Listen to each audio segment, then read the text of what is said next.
Hello, good afternoon. Hallo, goedemiddag. This is Famergena. Ik heet Famergena. And welcome to the non-monolingual multicultural stream. It's Languageholic Day. It's Sunday. Let's learn some languages, some different languages, and probably play some more Language Squad. And we'll probably look at some more YouTube videos about culture and language stuff. Or maybe we'll just search the internet and see if we can find something interesting about culture. Different cultures. At first, Indonesian. And why is my throat going away again?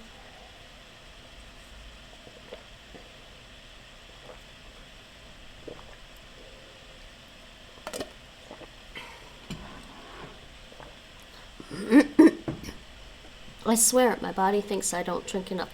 By the way, everyone, LingoDeer has an Arabic course now. It's on the LingoDeer app, not on the website, the app version only so far, because it's in beta.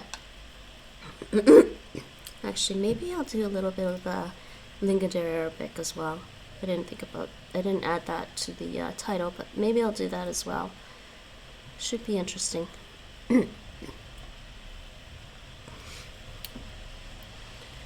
Alrighty.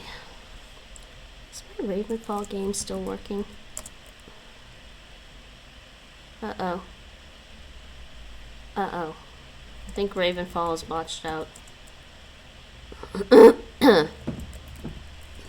Yeah, I don't see it for some reason. Okay, well, I'll check on the Ravenfall later after my stream. Sorry about that, people. Alright, let's continue with this Indonesian skill. Mouse. Tikus. Tikus. Singa. Singa is lion. Lion? Yeah, next exercise is lion. Singa. Singa. Singa. I said singa, but it's singa. Singa. Singa. CG? Tikus-tikus saya tidak bisa That berdiri. picture kind of looked like him. Tikus-tikus saya tidak bisa berdiri. Tikus. Tikus. Mice Tidak bisa can't berdiri. stand up.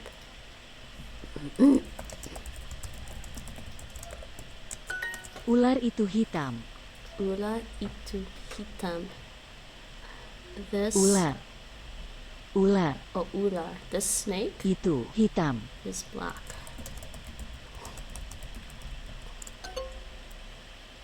Oh, did I do this? It's that.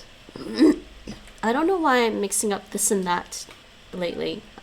You know what? I'm gonna restart that because I'm stupidly mixing up this and that. How did I even learn the difference in English? I don't remember. That was so long ago. Nate, do you ever remember a time when you got confused between this and that in English? No, I don't. Also, I have headphones on, so. Neither do I. Okay. I can't telegram you easily, Nate, when I'm streaming. Except on the laptop. Except on the Chromebook.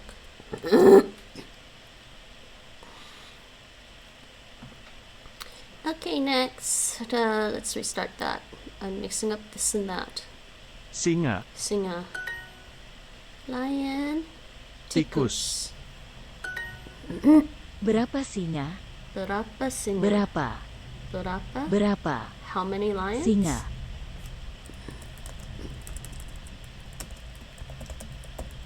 Berapa singa?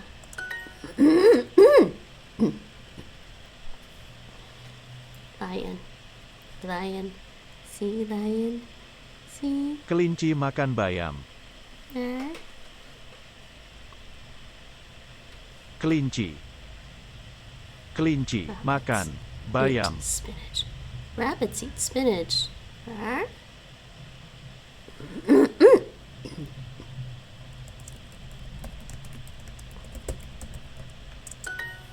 Ular itu tidak panjang dan besar. Ular itu. Ular itu tidak panjang dan besar. Ular That snake tidak panjang isn't dan long besar. and big. That snake isn't long and big.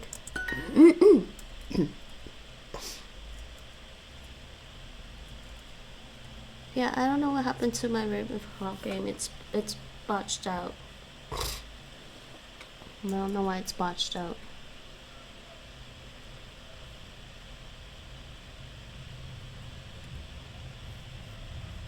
That sucks. It's alright.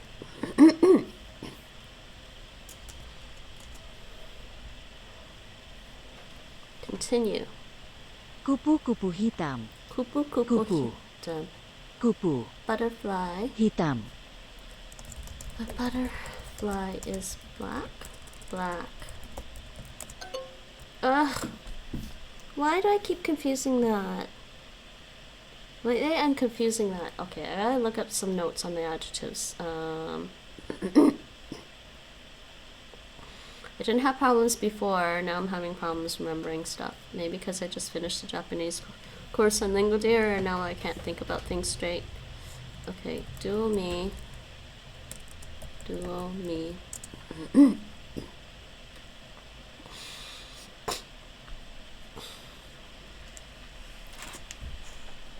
Duo me site.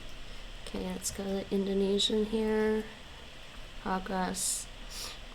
And let's read the tips and notes about adjectives again. And okay, I know adjectives come after the noun, sentence, subject, verb, object.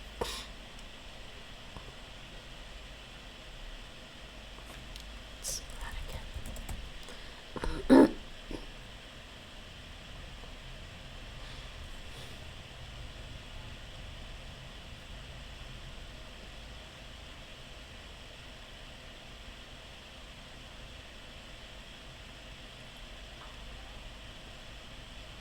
Yeah, you are beautiful. It can be both, can it?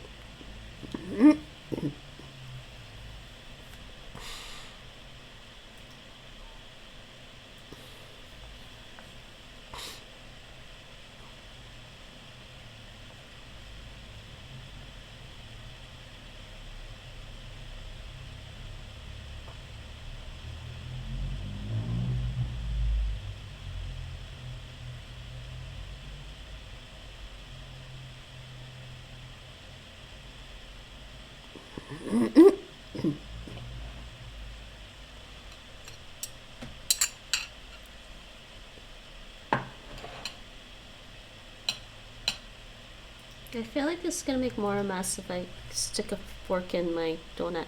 Stroopwafel chocolate donut.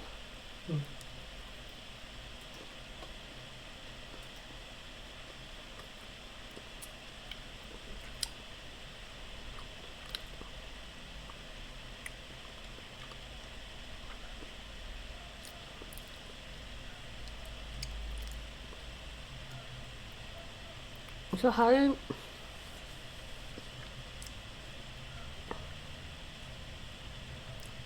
I gotta look this up.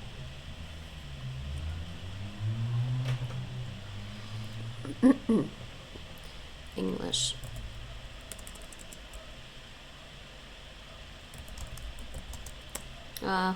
English. Switch this to English, please.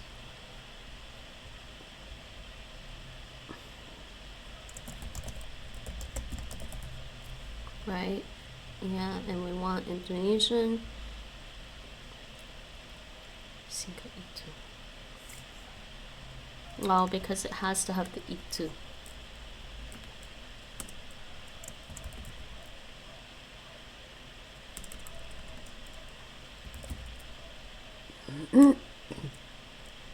Okay. Okay, that's why I'm screwing it up, because it always needs ini.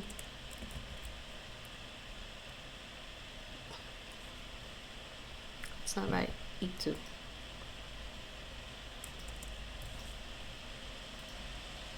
Yeah, okay. That's why I'm screwing it up.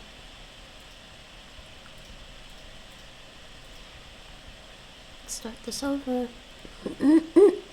Thank you, Nate.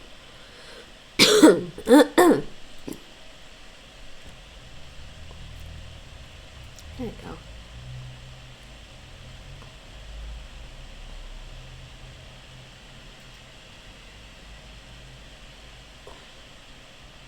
Singa. Singa. Tikus. 11 tikus. 11. 11 tikus.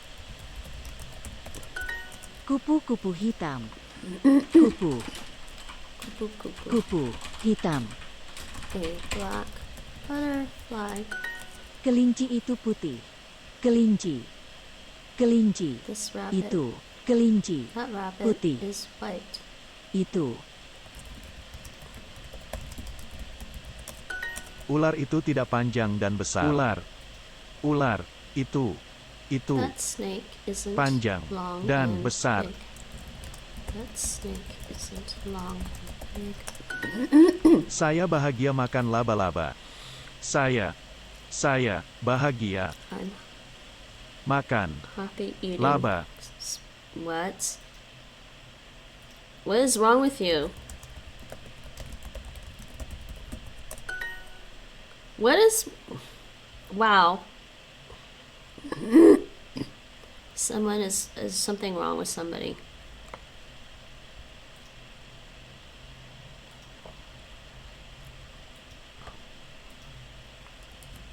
We're really supposed to see that? Oops.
Alright, I'm back.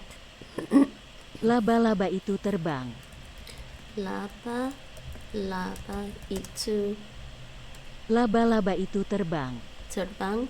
Laba-laba itu terbang.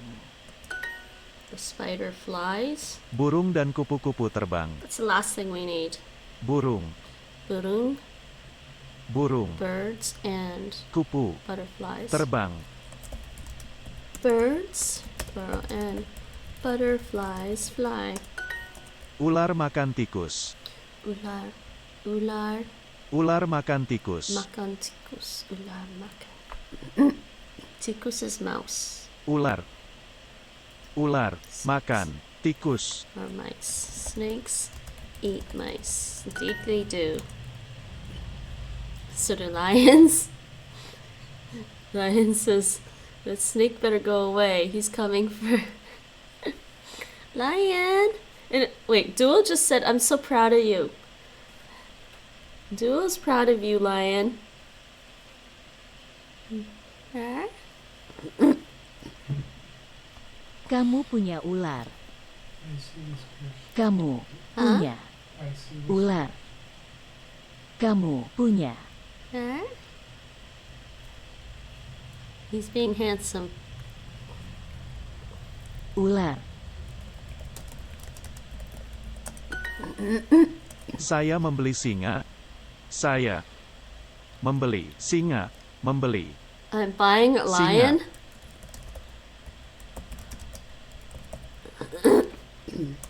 Oh, of course. Yes, we are. We're buying a lion. What's this?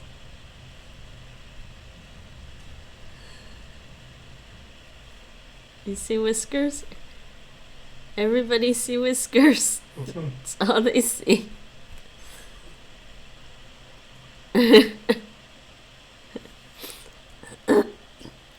Well, it says I'm buying a lion.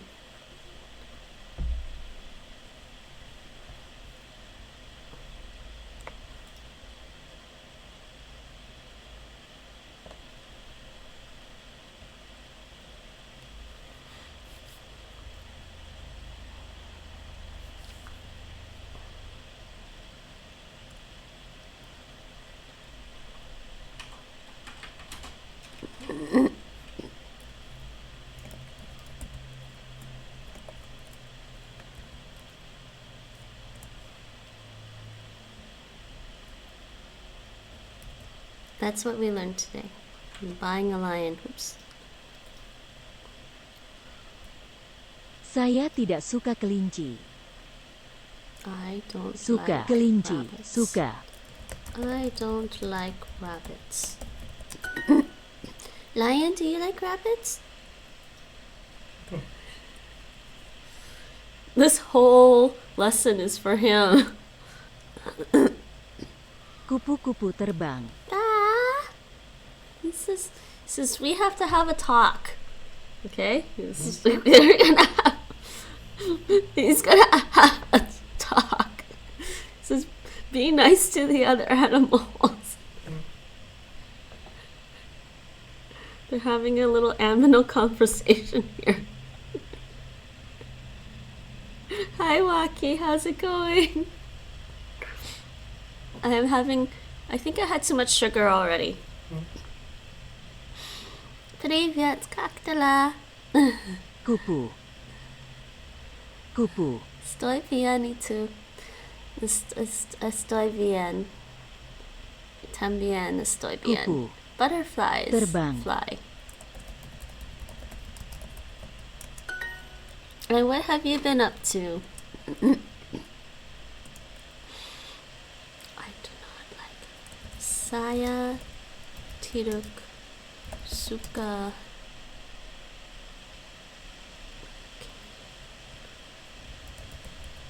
Kalinti? I remember that. Saya Tirak Suka. I spelled this wrong. Working on a Sunday? Oh dears. Hope you're having a good day though. These are my spiders. These, I don't remember. Ini, Lava, Saya.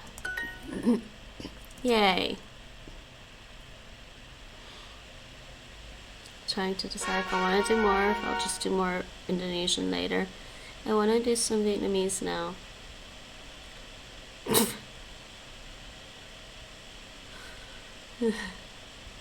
Should I finish it or just do Vietnamese? Oh, I'll start it. I heard people consider Indonesian pretty easy.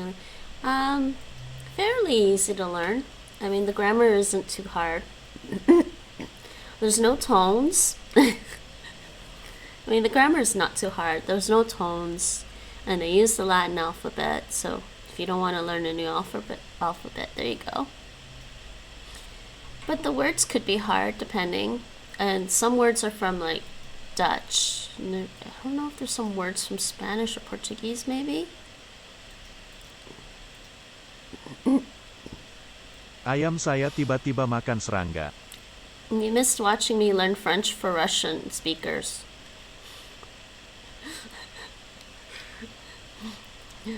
Sadly, my Russian is not better than my French yet. I want Russian to be better than my French. Ayam saya, my chicken? This is Ayam. chicken. Tiba. Suddenly Makan serangga. eats insects.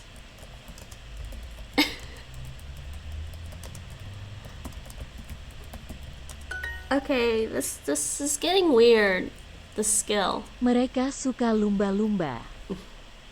Mereka They suka like lumba. dolphins. Lumba's dolphins.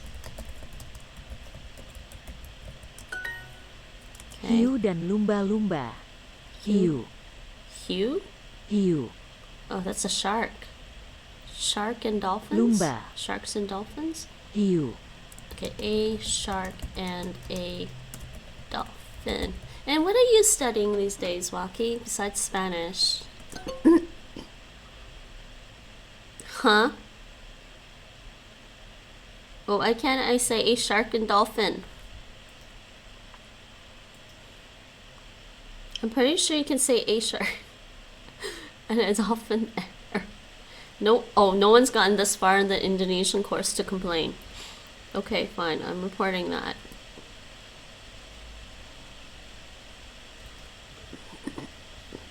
Jerapah cantik. Oh, by the way, there's an Arabic course on LingoDeer now. It's in beta. It's only on the LingoDeer app. Jerapah. But that's cool. Jerapah cantik. Jerapah.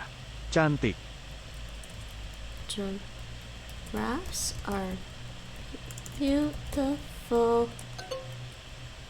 Oh, I keep doing that. Why do I keep doing that? Well, how do I do the general statement?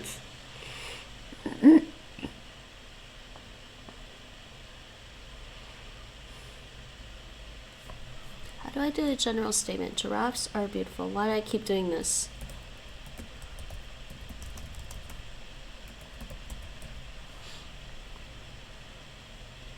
So they still want this, the itu there. So it'd be like, those giraffes are beautiful. Why do I keep doing that? Start that over.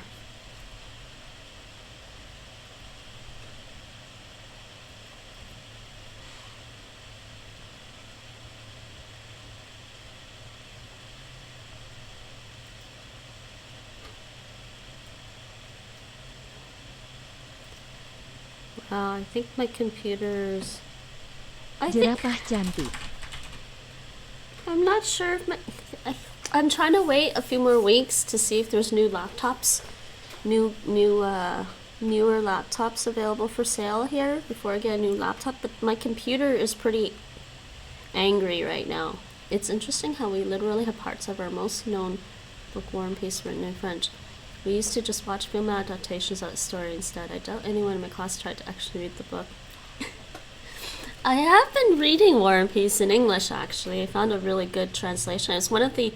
I think they were saying the translation is actually translated by 2 English speakers that the author knew.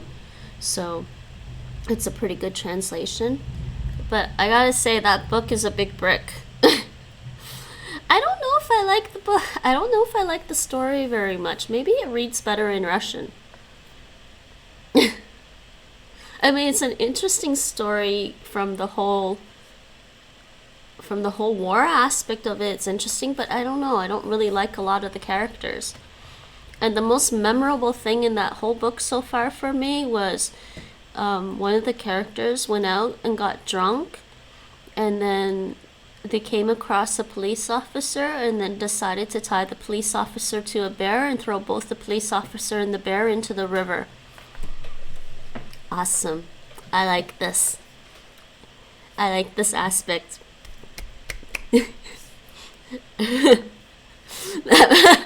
So I gotta ask, do Russians do this often? Tie a police officer to a bear and throw both of them in the river? I kinda like it. Jerapah. Giraffe. Beautiful giraffe, Cantik right? jerapah. If you do, I think that's awesome. Saya suka hiu. Make a big thing out of it. I like Hiu. sharks. I like sharks. I'm not. Well, I think sharks may like people in a certain way. Hiu dan lumba-lumba. A shark Hiu and a dolphin. dan Shark and lumba. dolphin.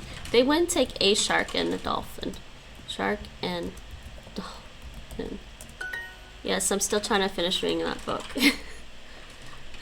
Monyet itu tidak terbang. And I'm actually really far into the book that I should finish it at some point. Monyet, I just have to sit down and read it. monyet itu. That Monyet monkey terbang. doesn't fly. Okay, next. Ayam saya tiba-tiba makan serangga. My chicken Tiba. suddenly eats Serangga. insects. Makan. Suddenly eats insects. Mereka suka paus itu. Mereka suka. They like, I don't know what they like. Paus. Itu. That way. Paus. They like, yeah, okay, so that would be the. Lebah itu makan semut. Lebah itu That bee makan eats semut. ants. Uh-huh. Okay, next. That monkey does not fly. Lumba-lumba itu duduk. Lumba lumba itatudu. Something something.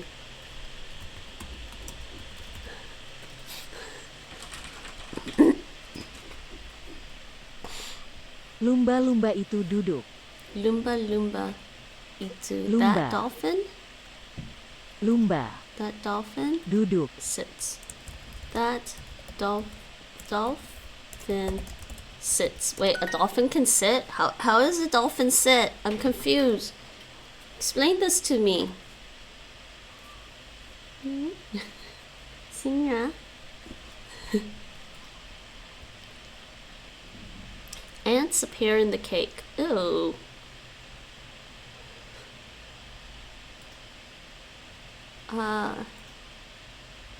Appear. I forget what cake mean. I forget what cake is.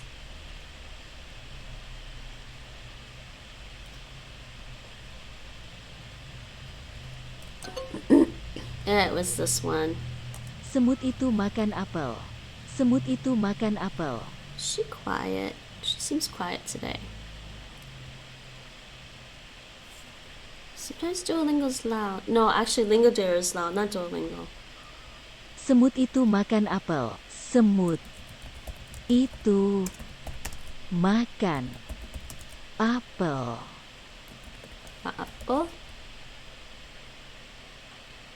Semut itu makan up.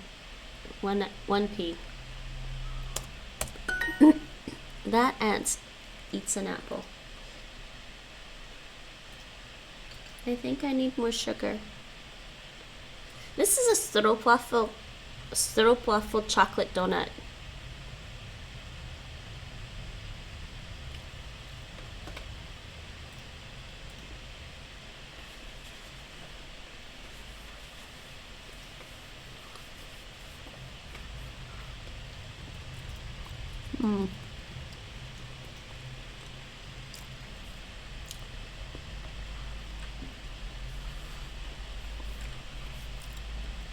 Whale and shark.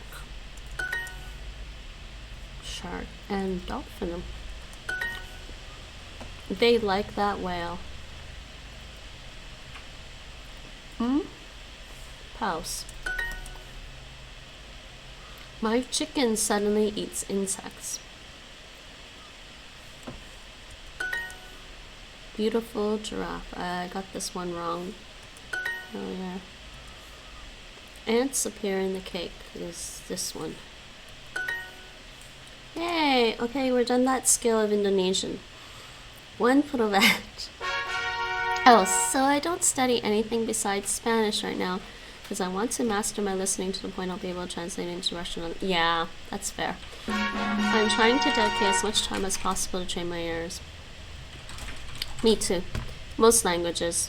But honestly, like, listening to like different languages has actually trained my ear better for some of the languages I already know. So it's been helping.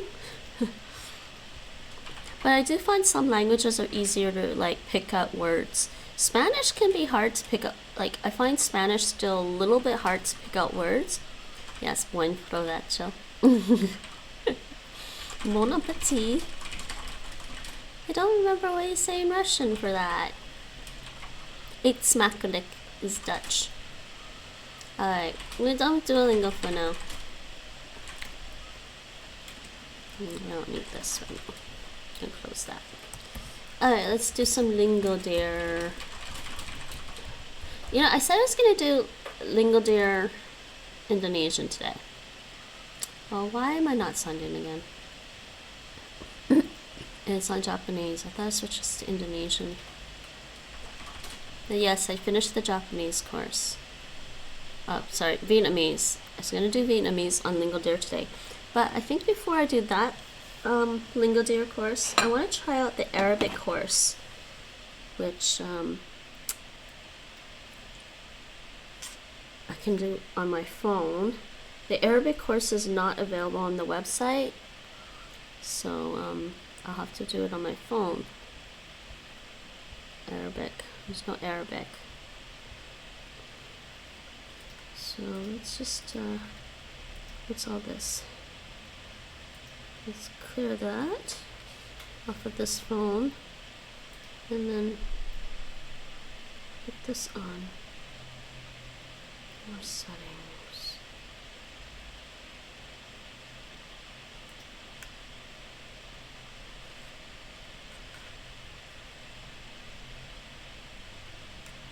Okay.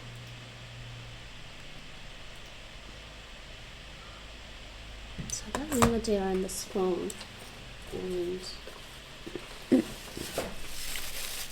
might be hard to hear the audio though, because I won't be able to, the audio will be picked up by my mic and not by the laptop. That's alright. We'll try the Arabic course on LingoDeer. So let's try this. I'll switch this to Arabic.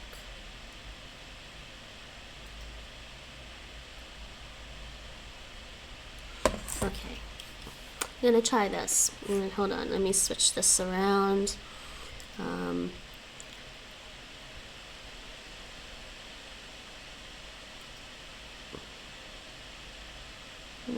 Started something. Is it starting? Okay, there.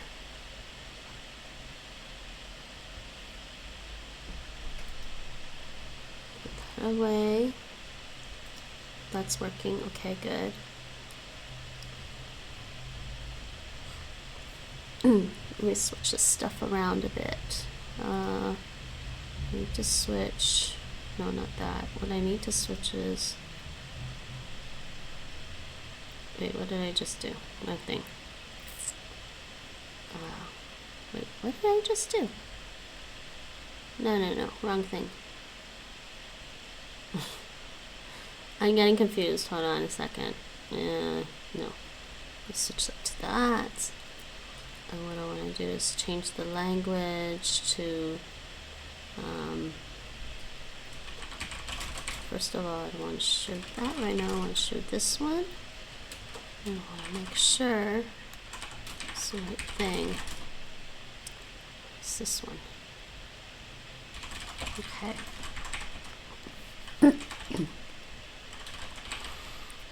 Let's just change this to Arabic. And this one has to change to Noto Sans Arabic.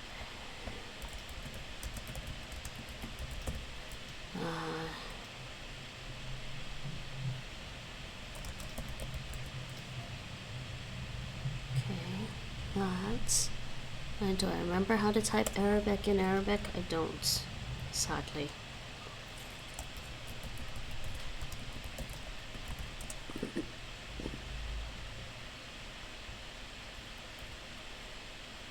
I should try to figure out how to type this in Arabic.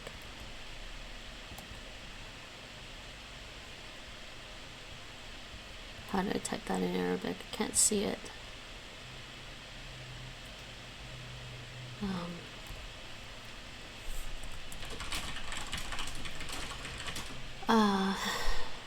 Let's see this. Yeah, I should be able to type that in Arabic if I remember.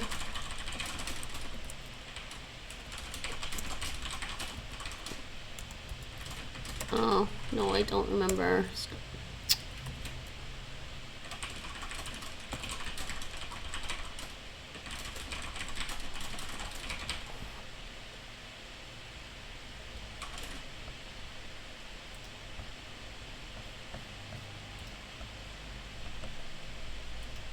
Okay, I didn't mean to search the whole page.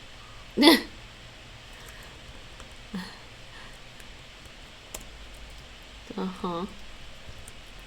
Jeez. That's not helping me very much. L, F, L, A. Which, I can't remember. Try to remember. No, that's not it. I don't remember how to type this.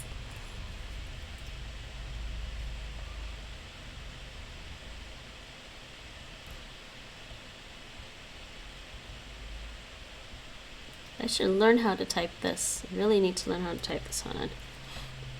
Can we go back to the top of this page? Thank you. That will work better for me. Let's see.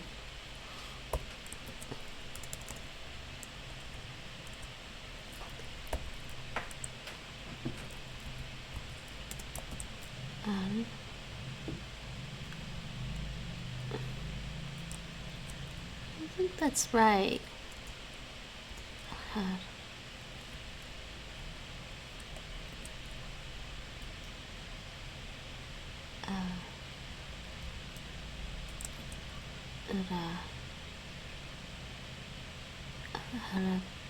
And the B.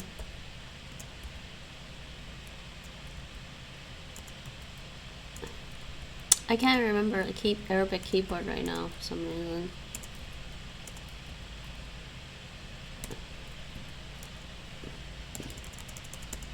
Let's use the Brana.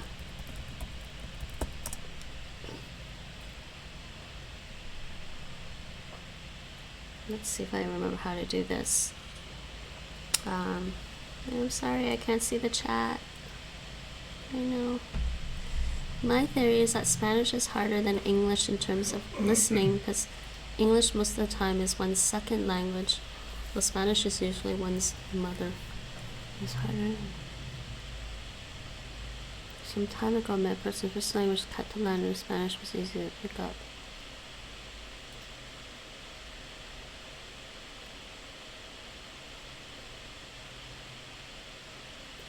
Oh yeah, I guess that's possible.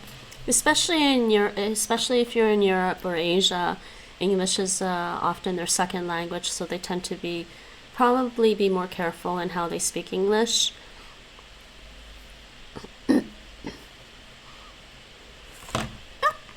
Almost knocked my phone over. That does make sense. I've told Nate this before. I think people who had to grow up with English as a second language sometimes tend to be a little bit more what's the word? Maybe more precise about how they say things. Where's the B? B, B, B. Arabia. Is this like Arab? Oh, it is B. Arab B. Where's that? No. Wait. Where's the... Oh, it's over here. Arab B.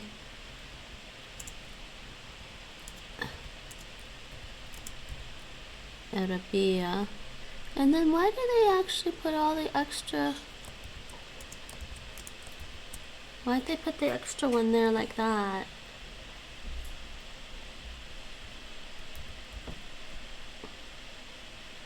Okay, that's how to type it. I figured it out, but it's tricky.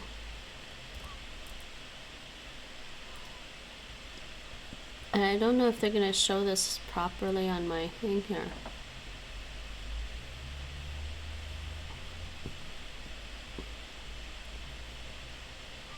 Did they make this too big?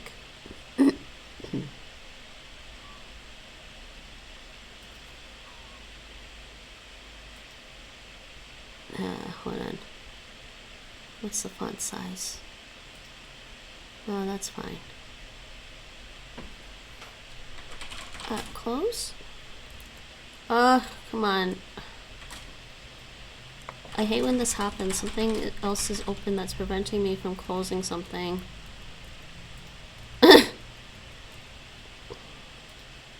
Computer. It's actually an OBS issue. It's being stupid with me right now. No OBS. Oh, there it is. That's why. It still wants me to pick a font. That's the problem. Why does it do that sometimes to me? I don't understand why it does that.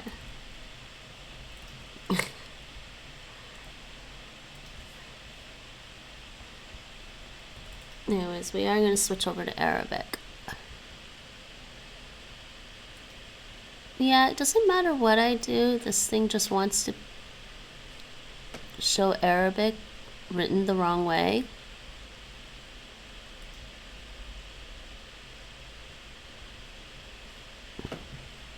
I don't know why. Let's just say that. Alright, so why is my phone... Oh yeah, because I'm sharing my phone. I'm sharing my phone screen.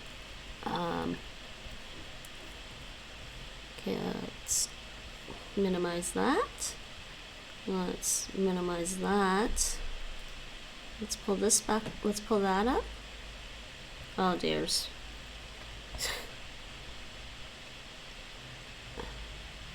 It doesn't unlock automatically. That's annoying. Please unlock. And now we have a visor ad.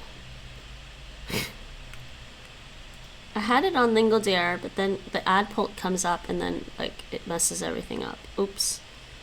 Alright. Wrong thing.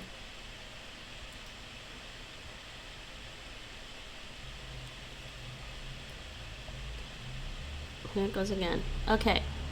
There you go. Okay, this is the Arabic course on LingoDeer. So you go here. There's an Arabic course. You can see there's Arabic. There's also Latin American Spanish. Spanish is spoken in Spain. Castilian. French accelerated. I wouldn't do the French accelerated if you want advanced French. French accelerated doesn't mean what you might think it means. It means that they're gonna fast track you with French to help you like get to speaking it sooner than later, but it won't help you improve your French. Why does it keep closing on me? Japanese, Korean. So those are all the courses available for English speakers. There's also hold on. If you look carefully, you can find courses for other speakers. Why isn't it showing me? Like, yeah, there we go. Courses in more languages. It's right there at the bottom. So you can find this. Courses in...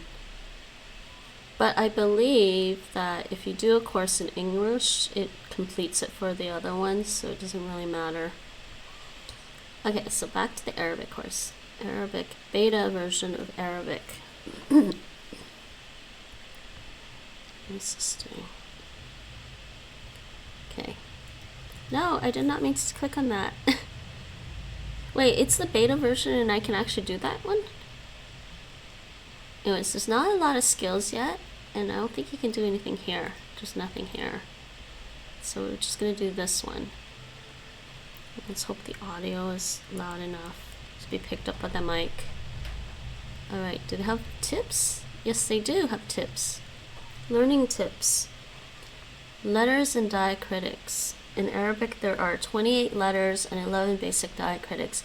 You can view the letters as initial consonants and the diacritics as finals, vowels or vowel-consonant compounds. For example, can I scroll down? Oh shoot! You know what? I forgot. When I'm looking at my phone on my computer, it's easier to do this with a mouse.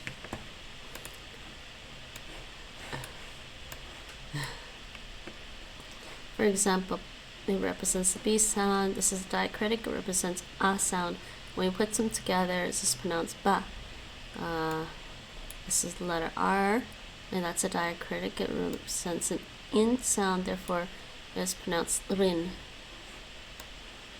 Short vowels and B. There are 3 short vowels in Arabic. The vowels are written in diacritics and can be placed either above or below the letter. So we've got fatha. That's actually better. So we've got fa, and remember, and then I'm forgetting to mention that Arabic is written right to left.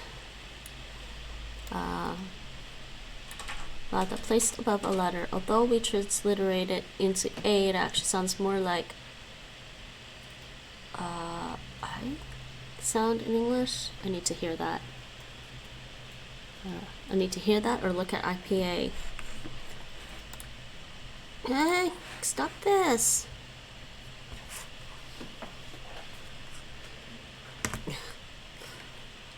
Yes, my phone keeps closing on me.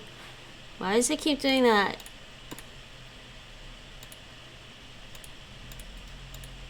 Okay, hold on a second. It's gonna do it again. There we go. Fatha. Fa. La. Kasra.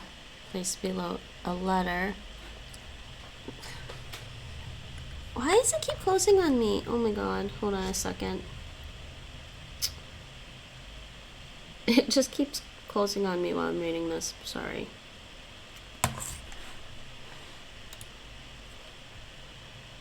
Okay.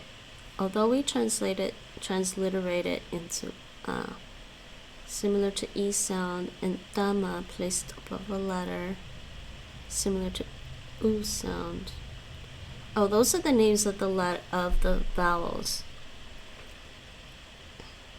For example, B is similar to B sound. Let's put the letter B and these 3 short vowels together, and then we have ba.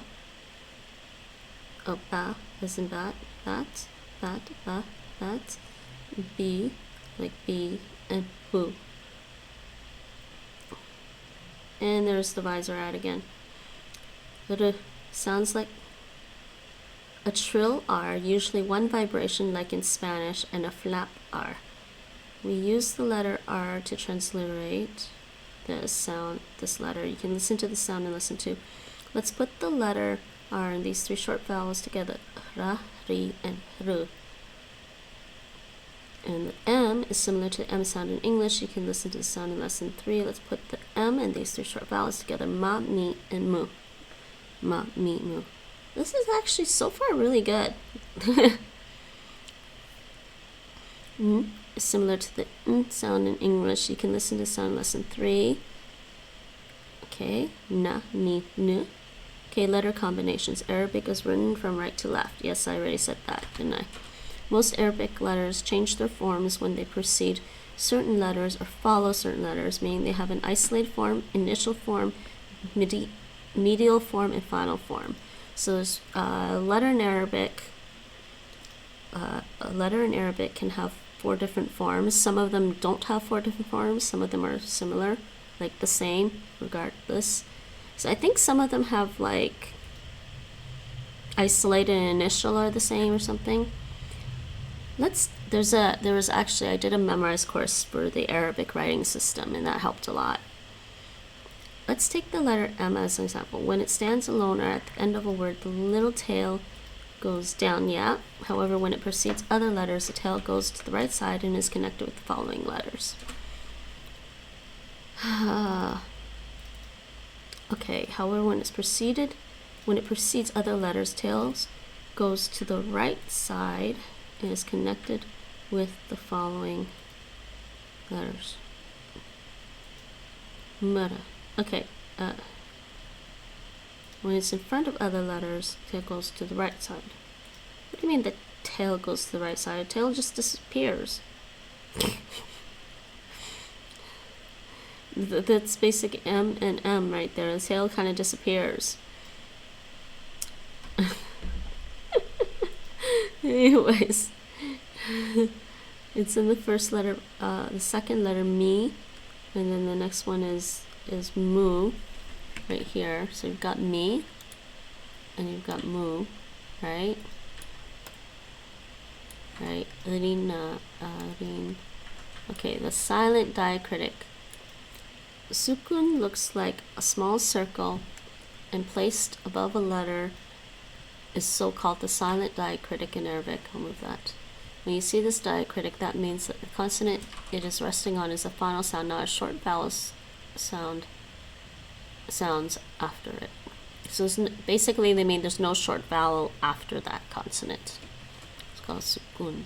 Yeah. Yeah, that's what the circle means. It's like a null. And then extended reading. Diacritics are usually not marked. Those who are acquainted with Arabic can read the words correctly from context without such signs. Diacritics are usually marked in textbooks, children's books, Quran, and etc. to avoid misunderstandings. For example, kitab can be a verb meaning he wrote, or a noun meaning books. We can clarify the meaning by adding the diacritics. Kitaba means he wrote, Ktubun means books. So that's the tips for the first skill. Let's do lesson 1. Ba. Ba. Okay, hopefully everyone heard that. I heard it fine. That was loud. Next. B. So this is ba. So this is B. B. This is good review for me. I like how some languages have different scripts that aren't abandoned. Like Serbian, where they use Latin in everyday language and Cyrillic for government communications, or Azerbaijani, where people use Cyrillic, Arabic, and Latin. I think there's a few other places that use all of those, Latin, Cyrillic, and Arabic. I thought that was interesting. B. Ba. Ba. This is a good review for me. I like how they did this. B. They basically made it so it's just teaching you a syllable thing. It's kind of neat. Boo. It was this one. Boo. With this thing. This is the B here. I think it goes this way. And actually, I don't remember how they write it. Does it go this way? And like that? I don't remember. Or do they write this way? Oh, there it goes again. It's not recognizing my mouse clicks on the screen sometimes, so it keeps Babi. So we got ba and B. So it's probably this one. babi, Oh, excuse me. And bibu. Bibu. That's cute. B and boo. Okay. bibu, buba, Booba. Booba.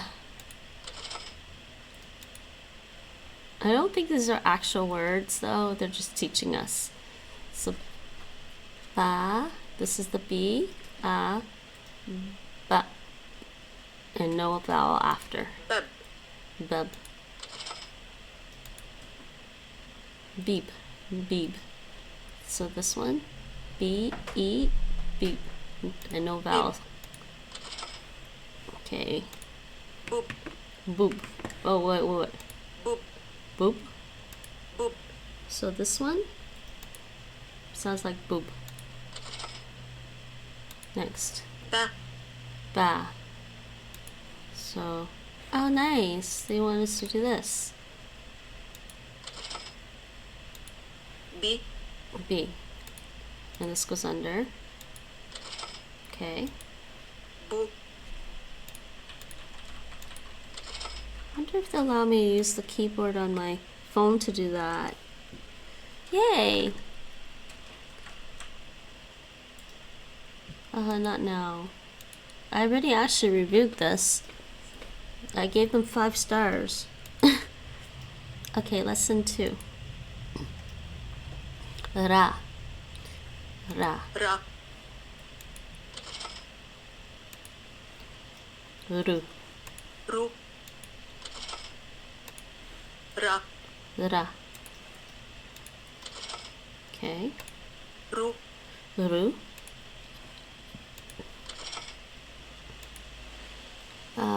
Ri. It's this one. ri, Oh my god, I think I really need a new laptop. I'm just rabi, putting off buying a new laptop because A, it's going to take a while to set up because I dual boot my laptop. It's Linux and Windows. So I have to install Linux and then I have to install Windows if I buy a new laptop. And plus I'm waiting. Oh, I hate when this happens. Can we please have my screen back? No. Oh. I just locked it. There we go. Rapi. rabi, But I think I should because I have a feeling I can't really run games on here that much anymore and stream them. Urubu. rubu, I riba, like this. I like this. They're doing a good job of teaching me the writing. riba, I wonder how much time does it take to start properly reading Arabic text. Letters are so they are kind of small, but I think Thai is smaller. riba, I think with Arabic, you don't actually need to know all the diacritics. They often don't write the diacritics in. riba, Riba. Did she say riba? I actually really like this writing system though. I find it kind of relaxing for my eyes. I don't know why. Bura. bura, Bura? Sound like she said bura. Let's hear her again. bura, Bura. bura, Bura. Bara. Bara. bara, But yeah, I find sometimes if I don't look at it carefully, biru, if the writing is too small, I get confused between the dot and that, and I can't tell. biru, Biru. Biru. Biru? biru, That sounds like bear. The word for bear. Biru. I believe that's the word for bear in Indonesian. Biru. biru, Rib. rib, Nice. Bar. Bar. Bera in Romania. Bera. That's cute. bar, bar, Bar. Yeah, so if you don't, some of the I think a standard Arabic, they don't often write these diacritics in, like especially that one, they don't write the vowels. So you might get confused as to whether this is bar, bir, or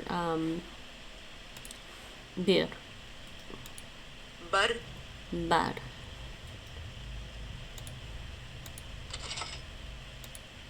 Ra. Ra. I wonder if they'll allow me to type this using my... No. Okay, well, Ra. it's not letting me use the keyboard, but that's fine, I guess. This is still good practice. Maybe they will in the other exercises. Like when they actually start teaching me sentences, maybe they'll ask me to type. Ru. Or give me the option to. Ru.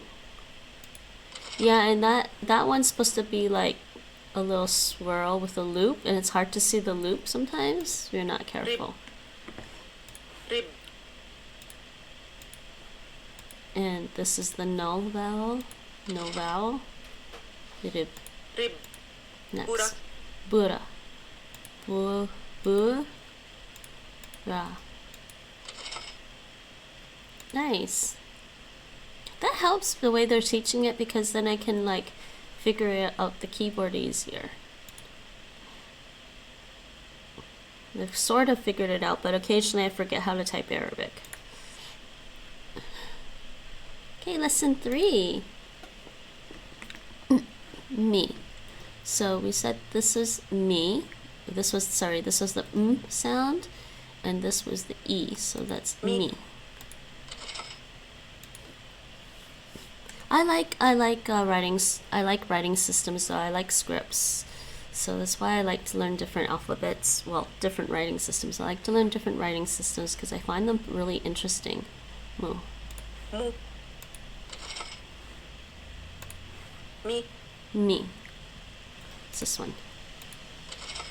Next. Ma. Ma. Ma.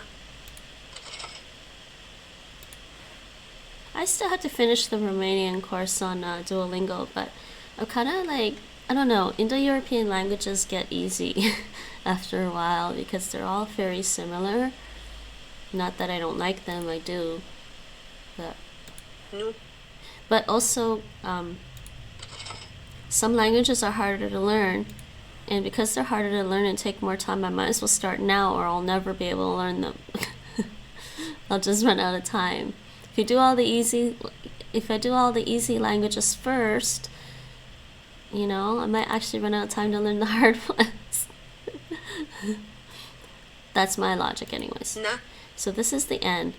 N, the dot, and then the A above it.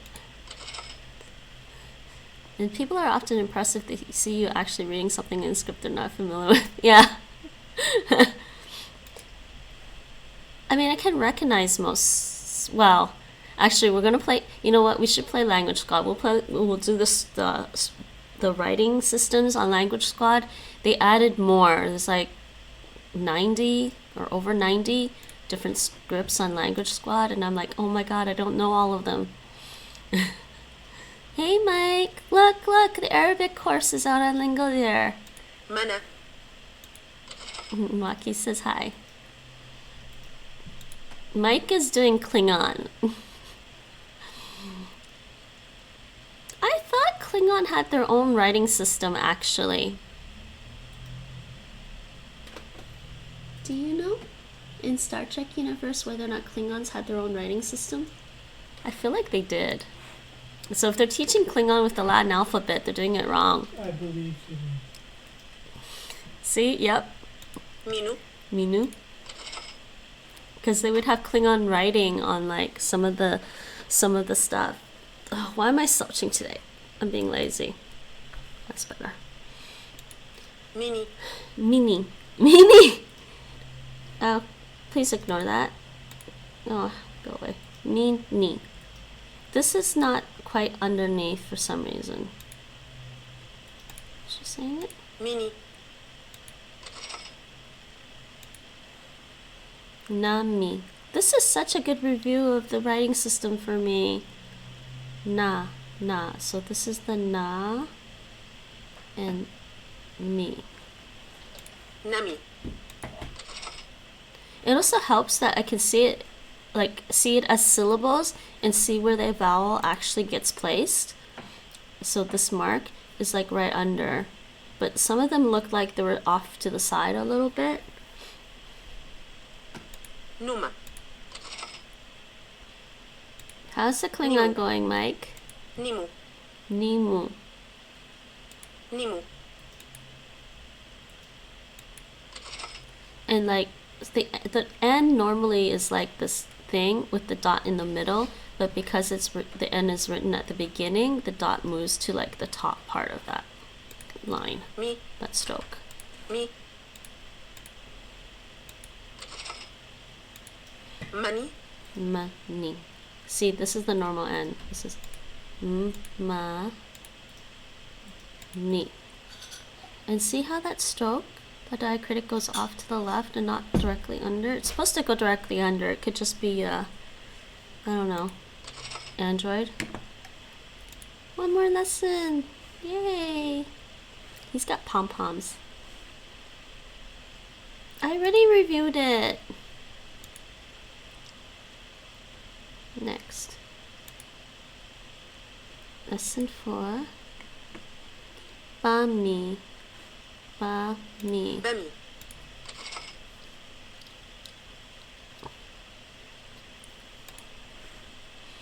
Buma. Buma. Buma. Bimu. Bimu. Bimu. Bimu.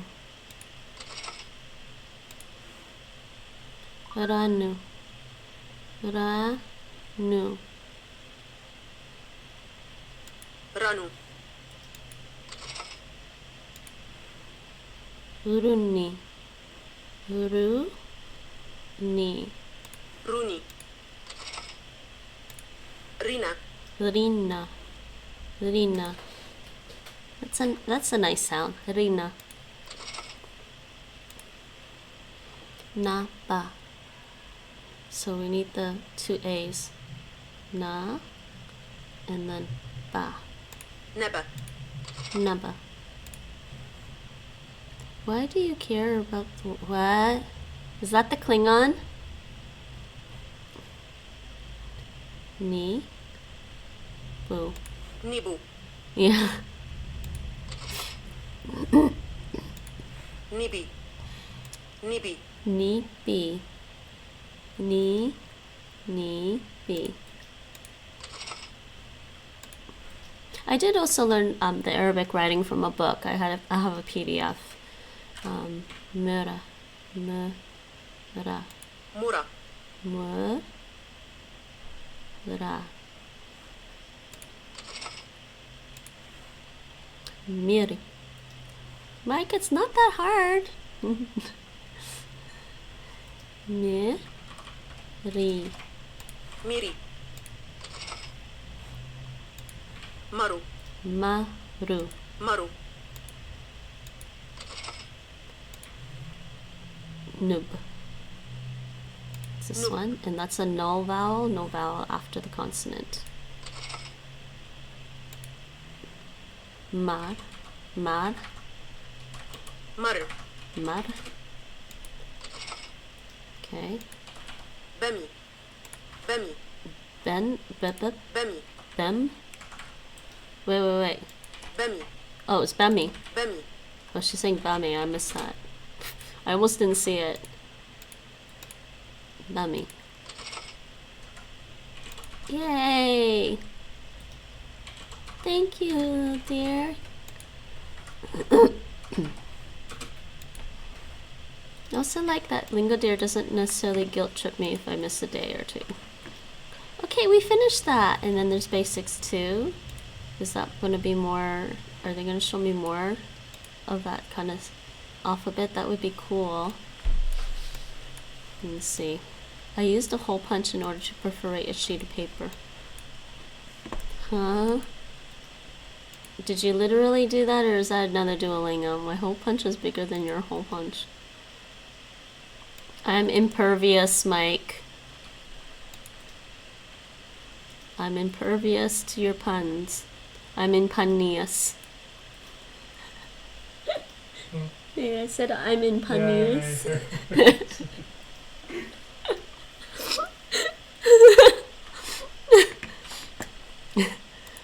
Interesting. I might actually do a bit more of that. See, and Mike, this is a short course on LingoDeer because it's only in beta. Look at that. But it's not on the website yet, so I have to definitely do that on my phone. Oh, and there's a picture of my cat.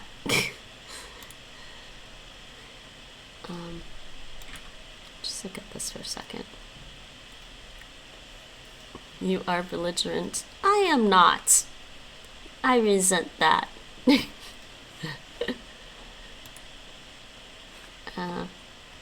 Change language. What do they have on here again? Spanish, French, Japanese, Korean, German, Chinese. They don't have Russian. I wish they had Russian on here. But I mean, they have Chinese, Japanese, Korean, right? Maybe they'll get more on here later. I did a few of the Chinese ones on this one. Okay, next up. Let's look at the scripts while I'm on here. I want to look at the Arabic for a second. Did they have Arabic on here? I don't think so.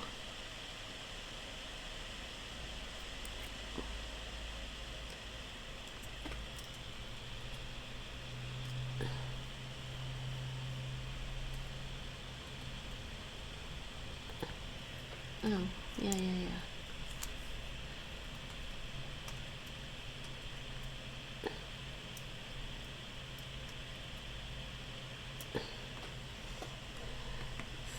I am not belligerent. Oh, did my thing close on me again? Sorry. Is this taking a while? I don't know why it drops, like, takes a while to load every time. Could be that old phone too. Actually, drops even on my new phone, takes a while to load. Is it just like not working? Drops? Just sad because I really like drops. Try this again. The Write Me is done by LingApp, but they didn't give me. I bought LingApp, but they didn't give me this one at all. Hold on a second. Let me just sign in on that.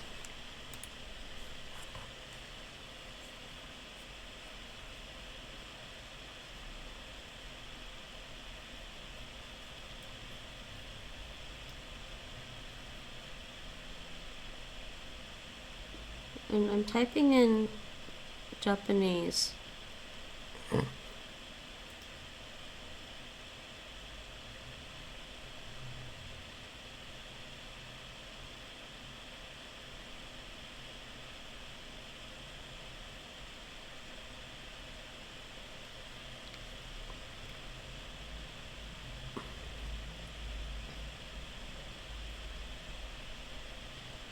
Okay, I got that. Okay, we got that.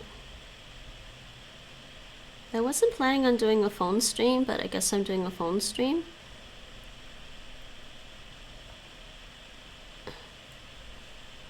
Same for me, and if I have the battery saving thing on, jobs won't launch. That sucks. Okay, why is this blurry? Okay, hold on. So this one, Write Me, is done by LingApp. But I don't think I have a free... Actually, maybe I shared that too soon. Hold on. They want me to choose a course. There's the Arabic one. But I don't think I have... Not free. I don't think I have a subscription to this. I have a subscription to LingApp. But I don't think I have a subscription to this one. Let me see. What is going on here? Shop? Yeah, I have to... Yeah... I think I have to... They didn't tie this in with my regular LingApp account, so... But apparently it has Arabic on it, so... Apparently it has Arabic on it. Oops, I clicked on the wrong thing again. Of course I did. Don't need this window.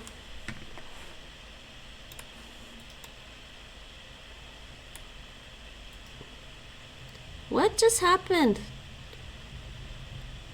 My camera just came on.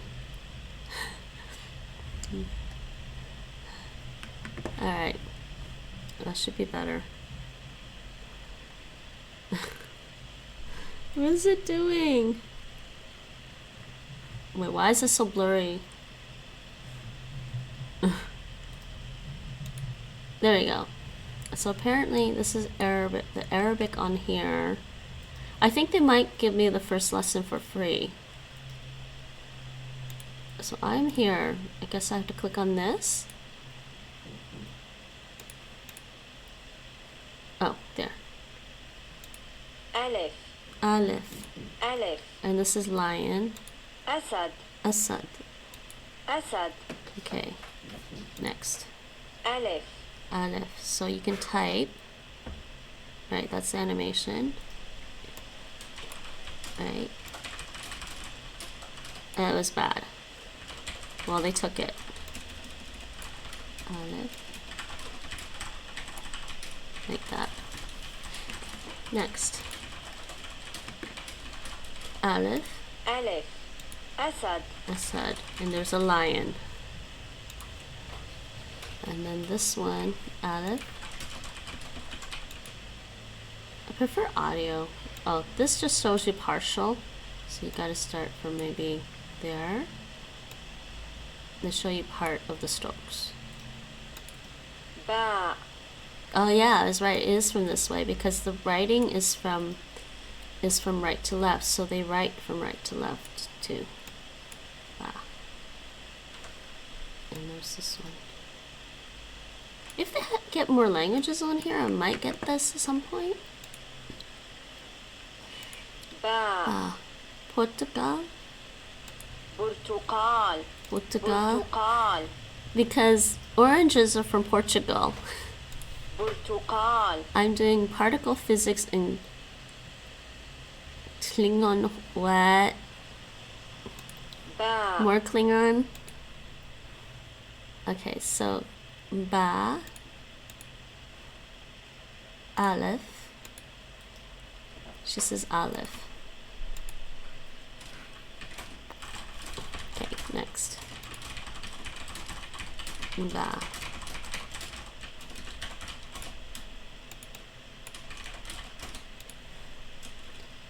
Ba, ba. Okay, Aleph.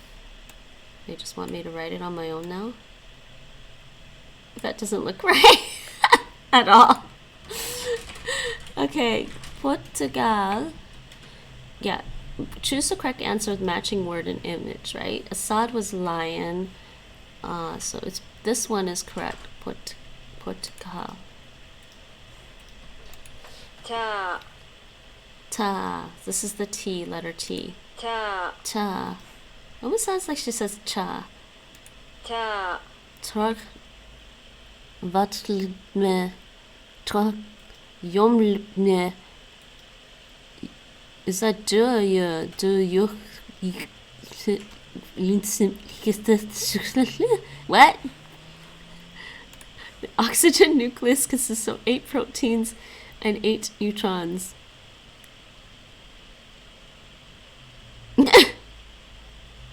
Having fun, Mike? What's the word order for that for Klingon?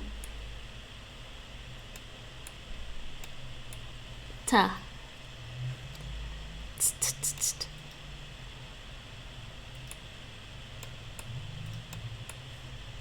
Next. And this is the تاء cha. تفاح Tufa تفاح is apple.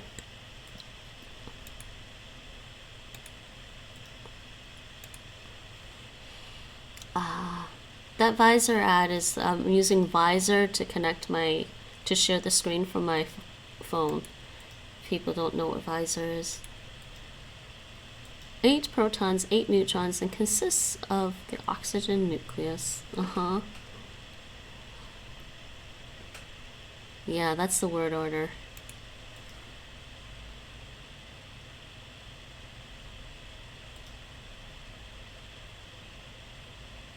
That's a, wait. Object, verb. Isn't it object, verb, subject? That's weird. It's not very common actually, I think. Match the cards. Okay, so we want ta, right?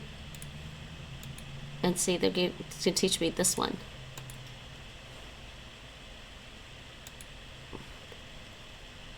تا Ta. Next. Portugal. Portugal. برتقال Portugal. So that was probably this one. Only because I know that ends in an L as well.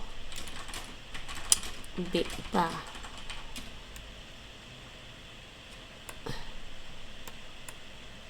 Yay. Okay, correct answer with matching word and image. This one. Alif. Asad. Tofa. تفاح Tofa. Is this one. Next. تاء Do you think it's useful to learn how the letters are written? Like, I don't even write anything on paper in my first language while we do the foreign one. Yeah, I think it's useful to learn a little bit, especially for Japanese and Chinese, because those are way more complicated characters. This one, I think it's helpful because it'll help you remember it better. But I guess it depends. I didn't practice writing Russian. I didn't practice writing Cyrillic at all. And I barely, with Korean, I barely practiced writing Korean letters, Korean script. I don't really write Korean script. I didn't practice Cyrillic, Greek, or Korean script really. I mean, I did probably write down like the Greek alphabet on a sheet of paper, just listed the letters, and then the Russian alphabet. And that's about the most I did. And I just wrote it down so I could have it handy and just stare at it and then remember the alphabet. But definitely for Chinese and Japanese. And Korean too, the most I did was write it out on a piece of paper. But I think for Arabic, it might be helpful.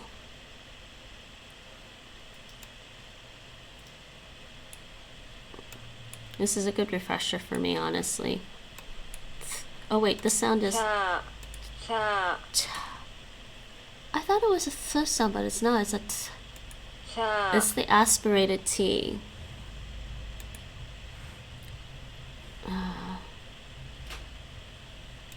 تاء تاء تاء ثعبان ثعبان It is a th. تاء Why is she saying that? She's saying the wrong thing. ثعبان So ban.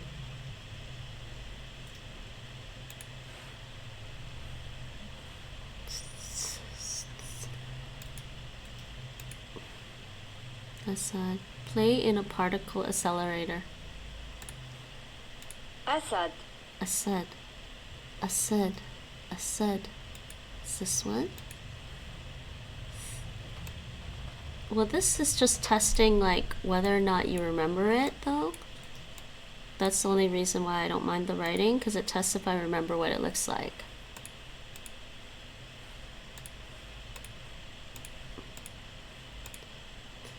For the most part, I found well, Greek and Cyrillic weren't too hard because it's not that different than the Latin alphabet, because they all kind of have the same origins, but completely different scripts. I'd say, yeah. تاء تاء This was the this was like this, and they wanted 1, 2, 3. When are they gonna end? This is a long lesson though. Tofa, no, that's a snake. That's not an orange. Wait. It's gotta be this one, because this is Assad.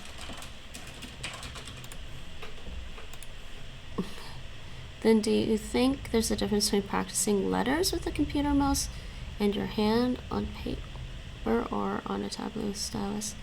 It depends on you. I mean, I think at some point, I don't think you necessarily have to use like pen and paper or tablet and stylus necessarily, unless you really want to unless you really want to get good at writing it for some reason.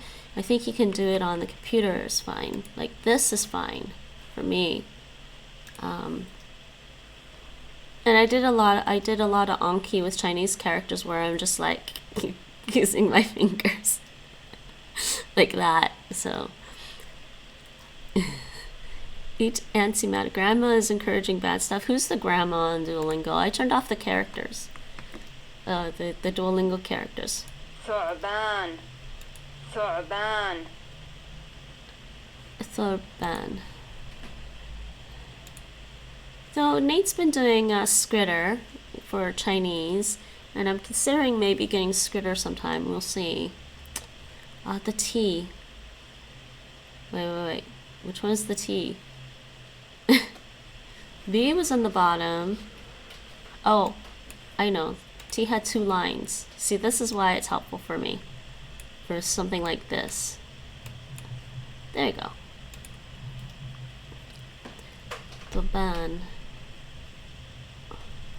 Though writing handwritten Russian looks a bit different than printed Russian. Like handwriting Cyrillic looks a bit different than than printed Cyrillic. It's this one. Hey, finished. Keep up your hard work. I got double points for this unit. Wait, you can turn them on. Wait. I did with the dual strength extension. I'll show you in a second. I got 900 points. Successfully grew 4 lily flowers. Wow. This is a cute app, but I just can't believe I didn't get it free with like my other, because I'm pretty sure it's the same people as Ling app. Anyway, so the languages they have here, they have other languages. Can I access the languages? No. Where do I change languages? Up here, I guess. So they have Arabic, Armenian. Oh, that would be interesting. Bengali, Bulgarian. Bulgarian's just Cyrillic. Okay, they have Burmese, and they have a bit of Chinese. Georgian.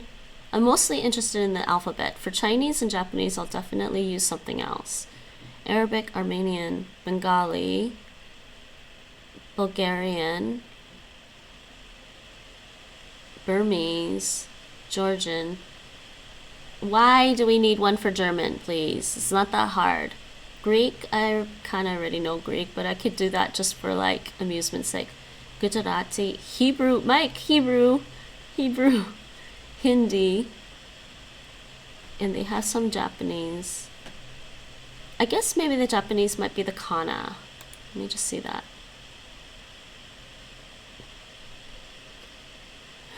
Because the positively charged ion has acquired an electron, it has changed to not be an ion. That is true. Once I joined a Bulgarian chat and I was asked why Russians stole their script.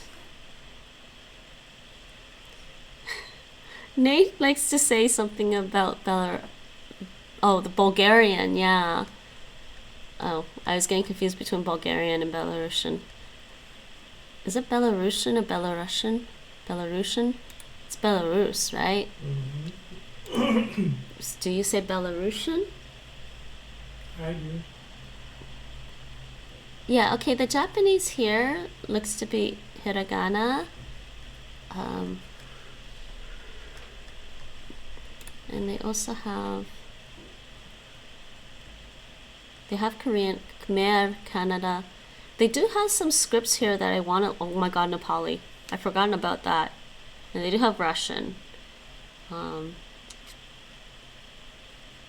wonder if the Russian is teaching me the handwritten. Let's just see what they're going to show me. I'm still trying to decide if I want this app later. No, it's like this. That is funny though, why Russians stole their script. Well, technically wasn't a Cyrillic created by Saint Cyril, who was supposedly Macedonian.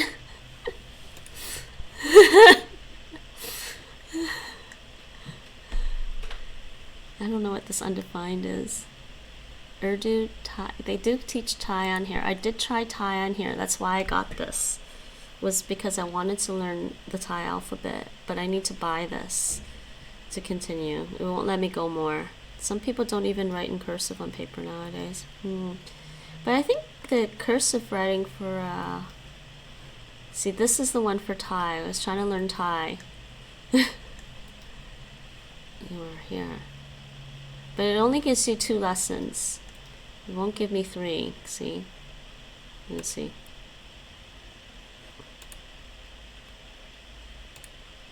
Oh, wait, did it give me first 3 lessons? Yeah. See?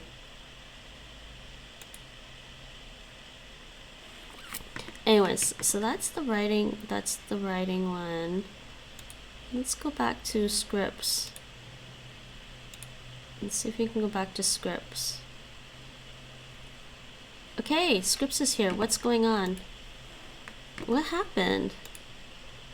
The quantum physicist's cat has died and has not died. Schrodinger's cat. Okay, scripts is kind of messed up there. I was going to look at more Arabic. And we were actually doing Arabic. And I did say I was going to do some Vietnamese, didn't I? Oh, shoot. Hold on, I gotta plug in my Chromebook before it shuts off on me.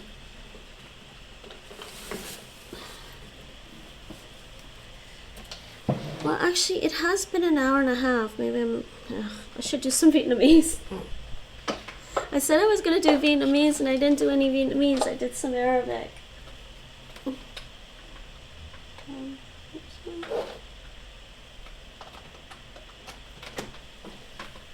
Chromebook, please don't shut off on me.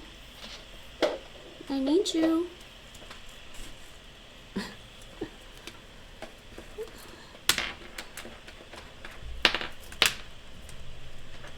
Okay. There we go.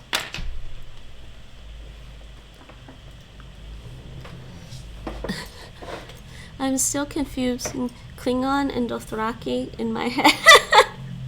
That's actually funny. How? Why?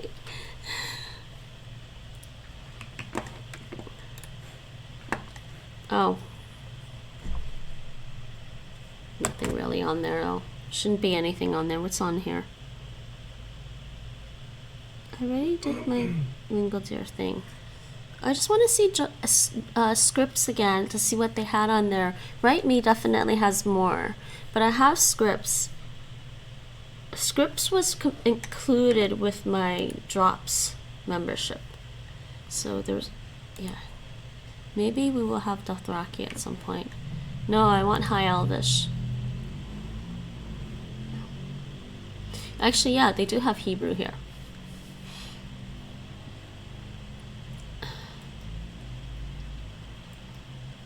This one would be a good review for me, Hebrew, but they don't have anything else. They don't see Arabic. Alright. I was gonna do this to review, but it's fine. I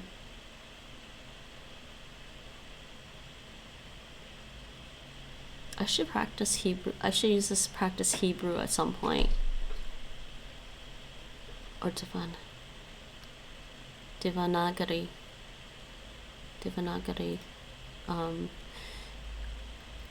Because Nepali uses Devanagari, so maybe I should do that at some point. Wait, what does Nepali use again? Oh, I'm typing in Arabic.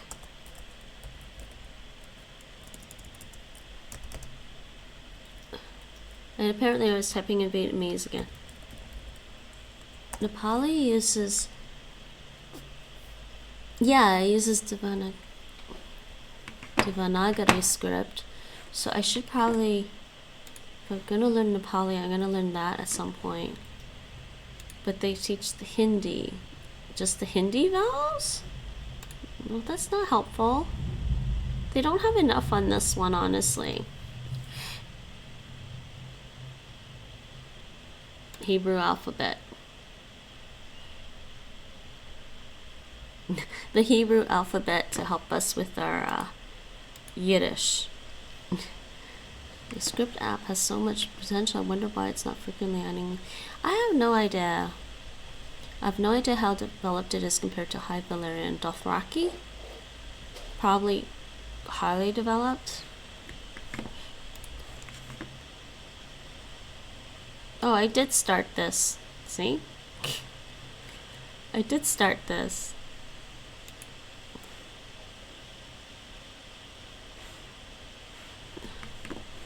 Aleph, beta. Okay, apparently I did start that one. Okay, how about we just leave this for now? And I'll go back. Hi, kitty. I miss my kitty. That was my baby. Alright, let's leave that for now. Let's go back to the Vietnamese LingoDeer.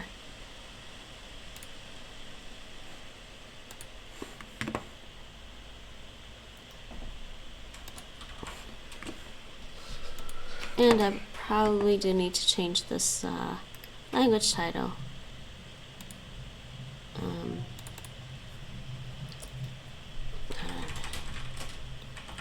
We are gonna do some Vietnamese. I do want to do some Vietnamese. I was starting to get restless learning the Japanese because I really wanted to learn more Vietnamese again. Don't think I need to keep my phone plugged in right now. It's 100% charged.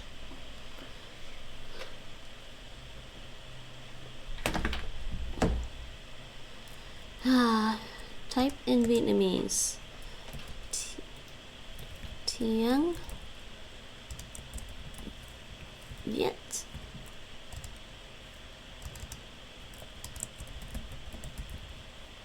At least that shows up okay.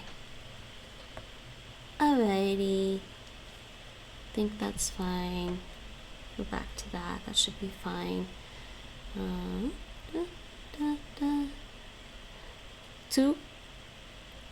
Two quantum physicists enter a bar. That is a joke for Rachel.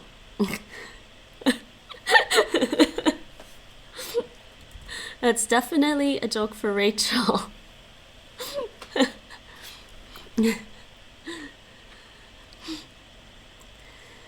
Oh dears. Okay, Vietnamese.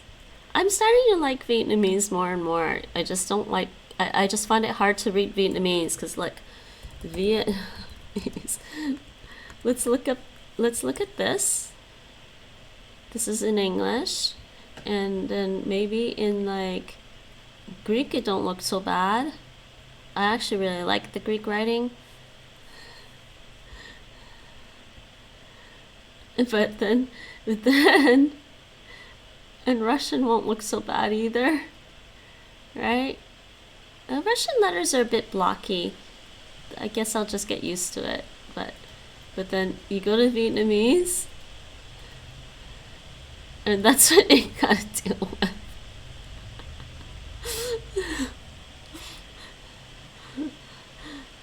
Okay, that hurts my head way more than Chinese in a way.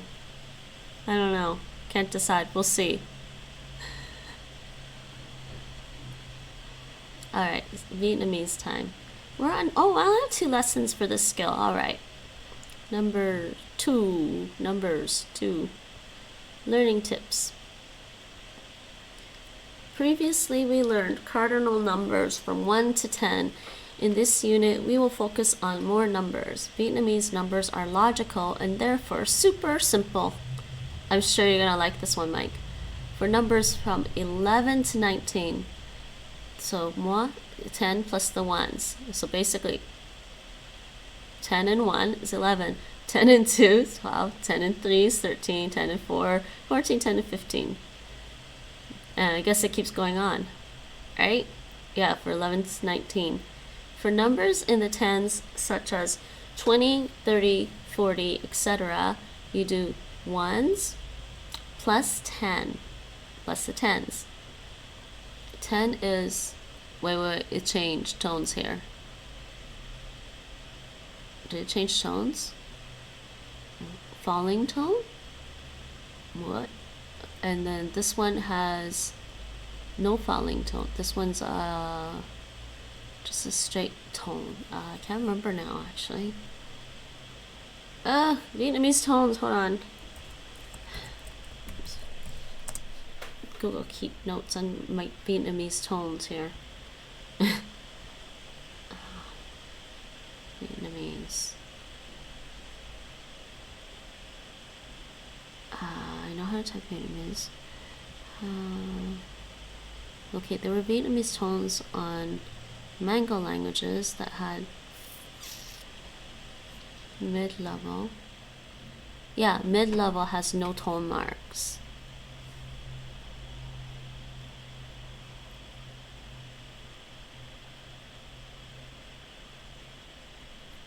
Falling, rising, broken. The tilde one is broken, and the one below is another broken. Alright, got my Vietnamese tones in front of me. Alright,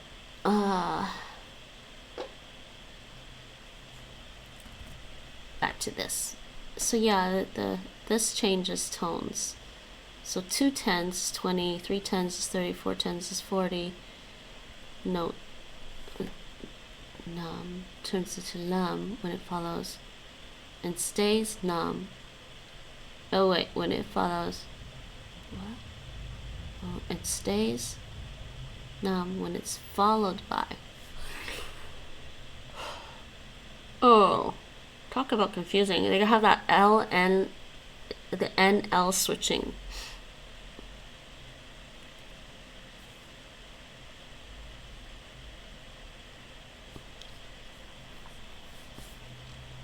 But this also means year. So when we say this, it means 15. And when we say this, it means 10 years. So that's why, okay. For numbers greater than 99, 100, 1,000, and 1,000,000. They don't have the 10,000 one. Like in Chinese and Korean. I don't know if Japanese has 10,000. I think Japanese does. Okay, 2 lessons. Be right back. All right, Mike.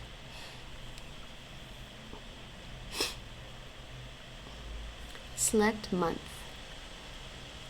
What? No, these are days. tháng, Tháng. Next. Select 20. 20, 20. 20, Same tones. Mid-level. 20. She sounds really high though. 11. 11, 11. 11. 11. 14. Mười. Is that rising? Mười. 14, 14. 14, One. She sounds really open. One. Select 40. One more. 40, One more. Well, not all in the same stream. That's throughout my streaming career. And welcome to my channel. Impressionnant. Parlez-vous français?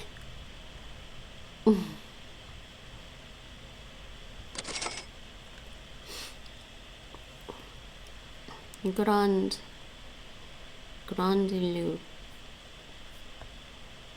Interesting name. And welcome to my channel. 40 is not 14. So what was 40 again? On. I gotta hear that. 40, Bốn. không phải là 14, 40. Không phải là 14. 40, không phải là 14, 14. Okay, that was confusing. Oui, français.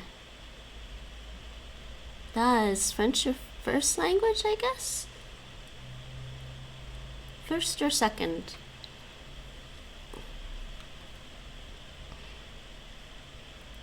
40 không phải là 14. Do you happen to know any Vietnamese? 40. 40. 40. Bún. It sounds like she says bún. 40. 40. 40. Muối. Muối. 40.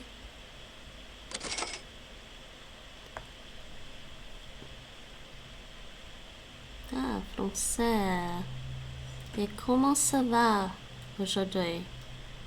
14. 14. 14. It's falling. 10.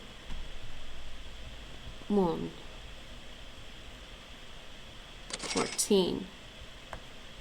11. 11. 11. 11. Le français est ma langue maternelle. Ah, intéressant. J'ai grandi en apprenant le français, mais je ne le parle pas. I learned a lot of French growing up, but I don't really speak it a lot. I usually can read some French or listen to some French, but it depends. I don't know enough vocabulary for some things. Moi, hi, moi. 20. Hi, moi. I swear, I sound like a Cantonese speaker speaking Vietnamese every time, which is not too far from the truth.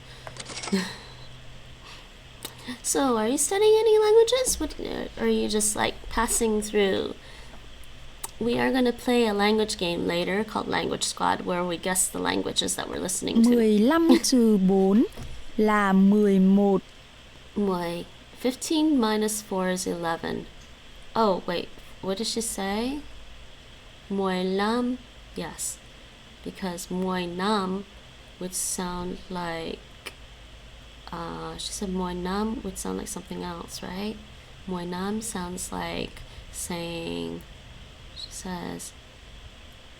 Moi nam means 10 years. Because nam also means year. So they say moi lam for 15. So, moi lam. 15. Moi lam. I've been studying, many languages, but only for a few months. That's cool. So what are your current languages?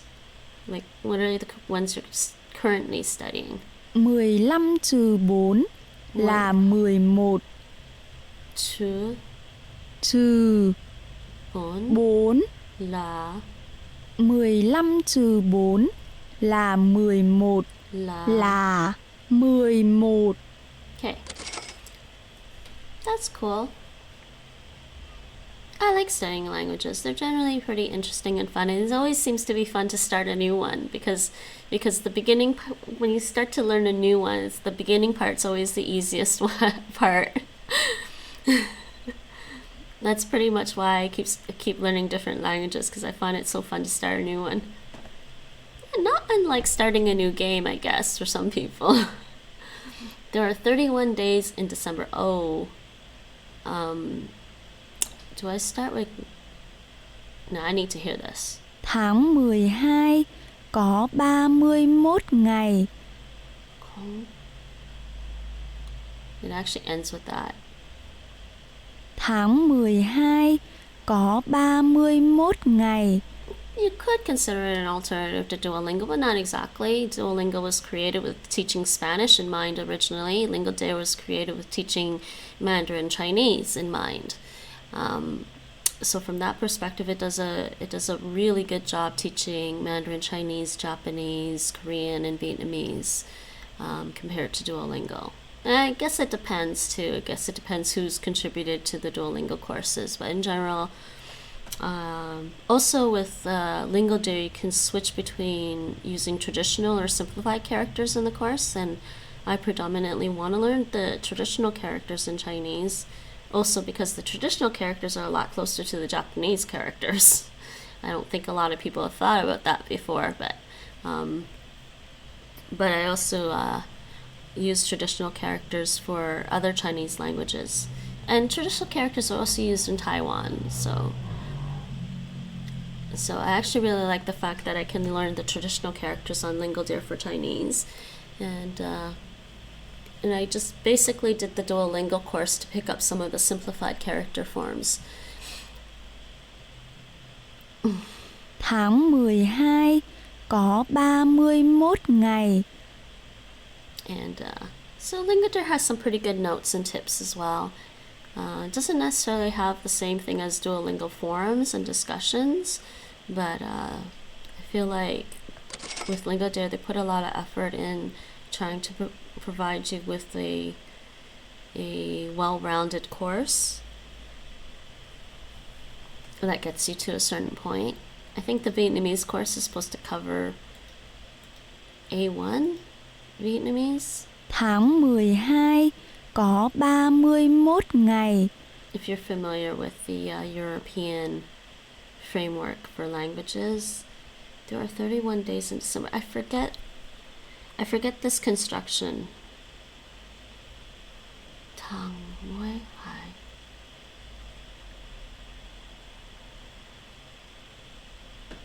Go. This December has...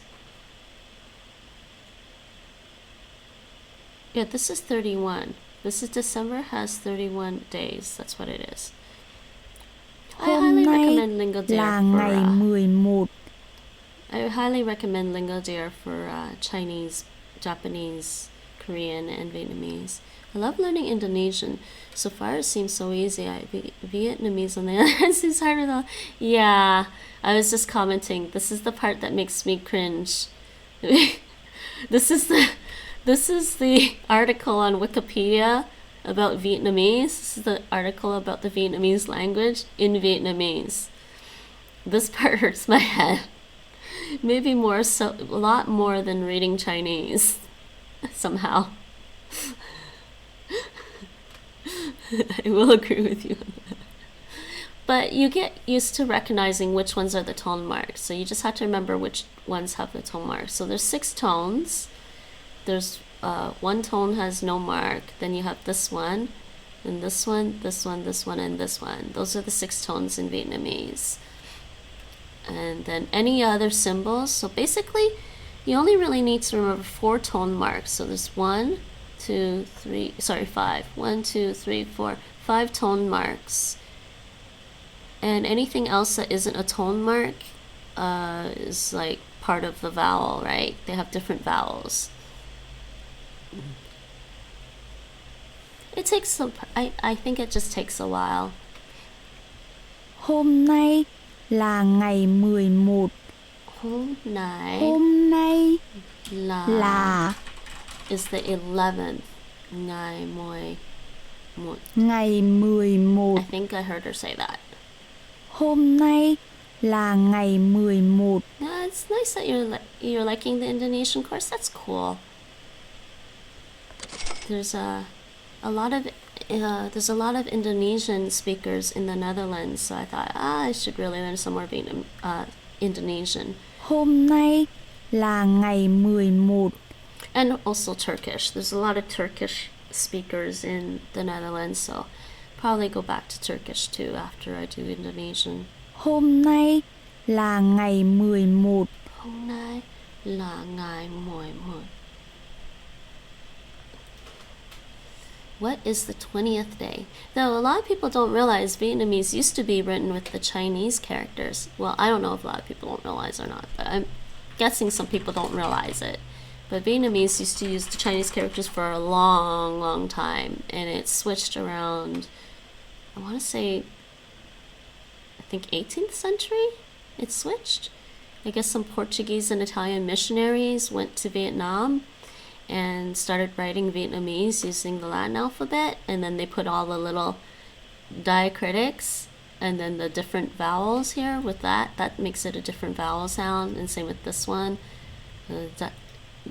Tone mark, tone mark, tone mark, tone mark, and then I guess by the time the French went to Vietnam, they just decided to keep the romanization of Vietnamese. I like how Indonesian words are very distinctive and easy to pronounce. It does seem fairly easy, doesn't it?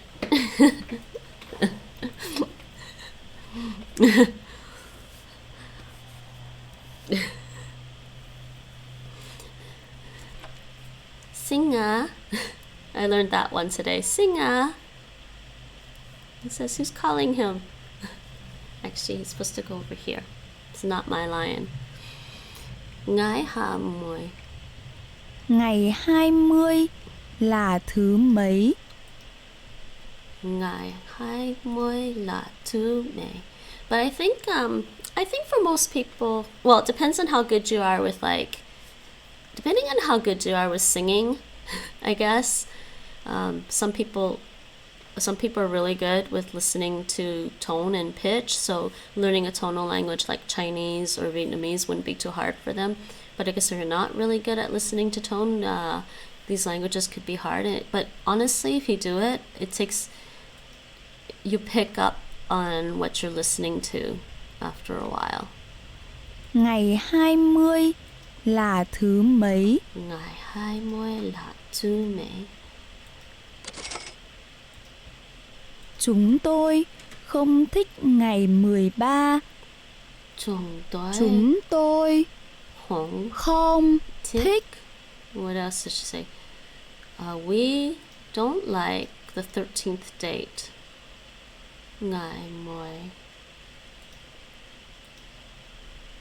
13th. 13th is this one, right? The 5th date? This is day. This is 11th. This is the 20th. 13. Pitch, yes it does. It matters in Vietnamese. Chúng tôi không thích ngày 13. Yeah, it does actually. And in Thai actually as well. Thai, Khmer, Vietnamese, Lao all have tones. I believe Lao has tones. Chúng tôi không thích ngày 13. Language on Vietnamese, on Wikipedia, I believe it's a tonal language as well. And some of the languages spoken in Africa, yeah, this one's also tonal. Some of the languages spoken in Africa also have tone, I think. We had one come up in Language Squad and it has tone to it. Yoruba? I think Yoruba is also tonal and it's spoken in Africa. I don't know Yoruba, but yeah, this one's...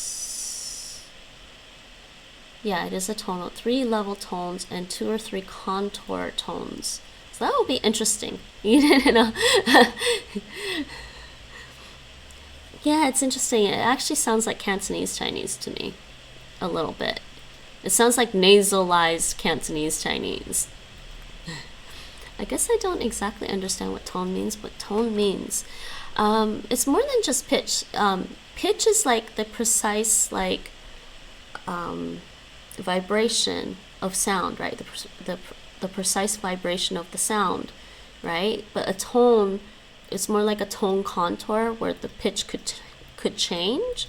So if you have a rising tone, it will be pitched low and then rises to a higher pitch.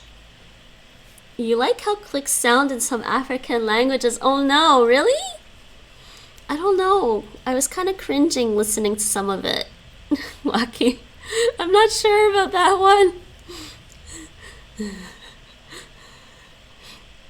Okay, we will try to finish my Vietnamese lessons and we will play Language Squad. We will play Language Squad though. I'm kind of making this a thing every Sunday to play some Language Squad. We will play this and we get to guess what languages there are. And we will probably play hard because people will join. Oh wait, I thought the alphabets was... No, oh sorry. It's 92 languages and the alphabets, the writing scripts has 46 alphabets. That'll be fun. I haven't done the alphabet one in a while. Yeah, tones, I think a lot of people misunderstand tonal languages in a way, but it gets fun. It gets fun. It's like singing. 15 minus 3 is 12. 15 trừ Muy long. That's not a ch. It's a ch sound. I try to remember. This was Romanized by Portuguese and Italian missionaries. So this tr is not a tra. It's a cha. Muy lam cha. -3. Ba. I think ba is 3. La muy is 12. I think it's this one. And yes, thank you, Streamlabs. Streamlabs is doing its job today. It broke a few days ago. Yes, I have 3 Discords. Feel free to join whichever one interests you. But the Cute Terror one is the one that's a little more casual. It's the one where I hang out and chill. And there's my YouTube. And my Twitter. Feel free to follow any of them. There are 28 days in February. Tongue Hai. Oh, 28 in February. February is Tongue Hai. Ko means has. Ko hai. Oh, hai. February is the 2nd month, right? Tongue Hai. Ko hai. 28 days. This is 20 days, right? Hai moi tam ngày. There we go. Tháng 2 có 28 ngày. Tháng 2 có 28 ngày. Tháng 2 có 28 ngày. 8 ngày. She pronounces this more like a D. 8 ngày. Okay, next. 40 is not 14. Bon mồi. Không phải là mồi bon. 40 Buồn. không phải là Buồn muội. 14. Buồn mồi. Không phải là 14. 40 Buồn mồi. không phải là 14. Okay. 14 20. 20. 20 Right. The numbering system is a little like Chinese. It's pretty logical from a mathematical perspective. And 40 is 4. It's basically 4 times 10 is 40. 40 And 11 is 10 plus 1. 11 That's why I think it's very logical from a mathematical perspective. Ngày 20 là thứ mấy? Ngày 20. Ngày 20. What day is the 20th? Oh, hold on. Ngày. I need help for this because I gotta remember the tones. Ngày. Ngày. Ngày. Ngày 20 là thứ mấy? Oh, I forgot the space. Hi. I forgot the space again. They make this one really tricky.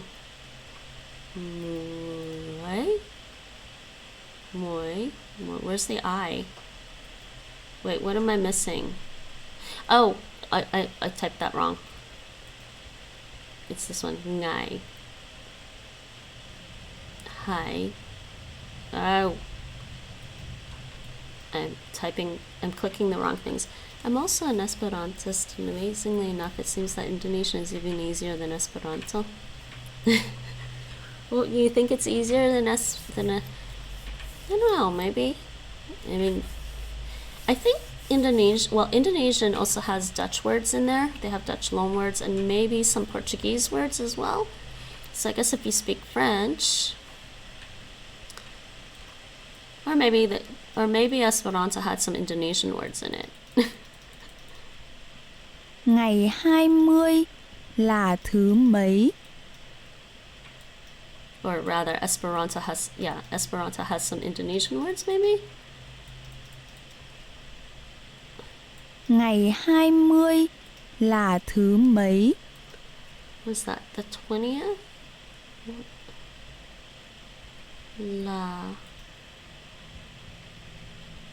Two. I believe that's right. Let's see if I can remember how to type. Let's try to type this.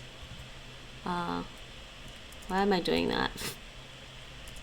I'm not in Vietnamese keyboard, am I? Ngày 2 mới là thứ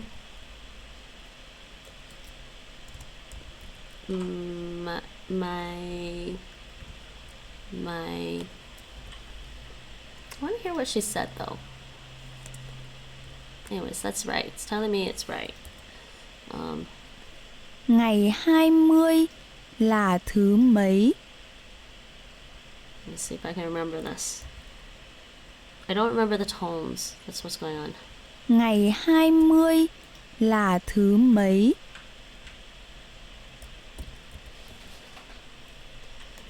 No.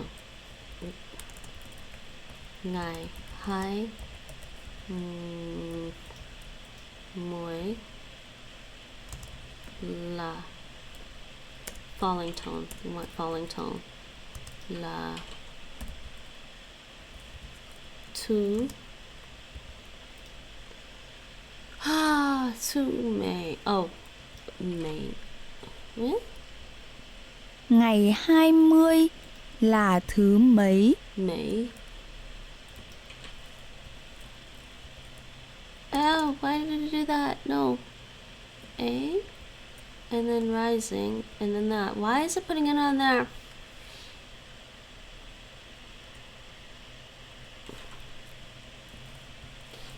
It shouldn't do that. It still took it. Well, the vocabulary is completely different, but I don't know Indonesian words are easy to remember for some reason. They just sound nice. Oh, that's good. Tháng 2 có 28 ngày. Tháng 2. Tháng 2. Tháng 2 có 28 ngày. See, I'm rusty because I haven't done Vietnamese in a while. Tháng 2 có 28 ngày. Yeah, okay. It is rising. Tháng. And then mid. Tháng 2. Tháng 2. Tháng 2 có 28 ngày. Có. Tháng 2 có. Tháng 2. Tháng 2 có 28 ngày. She says hi again. Tháng 2 có 2. Tháng 2 có 2. Tháng 2 có 28 ngày. Oh yeah. Hi. Mùi. Đắng.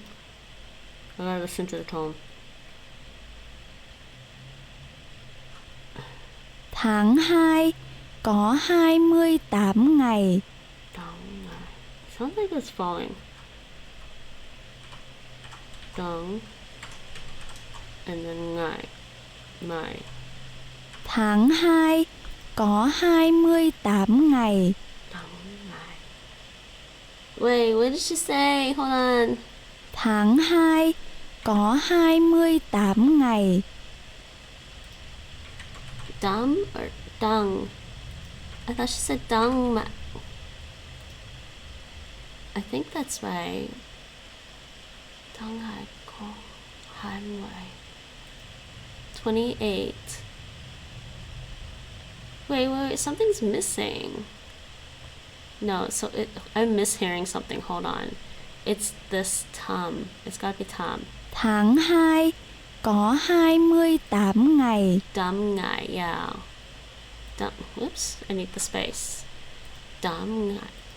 Tháng 2 có 28 ngày. I think I got this one wrong. Dum, rising, and then falling is what this one is. I'm not sure. Tháng 2 có 28 ngày. Let's say this right. Yay! Some words in many languages are mysteriously easy to remember. I have noticed that in Hungarian too. Like, is that Signos in Hungarian? The first time I saw it, I knew I would have no difficulty remembering. It just sounds nice. So you just you remember the words that just sound nice. That's good. I wish it was that easy for me. I think, yeah. I mean, I can understand that logic. That's the way your brain works. That's the way your brain works. Sometimes that works for me. It really depends. Like, but like the Mandarin, is it Mandarin? The Cantonese word for lion is sikji, and the Korean word for lion is saja. So I just remember saja, sikji, saja. And then we just learned singa for Indonesian today. Singa. Singa the lion. Singa lion. That's all I'm gonna remember.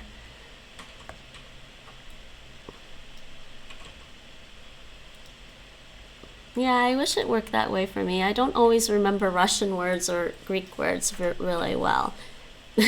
Even if I like the way they sound, I'm just like, wait, what?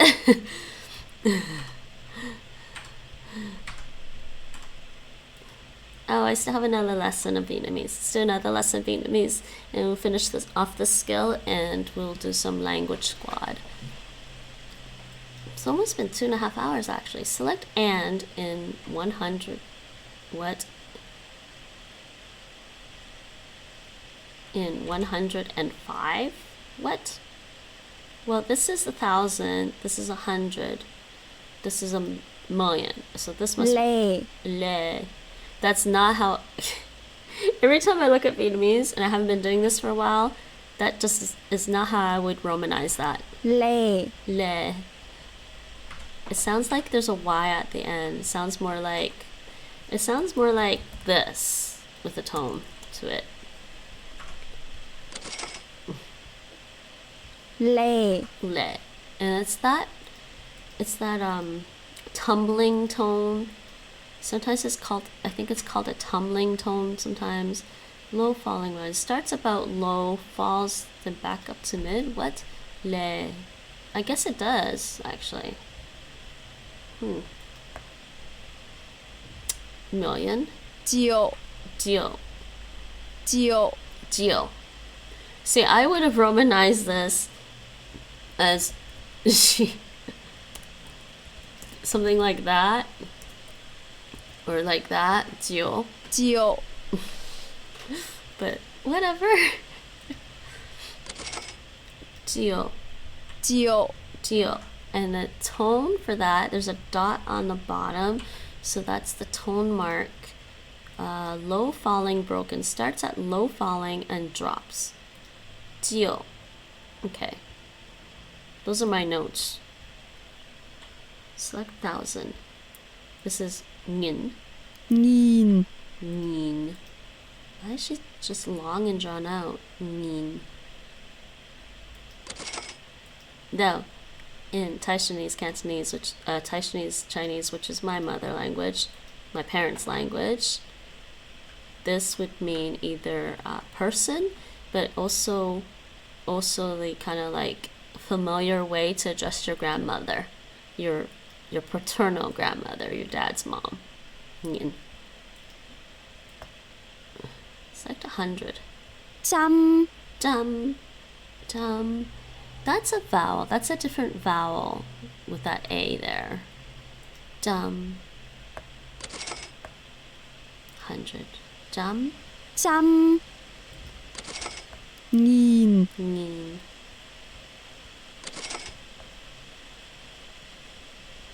Triệu. Oh, what did I say was that? 1,000? Nghìn. No. This one. Triệu is 1,000,000.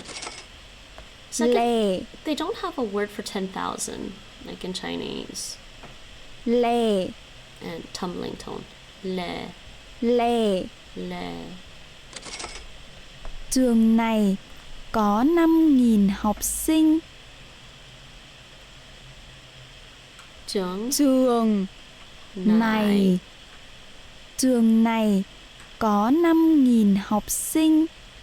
Có 5.000 has 5,000 học sinh. This word is basically cognate with Chinese. If you learn not. Nay, what's the Mandarin word for student? It's not quite the same as this. If this is cognate with Cantonese, Chinese more. Hoxing. Huh? Yeah, it's not cognate with Mandarin at all. So if you learn Mandarin Chinese, you won't recognize the cognates here. But hoxing, that's definitely like what my parents would say for student, and also in Cantonese, I believe. Trường này có 5.000 học sinh. The romanization in Vietnamese is not exactly phonetic, is it? I mean, the spelling does not tell you how. No, like I said, it was created by Portuguese and Italian missionaries. So maybe if you think like you're Portuguese or Italian, it might make more sense. That's what I keep telling myself. Let's see. I can go back here. Go back to the article about Vietnamese, the writing system. Okay, yeah, actually, up until the late 19th century, it was a mix of two scripts. They did use Chinese characters, right? And then they switch. Hold on. Yeah, here. A romanization of Vietnamese was codified in the 17th century by Jesuit missionary Alexandre de Rhodes, based on works of earlier Portuguese missionaries. Oh, this might be the French guy, I think. This is based on works of earlier Portuguese missionaries, particularly Francisco de Pina, Gaspar do Amaral, and Antonio Barbosa. So they did it. They made it weird. I mean, it's definitely, if you speak English or French, maybe it doesn't really look like, wow, doesn't really look like anything you'd think. Trường này có 5.000 học sinh. But I don't know, like why did they romanize it this way? Portuguese Jesuit interpreter, missionary priest, credited it with creating the first Latinized script of the Vietnamese language on which modern Vietnamese alphabet is based. I guess Portuguese.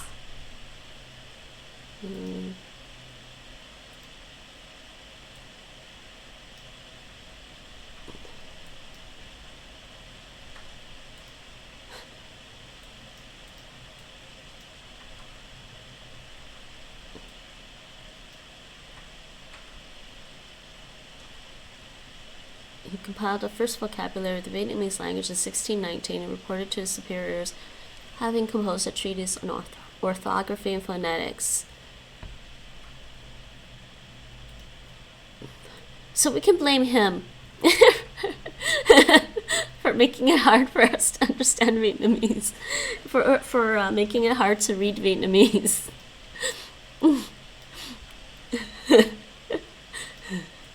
Trường này có 5. Tôi có 10 triệu. I mean, to be fair, at the time, they didn't realize English would be such a dominant language later on, did they? You know, at that time period, everyone was just, you know. I have 10 million. Tôi có 10 triệu. Tôi có 10 triệu. I have 10 million. That's literally, I have 10 million. There are 1 million people here. Oh no. No, this is gonna mess me up, but 1 million people here. 1 million is either 1 or 4, but which one is here?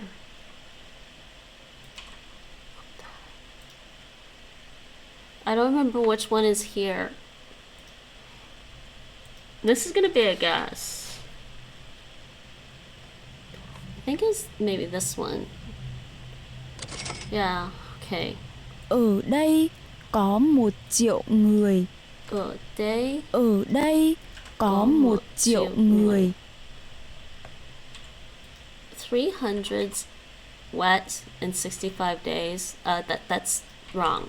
It's 365 days. Okay, I can't. They try. I mean, overall, LingoDeer is pretty good. 365 ngày.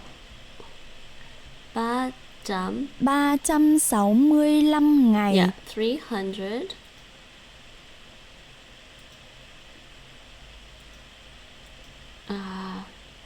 65 days.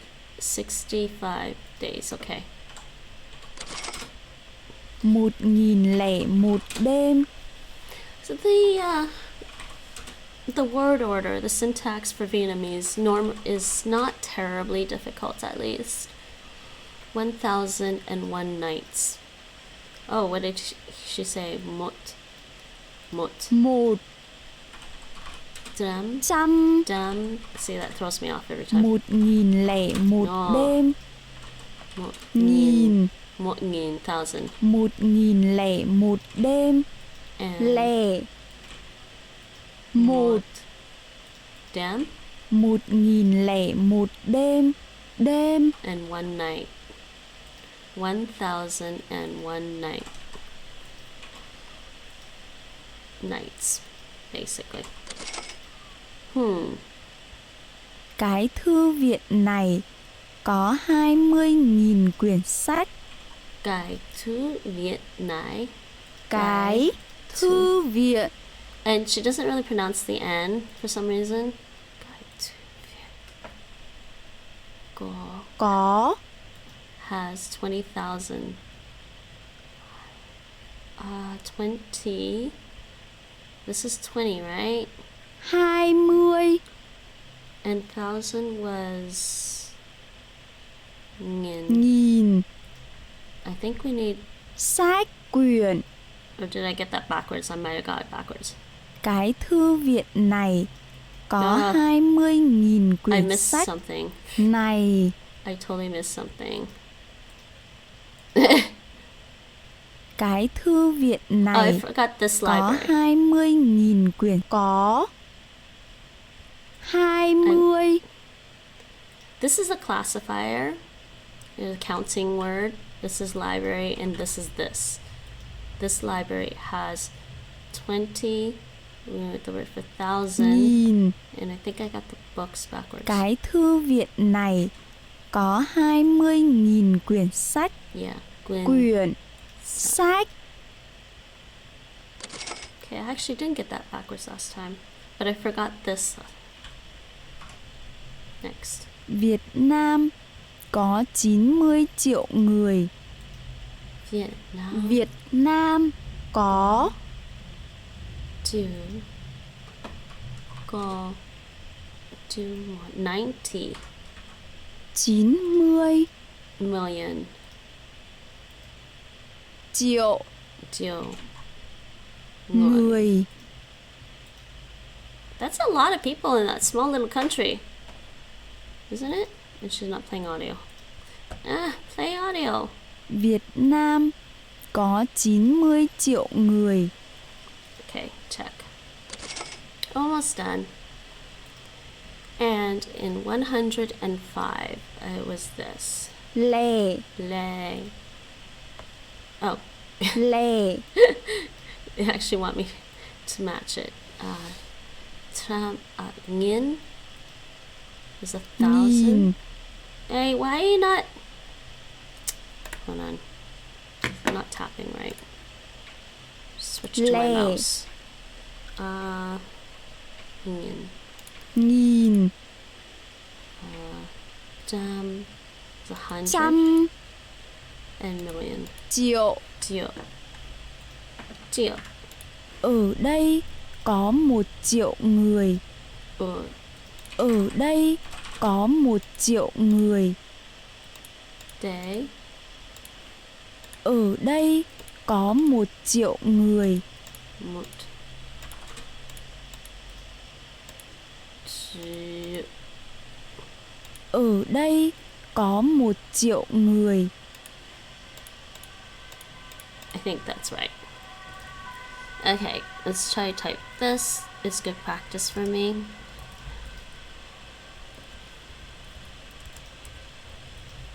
Go. Oh. That wasn't right. Go. Một. I.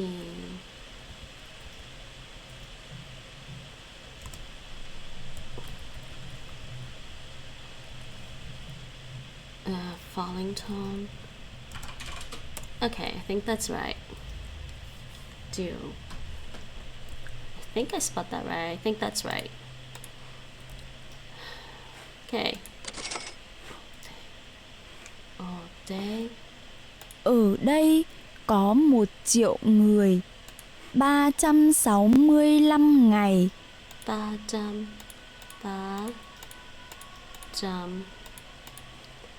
365 ngày.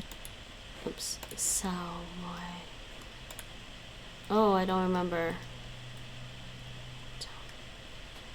365 ngày. Sao moi. Is it 365 ngày. 365 ngày. I might get this wrong. 365 ngày. I might get this wrong.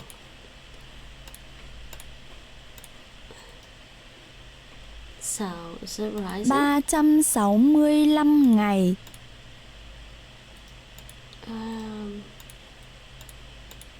Moi. That's an L. Moi. Stop that. Lam. Actually, that might be right. I think that might be right. I don't remember how to type that A. Isn't typing Vietnamese pain? I use the visual keyboard and I do it with the mouse because otherwise it's too much of a hassle. I have a Vietnamese keyboard installed. I use VNI actually, which isn't too bad. If you learn how to type,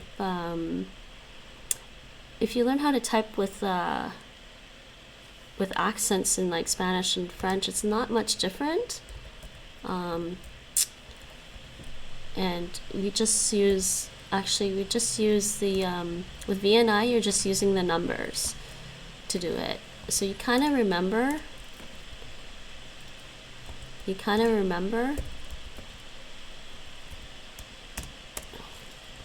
So it's not too hard. Basically, I'm typing like for something like this. It's like MU707I will give me that one. So I can show you that again. So like for something like this. So so it's just normal, like it's VNI keyboard. I type A, and I believe that one was like, wait, 8. Yeah, TRA8 M. It's like one of the numbers, so it's easy to figure out. A, and then 1 U.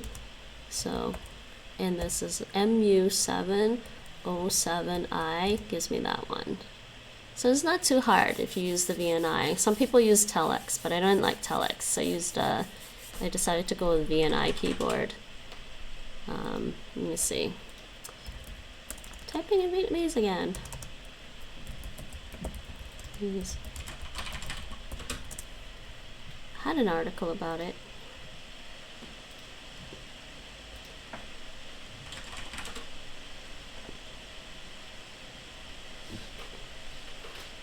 You can learn on here. You can learn on Brana. I didn't bother learning it on here though. But this is probably, let me see.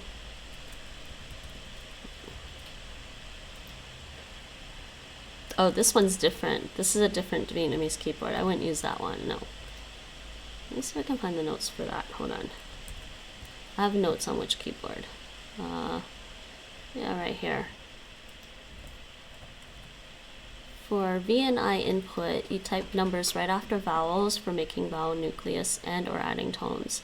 So it's pretty easy. These are like, so to add the tones, these are the numbers, 1 to 5. And then to add the circumflex, and then the upper comma, and to add the caron, and to type D, you type D, and you type this letter D, which is the sound, you type the letter D, and type 9. So it's actually not very hard.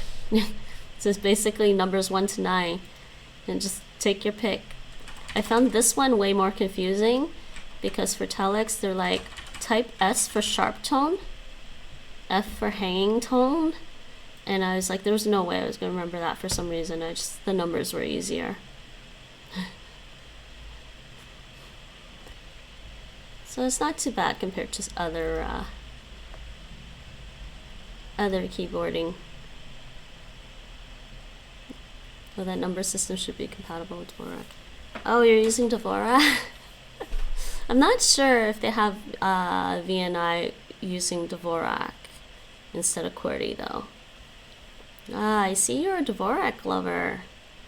Nate here actually uses Dvorak too, almost exclusively. Except for when you're coding, right, Nate? I use QWERTY at work.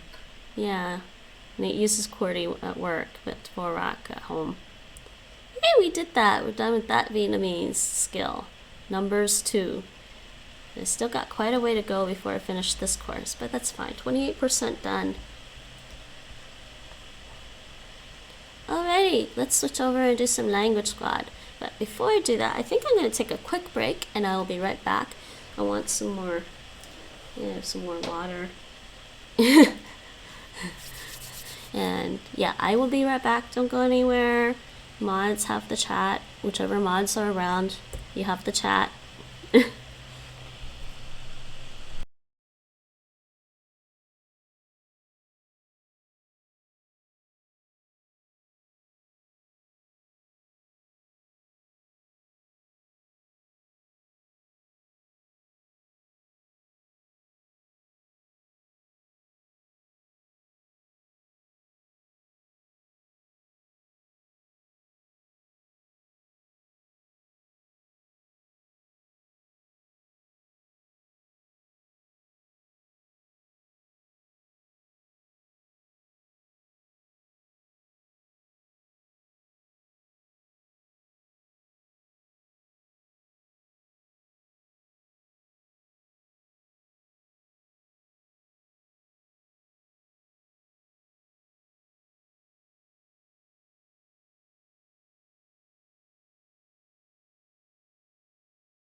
I'm back. I didn't go away for long. Okay, let's play some Language Squad, everyone. Oh, actually, maybe I just gonna change that title. Let's just change this title. Actually, I guess I could just put Language Squad on there. I'll just put Language Squad.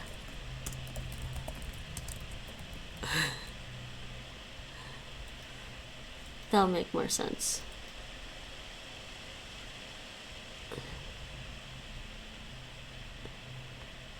Oh, I don't need this Brana site. Let's get rid of that. I have just tried it and that VNI system seems better than what I use. Oh, does it actually work with Dvorak? That's amusing.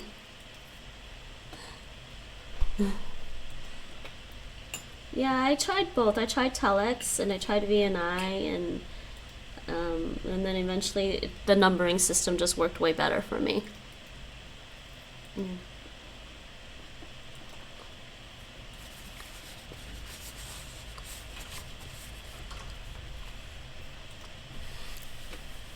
Alright, let's just start. I don't know who's around, but let's just play Language Squad. I'm going to start with the alphabet hard. 46 different alphabets. I feel like they added some alphabets to this since the last time I played it. That's Cyrillic. This is Mongol. Oh, actually, I'm going to switch this and add in a tag. I guess I could put Let's Play. Actually, I didn't know there was a Let's Play tag instead. There's a Let's Play tag instead of playing with viewers. I'll put them both on for now. Let's do that. Oh, this is Latin, of course. That is, hold on. That looks to, wait. No, that's Hebrew.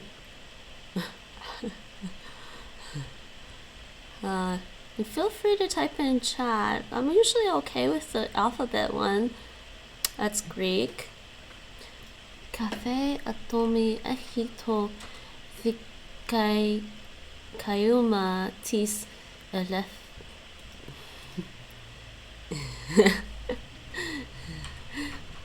I can read a little bit of Greek. Like I said, I didn't find Greek and Cyrillic terribly hard to learn. Language Squad. I don't know if Waki is still there. Waki, are you still there? We had our Cyrillic. First one was Cyrillic. And we were only allowed 3 mistakes. Okay, so this one, not Latin. That's not, I don't believe that's Canada. That's not Canada. That's better. I don't know what this one is, but looking it up would give it away because it'll show me the letters. Oh yeah, you can also do this.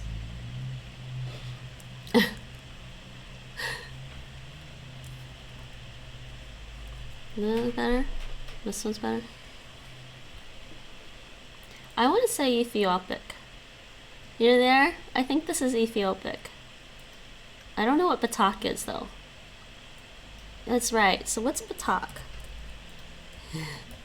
Good guess. Ethiopic writing system.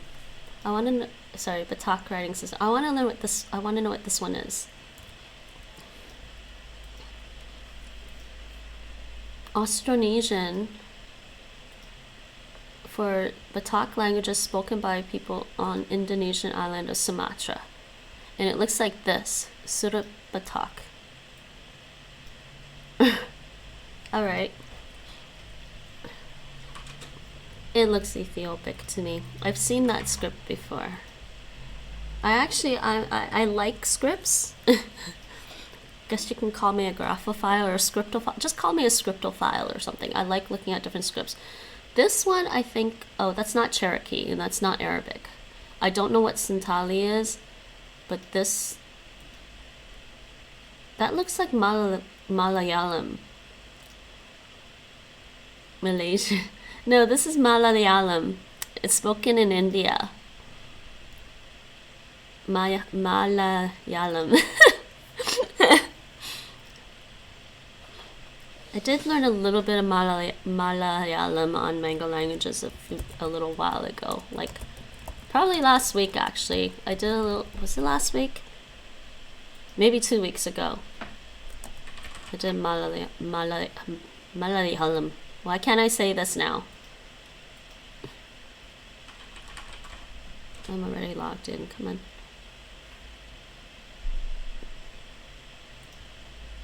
Oh, I'm on Spanish here. Why am I in Spanish? Oh, because I was playing around with doing Spanish. There's this one, Malayalam. I did a little bit of this. Wait, didn't I do a little bit of this? I thought I did a bit of this. Yeah, I did. ഞാൻ സുഖമായിരിക്കുന്നു. ഞാൻ സുഖമായിരിക്കുന്നു. സുഖമായിരിക്കുന്നു. സുഖമായിരിക്കുന്നു. ഞാൻ സുഖമായിരിക്കുന്നു. It's actually an amusing language. I was trying to decide which Dravidian language I wanted to learn. Malayalam. Okay, this one is not Cyrillic. It doesn't look like Batak. Actually, I think it's Khmer. It looks a little bit like no, actually, wait. Khmer? No, wait. Hey, Mike. You want to help out here? This isn't Batak because we just looked up Batak from before. But it's not Cyrillic. Is this Khmer? Khmer is related to Vietnamese, though.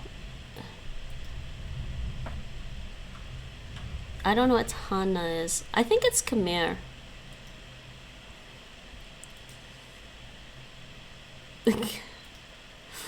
Did you level up on your Duolingo again? I don't say Khmer. Yay! So what's Tana? Let's look up that one.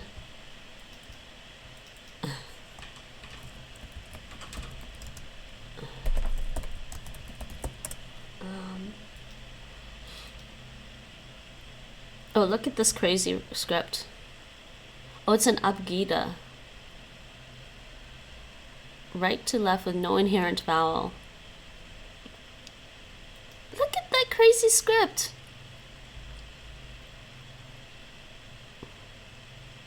But is it actually?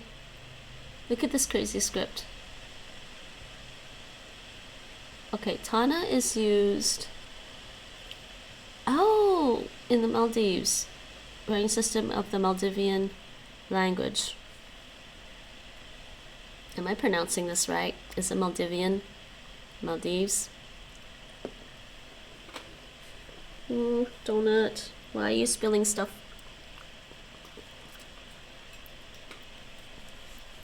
Okay, back to Language Squad.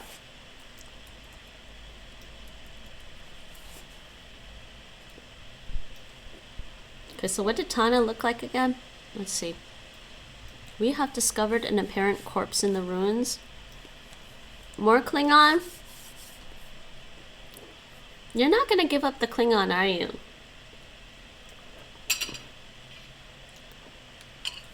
And yes, this is Mike. Mike, by the way, is a Norwegian speaker.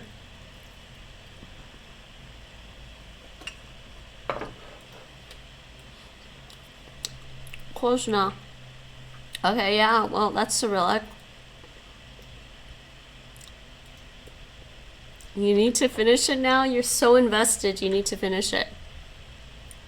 Oh, this is definitely Chinese. It's the only Chinese on the list, so it's Chinese simplified.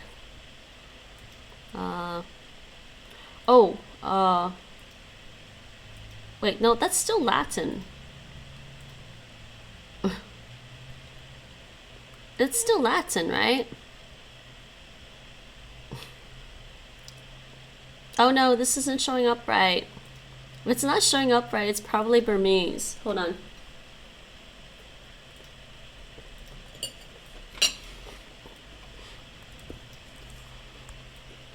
I gotta fix that with the Google settings.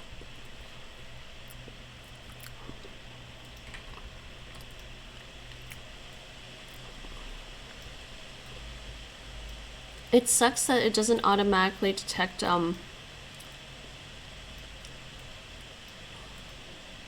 believe Burmese uses a Tibetan font, So let me just switch it to that and hope that fixes it. Oh, it's not gonna fix it unless I like refresh. It's gotta be Burmese because these show up. I might have to refresh it, which sucks. I bet you don't know what Shavian now. Probably not. Oh, sorry. That was Burmese, by the way.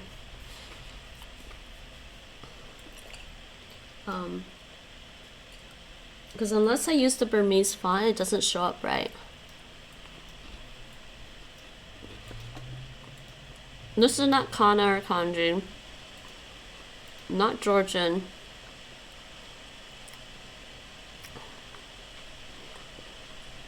I think it's one of the new ones. This is new or neo. Anyone want to guess?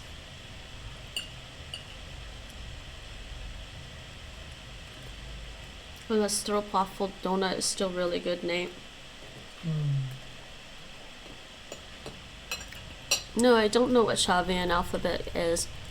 I don't know if they've showed us that on here before. Is it is it like, well, all writing systems are constructed. Oh, just for English? Mike should like this.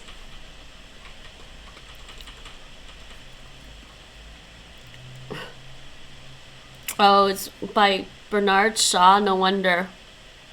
Mike, look, somebody tried to make English writing English words simpler.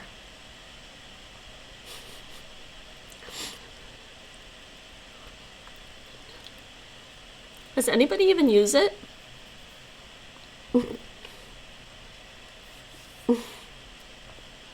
It's actually funny. Oh, they use it for English and Esperanto.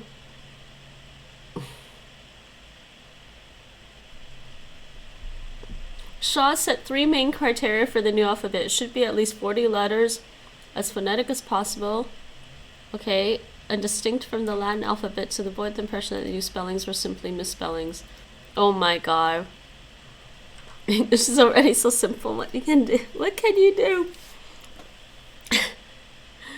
I don't know. There are some weird oddities in English, remember? So what's this one? I want to say this one. Yay! I forget where this one is. Neo Tfina.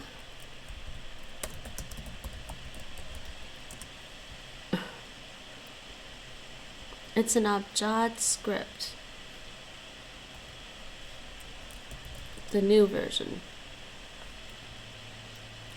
Oh, used to write the Berber languages.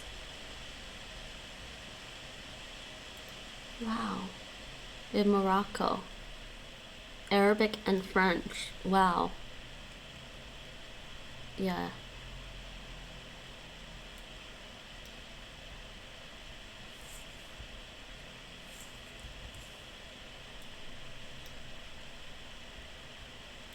Yeah, I know it's in Africa. I had a feeling. Mainly Morocco.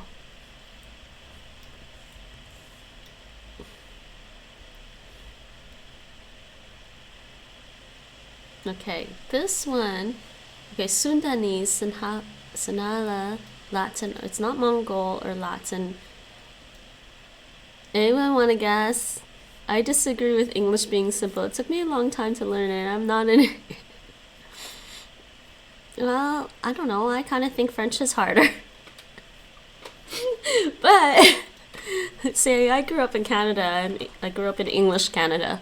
So if I grew up in French Canada, would I think English is harder? I don't know. We'll never know.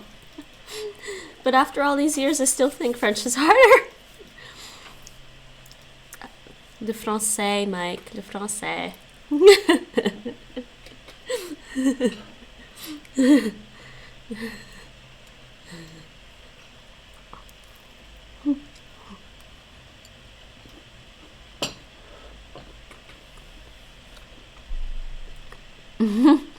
Mike is learning a bit of French. Mike apprend un peu de français.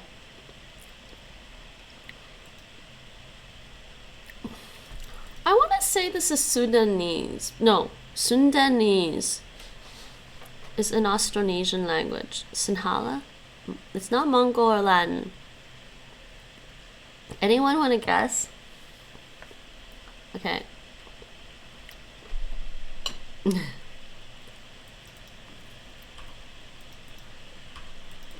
To be fair, I think if you were like a native Chinese speaker or Japanese or Korean or Arabic speaker, like exclusively those, and had to learn English and French, they'd both be just as difficult. I think English and French were probably both as difficult for speakers of like completely different languages than Indo-European languages.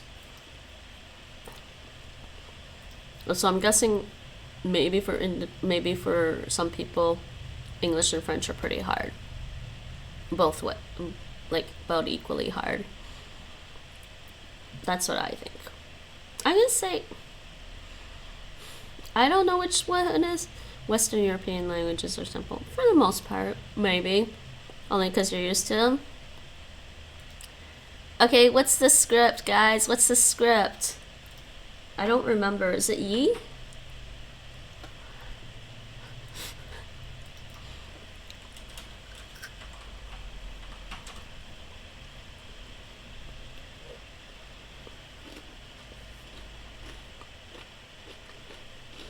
What was from? It was Yi. It was Yi.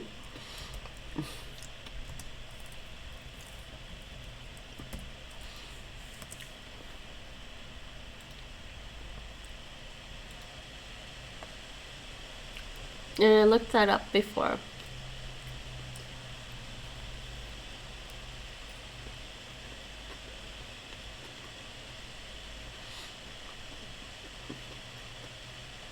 It's funny because it almost looks like it almost looks like the other one for like Berber languages or something. I don't think Mike wants the Shavian alphabet. I'm not sure I do either. I like English. I'm already used to English. Yeah, neither did I until I started playing this game.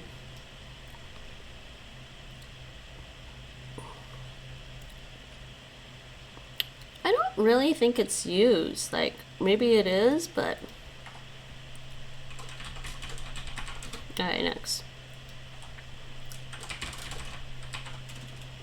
Coptic, Georgian, Bengal, isn't it Bengali? Sinhala, Nutka. I want to say Bengal.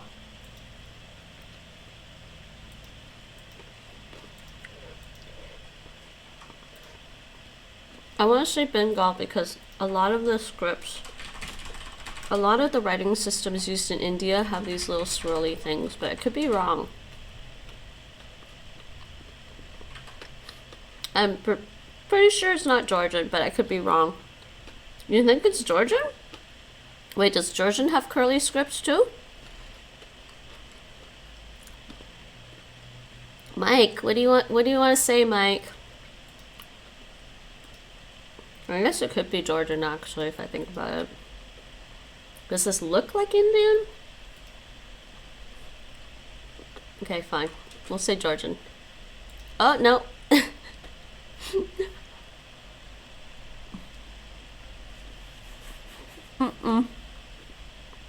Sinhala.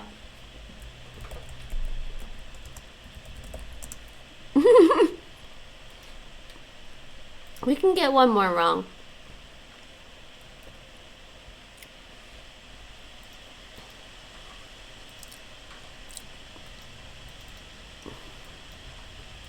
In Sri Lanka. I did say it looked a little Indian. But I know Georgian has these round thingies that look like a heart. Okay, let's just look this up again because I feel like it's not as curvy as some. Yeah, see? It's not quite as curvy. It has some angles. It has some angles like here. And there's no angles. There's some angles here. 333. Is that what you're saying? 333.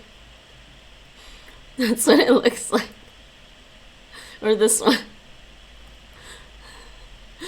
It's 333. It's pretty. All right, Mike. Okay, what's this one? Man, these are hard.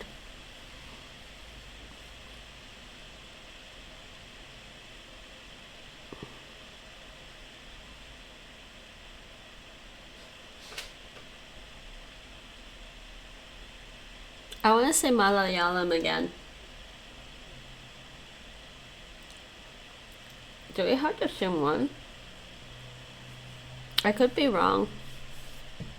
I want to say Malayalam. Yay!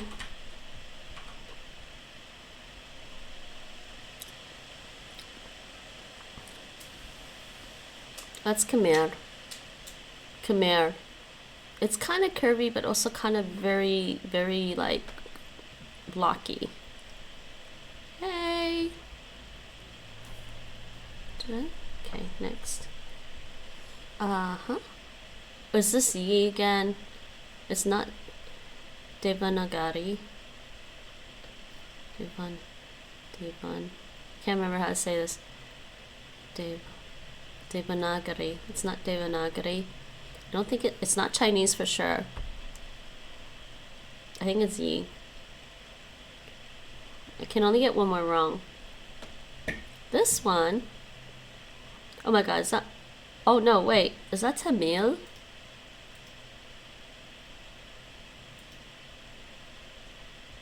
It's Tamil. This is Mongol for Mongolian. This script for Mongolian is used in Inner Mongolia in China. And this is... Yes, it's what they use for Hindi. They also use it for Nepali as well. Devanagari. It's what apparently is called Devanagari, if I remember correctly. Is this thing again? I could be wrong. It's not Tibetan Cyrillic. It's not Gujarati. I don't know what Vai is. Oh, it was Vai.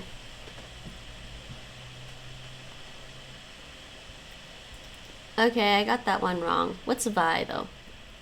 Let's look up Vai.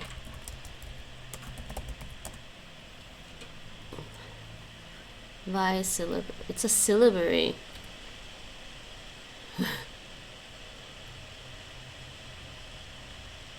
Liberia? Wow. On Tuesday, someone who seems to be his sister cleans the temple. More Klingon? We did okay. We did okay there. Okay, I'm gonna share that on Twitter. I guess I'll share that on the Discord or something. Share on Twitter.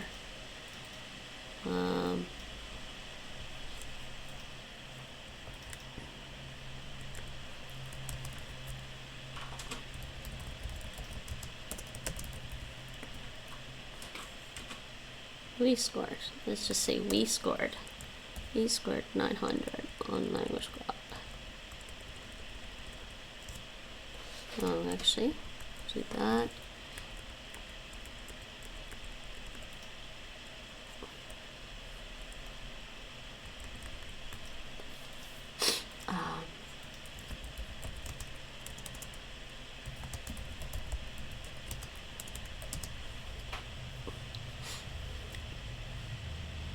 I'll share that on my Twitter.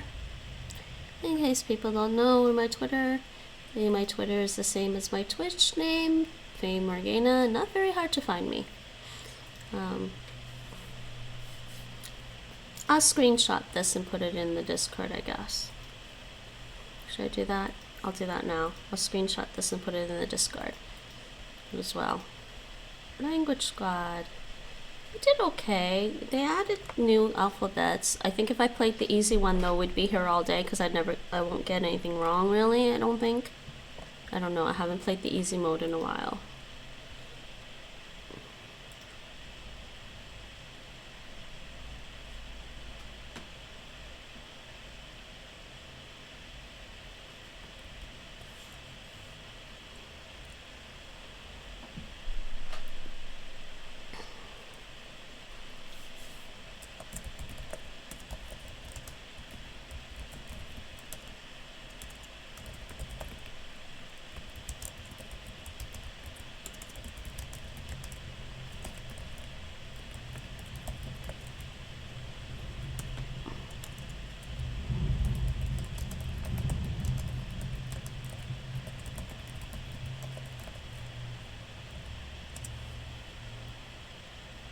Alright, who's pinging me in the Discord right now?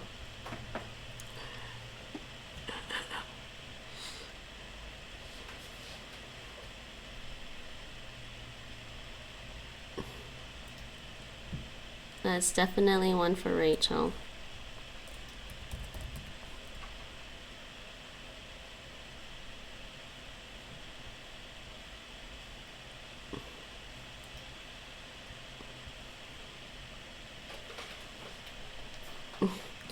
Your staff is longer than my staff. They are talking about a weapon there.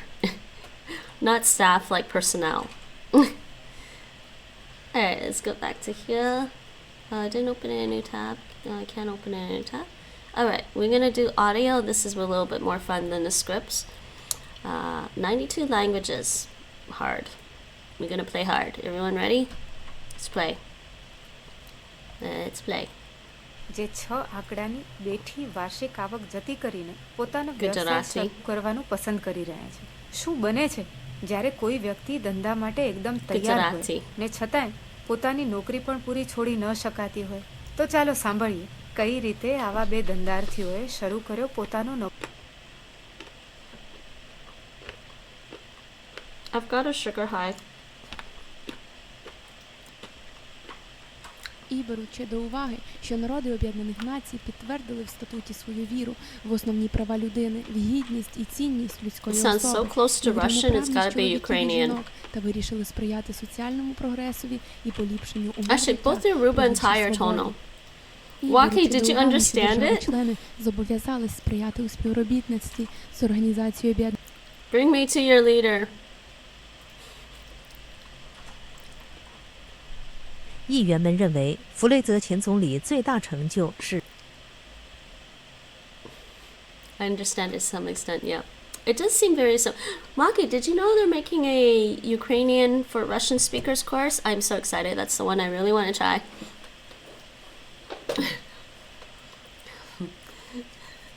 I'm like, if I can learn it from Russian, what's the point of learning it from English? You should do Ukrainian. I already started the Ukrainian course. I'd rather do it from Russian. ଅନୁଚ୍ଛେଦ 5 କୌଣସି ଲୋକକୁ ଯନ୍ତ୍ରଣା ଦିଆଯିବ ନାହିଁ କି ନୃଶଂସ ଅମାନୁଷିକ ବା ସମ୍ମାନ ହାନିକାର ବ୍ୟବହାର ବା ଦଣ୍ଡରେ ଭାଗୀ କରାଯିବ ନାହିଁ। ଅନୁଚ୍ଛେଦ 6 ଆଇନ ଆଗରେ ବ୍ୟକ୍ତି ହିସାବରେ ସବୁଠାରେ ଗଣ୍ୟ ବା ସ୍ୱୀକୃତ ହେବାର ଅଧିକାର ପ୍ରତ୍ୟେକଙ୍କର ଅଛି। ଅନୁଚ୍ଛେଦ 7 ଆଇନ ଆଗରେ ସମସ୍ତେ ସମାନ ଏବଂ ପାତର ଅନ୍ତର ନିର୍ବିଶେଷରେ ଆଇନ ବଳରେ ସମାନ। India. I forget. Where's... Oh.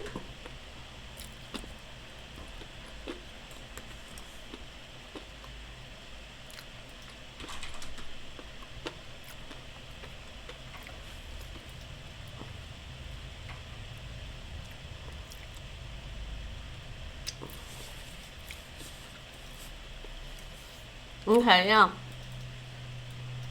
Last time I checked Ukrainian for English speakers, they marked all my answers with Kiev incorrect because it Kiev.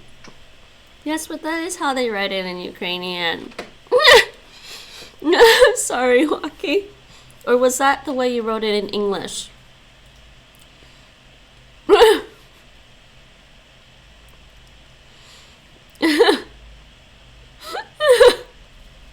I'm sorry. English, yeah. By the way, if people want to hang out with the rest of us Languageholics when I'm not streaming, that's my Discord. Well, that is the Discord for the languages and culture. It's the Citadel of Language and Culture. Feel free to join.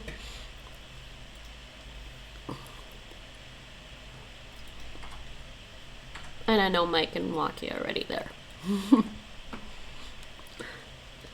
Language Squad. Let's see. Ainu? Kani kek, eani ek, ani ek, choka arakian, e chokai charaki, okai araki, kani karapa, eani e arapa, ani arapa, choka paean, e choka e chipae, okai pae, hokampa ne pikine wa, teta arapa anagne sarunkuri poswa. Is it Ainu? Oman yakaye. Sah, shih, suh, seh, soh, kara, kire, kuro, kere, koro. Idak haveka, aemina no okaluene. I think it's Ainu, actually. Oh, thanks for the follow, Grand. I'm gonna just call you Grand. Mostly because it makes me think of Lord of the Rings. I think it's Ainu. It doesn't sound Gujarati. Yay! We should learn Ainu on drops. Okay, they added a language. Ciu raitas havi statanetson, du, al neniu estu arbitre forprenita la statanezzo, nec rifusita la raito shangi sian statanetson. Plen agiai viroi cae virinoi, sen ia ein limigo pro raso, naziezzo au religio, raitas edzigi, cae fondi familion. Iliae raitoi estas egalae concerne la geedzigion, dum la geedzezzo cae concerne exedzigion. Romanian sounds a little like Italian to me. Like Romanian sounds like Latin and Italian. Nice. Good job. Khmer Bugani. The Mingnam Kambao is like spoken in, I believe, Indonesia. It's an Austronesian language. Buganese. Wait, where's Buganese? Again. Does anybody remember? Perlu riatoro rilalena sur hukungi narekode wat ding setli tau na tarusi mulai lalasalai na sange lalam madeceng naola makuraga pecaliri sipak salai iye. I'd be surprised if it's the rest. It's Khmer. No, it is Buganese. No, I was just asking. Lie. What's Veranot? Huh? Esperanto. Lie. Oh, did I read it? Yeah. Oh, jeez, they tricked me. Why did Buganese sound? Is Buganese is tonal, right? It's gotta be tonal or something. Why did it sounded tonal? It's not tonal. Why did it sound tonal to me? Perlu riatoro rilalena sur hukungi narekode wat ding setli tau what ding set? Perlu riatoro rilalena sur hukungi narekode wat ding setli tau tarusi mulai lalasalai. Okay, that was totally my fault. I'm sorry. I got one wrong for us. Let me stop being next time. Okay. Danes pa nam bo Pater Provincial več spregovoril o prihodnosti verskega in kulturnega središča Svete družine v Adelaidu.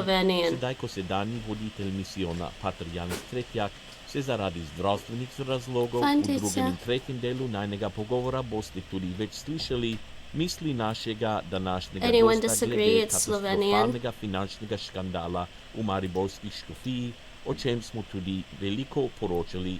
Didn't know this woman. Vero is men. Yeah, I did look that up. Esperanto kind of hurts my head though. Because the thing is, because it's a constructed language, then you have to really spend time to figure out like where they decided to use a Germanic thing or Latin thing, so I don't know how consistent it is.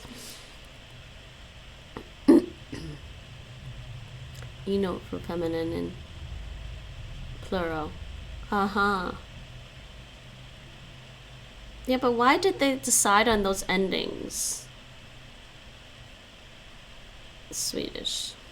Для вас довольно значительная роль, да? Вы даете фараона в этой постановке. В первом акте очень многое ложится на ваши плечи. I can't be wrong on that. Come on, that just sounds way too much. It sounds a lot like Russian to me. أخ بتخارجون شاو الدعوار ودوانا نتفقتا عم ضبط إليه خلط دبرانة هيايوتا دايمة Syrian. ات عراق يو أموات خيدة وجودو اتفقتا مزملة بوتخدا خمتا Ruski. عيد إيلام يقرتا إيفون Ruski. It's got the Y at the end. الأموات It مخيدة does. I think it's Assyrian too. بيتشتا من هيايوتا عراقيتا. Poruski means like in Russian. Like, what are you doing?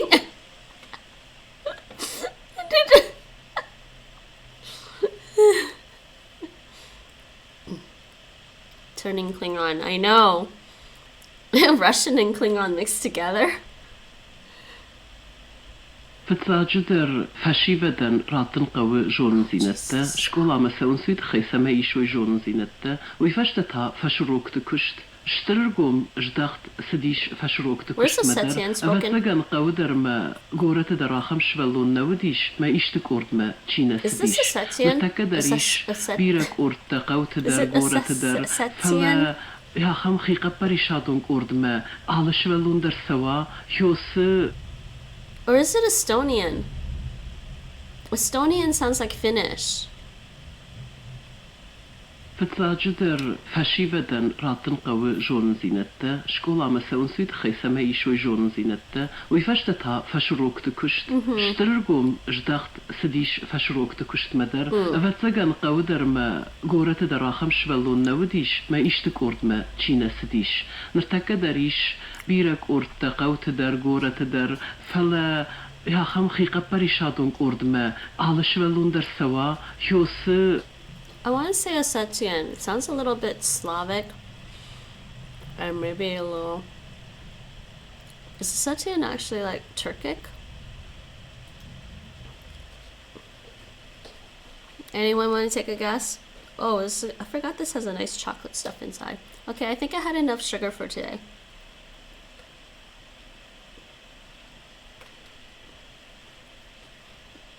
Ossetia?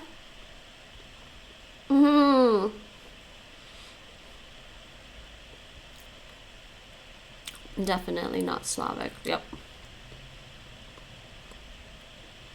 При упражняването на своите права и свободи е подчинен само на такива ограничения, установени с закон, изключително с цел да се осигури необходимото признаване и зачитане правата и свободите на другите и за удовлетворяване на справедливите изисквания на морала, обществения ред и общото благоденствие в едно демократично общество.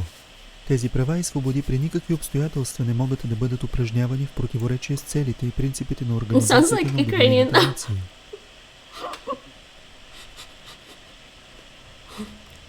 I think Bulgarian and Ukrainian sound alike, though, in a way. I don't know why.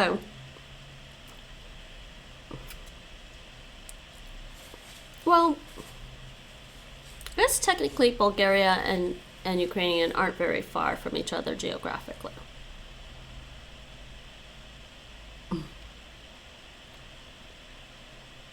En ce qui a trait à axe judiciaire là, il y a plusieurs points qui te débattent. Parmi points ça. How many people heard the French there?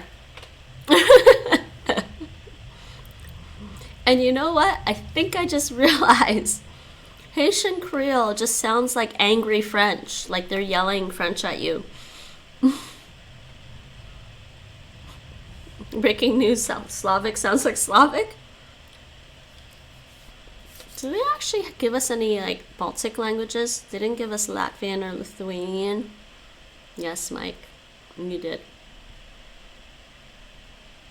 શ્રોતા મિત્રો આજે બધાના પ્રિય પિઝાની વાનગી recipe જણાવી રહ્યા છે દીક્ષિતાબેન. સૌથી પહેલા તો તરત ખાઈ લેવા પડે કે તમે કયું છોકરાઓને પહેલા ગણાવશો શું શું જોઈશે કેટલું કેટલું ભાખરી આખી બનાવી જ લેવાની તવા પર. ઓકે, તો આ થયો આપણો પીઝાનો બેઝ. હવે બીજી કઈ વસ્તુની જરૂર પડશે? દીક્ષિતાબેન, ગ્રેવી ગેસ પર કેટલી મિનિટ અંદાજે રાખવી પડતી હોય છે? I think it's Punjabi or Gujarati. Mike, I took 11 years of French in school. I don't need to do French before Haitian Creole. શ્રોતા મિત્રો, આજે બધાના પ્રિય પિઝાની વાનગી I still have a French Duolingo owl. સો સૌથી પહેલા તો તરત ખાઈ લેવા પડે કે તમે કહ્યું છોકરાઓને લંચ બોક્સમાં કેમ આપી શકાય? પહેલા ગણાવશો શું શું જોઈશે, કેટલું કેટલું? એટલે ભાખરી આખી બનાવી જ લેવાની તવા પર. ઓકે, તો આ થયો આપણો પીઝાનો બેઝ. હવે બીજી કઈ વસ્તુની જરૂર પડશે? દીક્ષિતાબેન, ગ્રેવી ગેસ પર કેટલી મિનિટ અંદાજે રાખવી પડતી હોય છે? Gujarati or Punjabi? Anyone want to take a guess?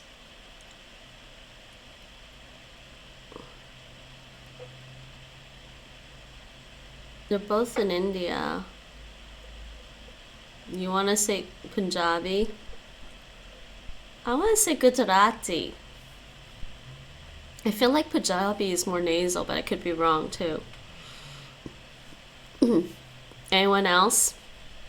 We need a tiebreaker. Eeny, meeny, miny, mo, catch tiger by the toe. If he hollers, let him go. Eeny, meeny, miny, mo. Only because of my emote. Hey, yay! अस्सलामुअलैकुम, मैं हूँ शहनाज नफीस programme round table के साथ. और सामीन, आज के round table में हम एबटाबाद में के कंपाउंड से मिलने वाले दस्तावेज़ात में से कुछ अहम इंकिशाफात पर बात करेंगे.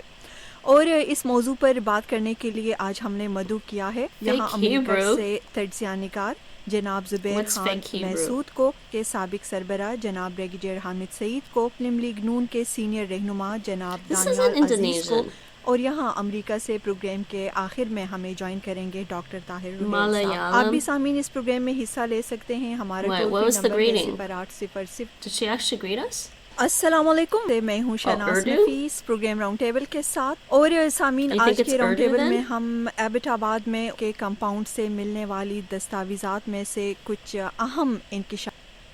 अस्सलामुअलैकुम, मैं हूँ शहनाज नफीस प्रोग्राम राउंड अस्सलामुअलैकुम, मैं हूँ शहनाज नफीस प्रोग्राम राउंड टेबल के साथ. और सामीन, आज के राउंड टेबल में हम एबटाबाद में के कंपाउंड से मिलने वाली दस्तावेज़ात में से कुछ अहम इंकिशाफात पर बात करेंगे. और इस मौजू पर बात करने के लिए आज हमने मदऊ किया है. Good call.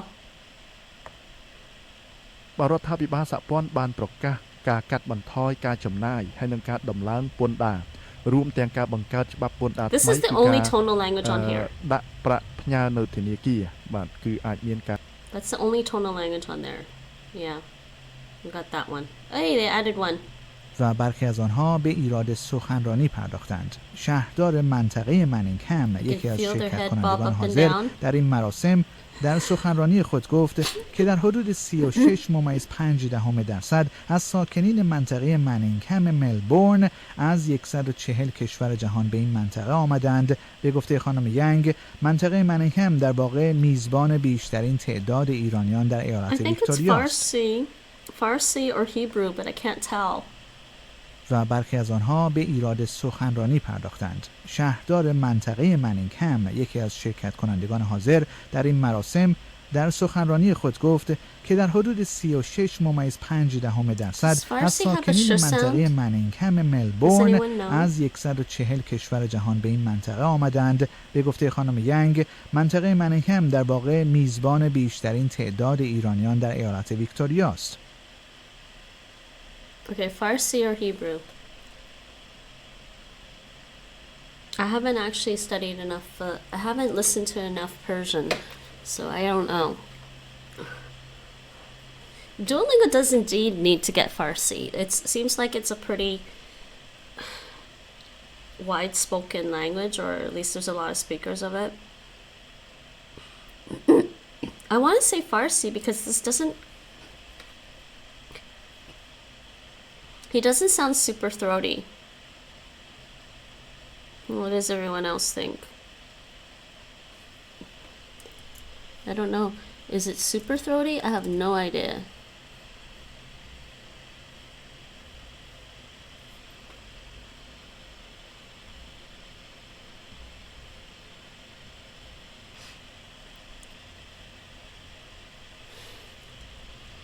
don't know. I'm going to say Farsi. It was Farsi. Yay. I want to hear this again though. و برخی از آنها به ایراد سخنرانی پرداختند. شهردار منطقه منینگهم یکی از شرکت کنندگان حاضر در این مراسم در سخنرانی خود گفت که در حدود 36.5% از ساکنین منطقه منینگهم ملبورن از 140 کشور جهان به این منطقه آمدند. به گفته خانم I wanted to hear the consonant sounds. Okay, next. Eh bien, étant donné que toi da se offre can't hear him. une inscription, bah qualche position commune encore, c'est pour tout le monde aller dans l'élection. Eh bien, pour aider à répondre à une question ça au Jacques Bélizé, à question pertinente qu'on gagne pour dire. More correctly, Haitian Creole. Oui, c'est bah sérieux. Question Eh bien, étant donné que toi da se offre I told you, when I was growing up in Toronto, I occasionally met people that spoke French or spoke what sounded like French, but I could tell it was Haitian Creole instead of French because it just sounds like it's from a cartoon.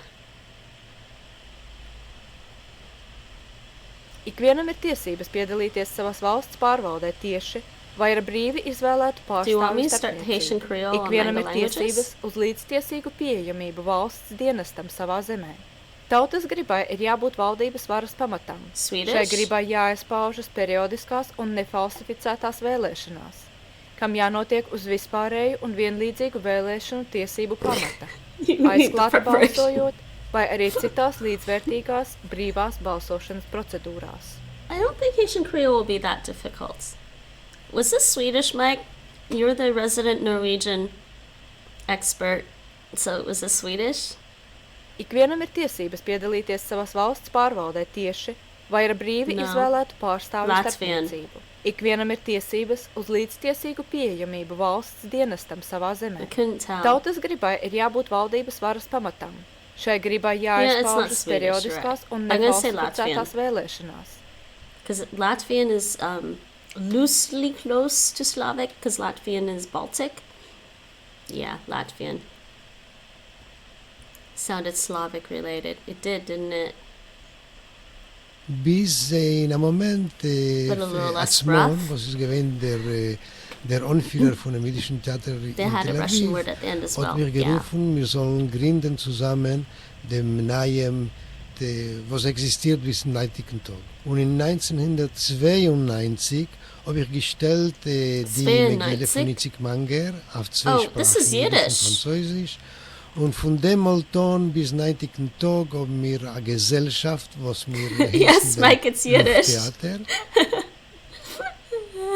There was something he said, and I said, oh, that's Yiddish. Bis in einem Moment Atzmon, was ist gewesen der Anführer von dem jüdischen Theater in Tel Aviv, hat mir gerufen, wir sollen gründen zusammen dem neuen, was existiert bis zum heutigen Tag. Und in 1992 habe ich gestellt... That's what it was. 92. Basically, 97. Yiddish theater in Tel Aviv. There is a Yiddish theater in Tel Aviv? Wow. Or was it 92?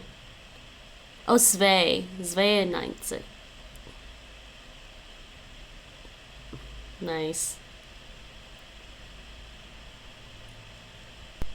Des Weiteren darf kein Unterschied gemacht werden auf Yiddish, right to German? No, it was Norwegian. Shu hafta ommaga havola qilingan tarjimai holida 41-prezident o'z o'g'lining qo'lida ishlagan va mudofaa vaziri Donald Rumsfeldni qattiq so'kadi. Bu kekkaygan ikki siyosatchining avtoritar, murosasiz yondashuvi o'g'limga pand berdi deya yozadi u. Bush o'z o'g'lining ayrim qarorlaridan ranjigan degan taxmin avval ham bor edi. Xo'sh, nima uchun u shuncha yil jim yurdi? Nima uchun hozir gapirishga qaror qildi? Yoshi bu joyga borib qoldi. O'g'li ham yordamga muhtoj deya javob qiladi tahlilchi Klaus Laris. It's Arabic? It's Arabic? Are you sure? Shu hafta ommaga havola qilingan tarjimai holida 41-prezident o'z o'g'lining qo'lida ishlagan va mudofaa vaziri Donald Rumsfeldni qattiq so'kadi. Well, first of all, I'm going to ask Mike if it's German or Norwegian, because Mike is the resident Norwegian and German expert. Mike, is it German or Norwegian? I know it's not German. It doesn't sound Norwegian. Definitely sounds throaty. So it's not Estonian, not Esperanto, not Uzbek. That leaves us with Urdu and Arabic. I'd guess Uzbek because I hear Russian words and that's a Turkic language. Let's listen to it again. Shu hafta ommaga havola qilingan tarjimai holida 41-prezident o'z o'g'lining qo'lida ishlagan va mudofaa vaziri Donald Trumpni qattiq so'kadi. Bu kekkaygan ikki siyosatchining avtoritar, murosasiz yondashuvi o'g'limga pand berdi deya yozadi u. Bush o'z o'g'lining ayrim qarorlaridan ranjigan degan taxmin avval ham bor edi. Xo'sh, nima uchun u shuncha yil jim yurdi? Nima uchun hozir gapirishga qaror qildi? Yoshi bir joyga borib qoldi. O'g'li ham yordamga muhtoj deya javob qiladi tahlilchi Klaus Laris. I'm kind of with Waki because I was thinking even before anyone said anything that it sounded a bit like there were Slavic words in there, like there were Slavic sounds, which could happen with Uzbek, even though it's a Turkic language. They're so close to Russia that they might pick up the Russian sounds. I'm actually going to say Uzbek. And I was looking at the list to see if they had like Latvian or Lithuanian or something else that's Slavic, but I don't think it's throaty enough for Arabic. And also with Arabic, I'm not hearing their definite article, the al. But I could be wrong, but I'm going to go with Waki and say Uzbek. I'm sorry, no offense. I know you're new. Welcome to the channel. Uzbek. But always a good guess. Your guesses are welcome. You can guess what you think it is or guess what you don't think it is. Whichever way is always fun. Central Asian languages, which are mostly Turkish, took up. Yeah, that's what I'm wondering if they got that influence. And it's like how I keep saying like Mongolian. I think Mongolian is also a little influenced by Russian in sound. And then, funny enough, I think Mandarin is a little influenced by Mongolian.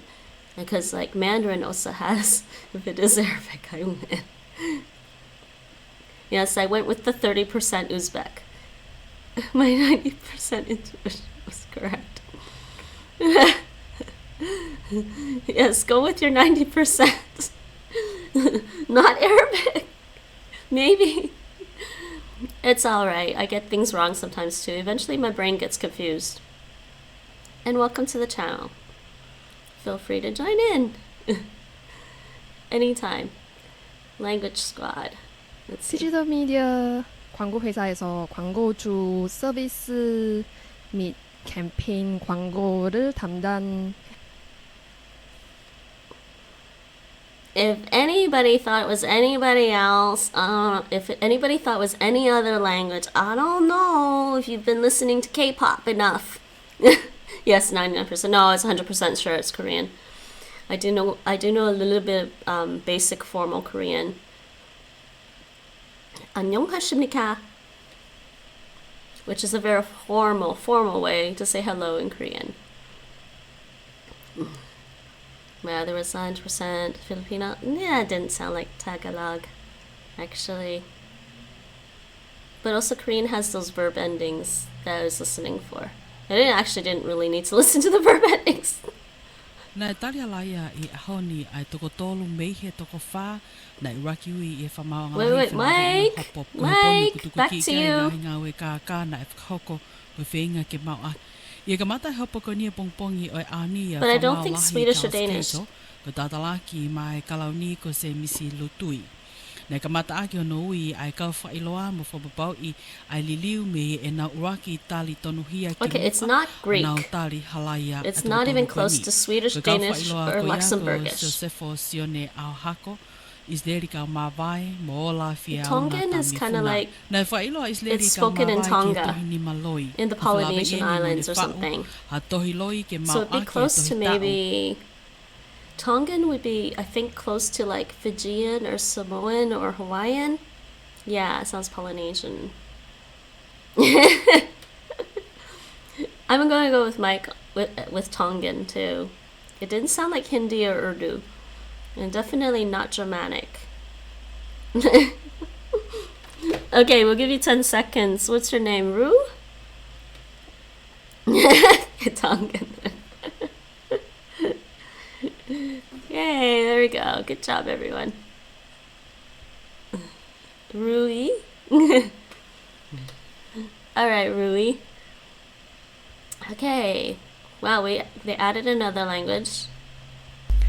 Tiap-tiap orang nak ke pemulihan yang efektif nibat tribunal-tribunal kebangsaan yang kompeten atau buat-buat yang melawan dengan hak-hak asasi yang diberi ke gopnyan di konstitusi atau Oh, I'm confused. But he said effective. Hana mesti orang pih jidrop, jitun atau jiboh nangrau. Doesn't sound like ban yang Afrikaans. disuka atau kiri-kiri yang hawa. Perkara nombor 3. Do you know Afrikaans?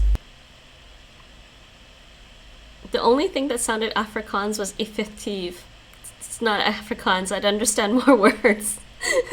I would think I would understand more words because I've studied Dutch. Tiap-tiap orang nak ke pemulihan yang efektif nibat tribunal-tribunal kebangsaan yang kompeten going by where I think this language is yang melawan spoken. dengan hak-hak asasi yang diberi ke gopnyan di konstitusi atau hukum. Perkara nombor 3. Hana mesti orang pih jidrop, jitun atau jiboh nangrau dengan ban yang disuka atau kiri-kiri yang hawa. Perkara nombor 10. Where's Ashanese again and Hausa? Because there could be other languages that were influenced by Dutch to have the effective word in it. That's the only word that sounded Dutch. That's the only word. Only one word. And normally with Afrikaans, I recognize more words than that.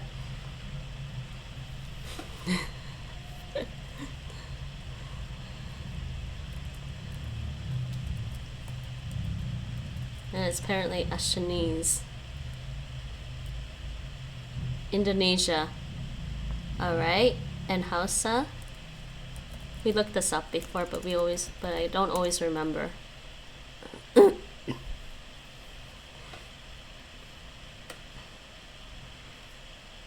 I actually want to say Hausa.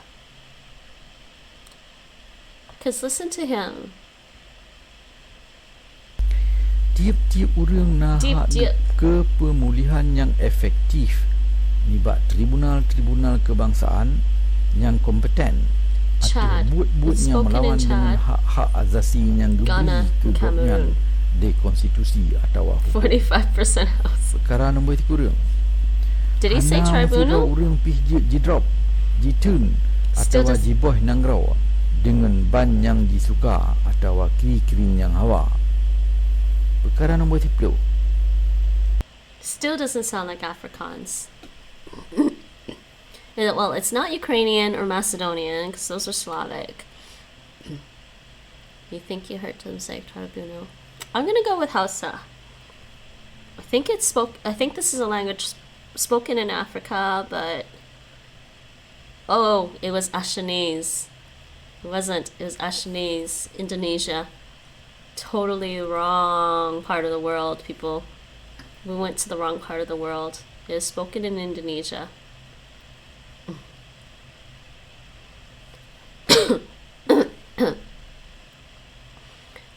Here. It sounded Austronesian. Percent greater than 90%. Oh dears. Yeah, that was easy to get confused by. This one or this one. But what was I hearing at the beginning? Like, features, phonology.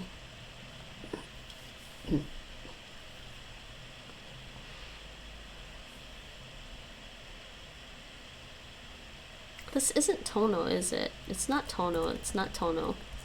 Okay. Yeah, so...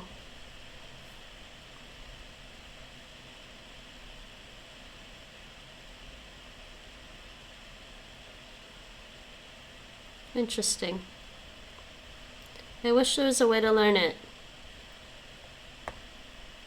Okay, so we got 2 wrong. We're only allowed 1 more. Look, Afrikaans and Dutch here now. Is daar die androecium, met ander woorde die meeldrade, die goed wat die sperme in terme van plantstruktuur produseer. Dis gewoonlik 'n filament met 'n helmknop daarbo-aan. Dink 'n bietjie aan tierlelies, as jy daaraan ruik is jou neus vol stuifmeel, jy kan dit skaars afkry. Duidelik het hierdie strukture dan 'n vaste funksie. En dan natuurlik is daar die kurpel waar die stuifmeel aan vasgeheg word, waar dit dan versmelt in 'n struktuur met die naam van ovarium. Dit is in seksuele reproduktiewe terme German Dutch aan almal van ons. I just wanted to hear the rest of the Dutch. Is daar die androecium, met ander woorde die meeldrade, die goed wat die sperme in terme van plantstruktuur produseer. Dis gewoonlik 'n filament.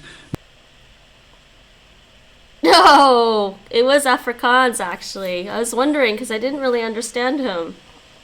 Oh no, chat. Chat. Is daar die androecium, met ander woorde die meeldrade, die goed wat die sperme like in terme van plantstruktuur produseer. Dis gewoonlik 'n filament met 'n helmknop daarbo-aan. Dink 'n bietjie aan tierlelies, as jy daaraan ruik is jou neus vol stuifmeel, jy kan dit skaars afkry. Duidelik het hierdie strukture dan 'n vaste funksie. En dan natuurlik is daar die ander. That was bad. That was bad on me. I should have said Afrikaans. Dutch.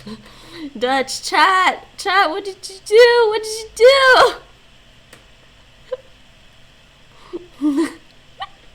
Don't feel so bad. This was actually the hardest difficulty. It was not easy. This was the hardest difficulty. So I'm going to share this on Twitter. I am warming up.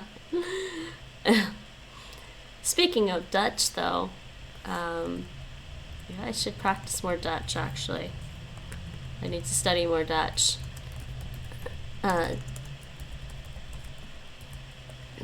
Difficulty, hard. Yeah, I'm just going to post that on... I'm just going to post that on my Twitter. Feel free to follow my Twitter for updates and notifications about my streams if you want. Occasionally I post other things, but most of the time it'll just be updates about my streams. And it's not hard, it's the same name as my Twitch name.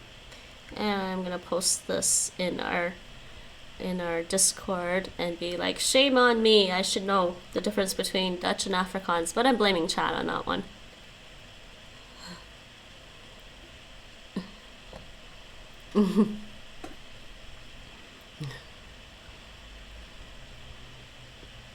I specifically blame Mike because Mike said Netherlands. Rui just said sounds Dutch. If it sounds Dutch, I'd be like, maybe it's Afrikaans, but Mike, you said Netherlands! You want to play again? Oh man, we are actually gonna watch some videos. Maybe let me see what we're gonna do next.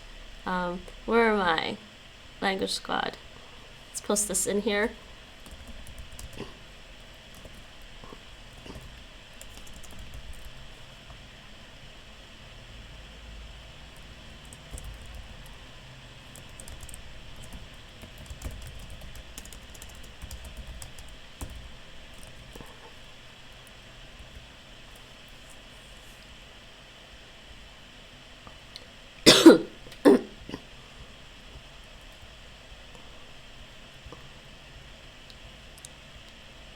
I trusted you to pull the plug.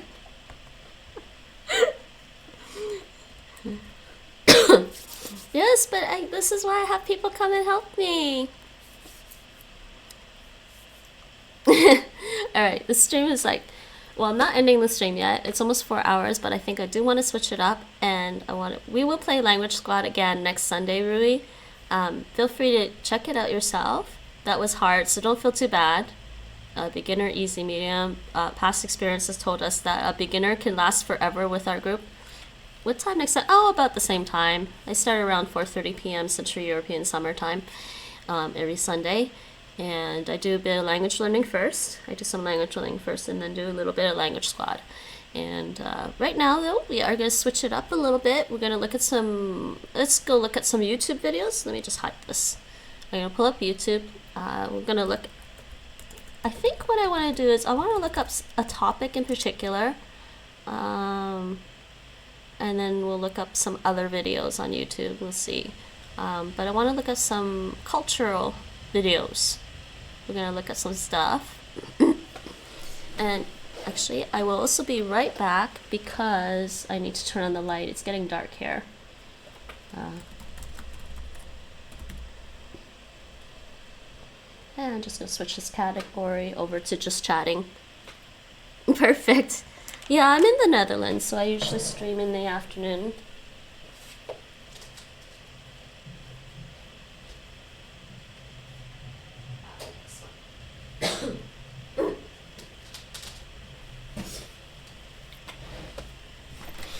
Okay. He didn't get, that's what I was saying. I'm blaming Mike on that one. I was thinking it was possibly Afrikaans. But the thing is, I also understand words in Afrikaans as well. And I couldn't tell with that particular thing what he was saying that was particularly Afrikaans versus Dutch. And, well, he just sounded like maybe a German speaker speaking Dutch. So, like angry Dutch. Angry Dutch. Angry Dutch, basically, is what it sounded like. So let's try and find some, I want to find, let's see if I can find something about this topic.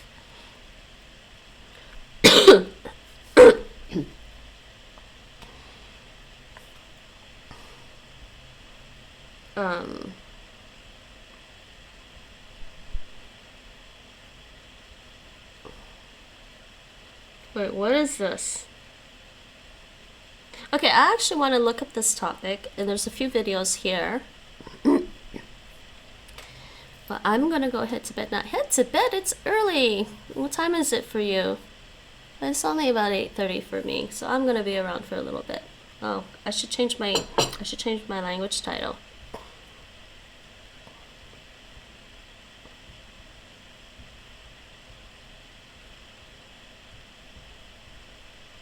Oh, hold on. You're back to 8:30 p.m. Yeah, are you an early bird? Early bird catches the worm. You wake up at 3 a.m. Why do you wake up at 3 a.m.? Do you have to go to work? Yes, good night. Wat te rusten. That is Dutch for good night when someone is actually going to sleep.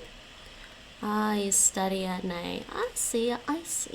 Well, thanks for dropping by. Nice to have you here. So let's look at this. This is a topic that's kind of near and dear to my heart because the stream is called Non-Monolingual and Multicultural.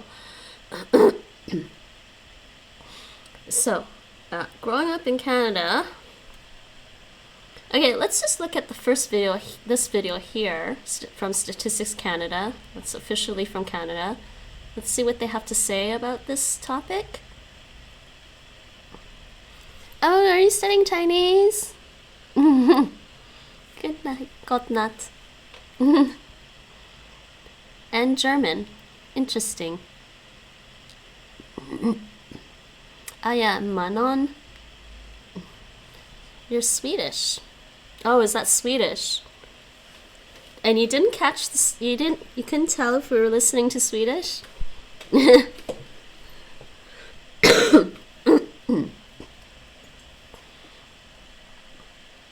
You're right. German is probably Gute Nacht. Hui Nacht.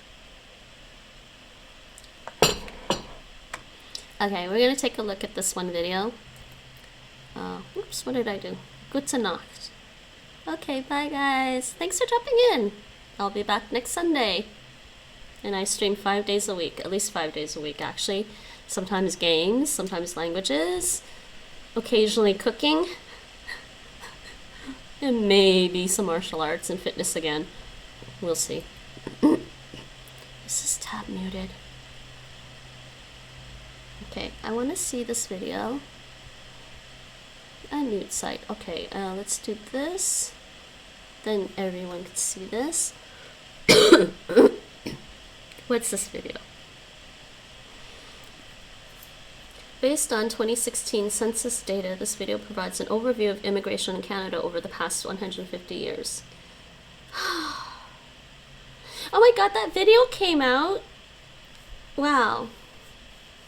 Well, definitely, this video came out the year I left Canada and moved to the Netherlands, actually. I did leave Canada on its 150th year.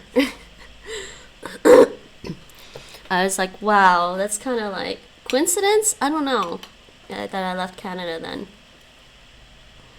There's a transcript for this. Okay, well, let's just watch this. Let's see what they have to say.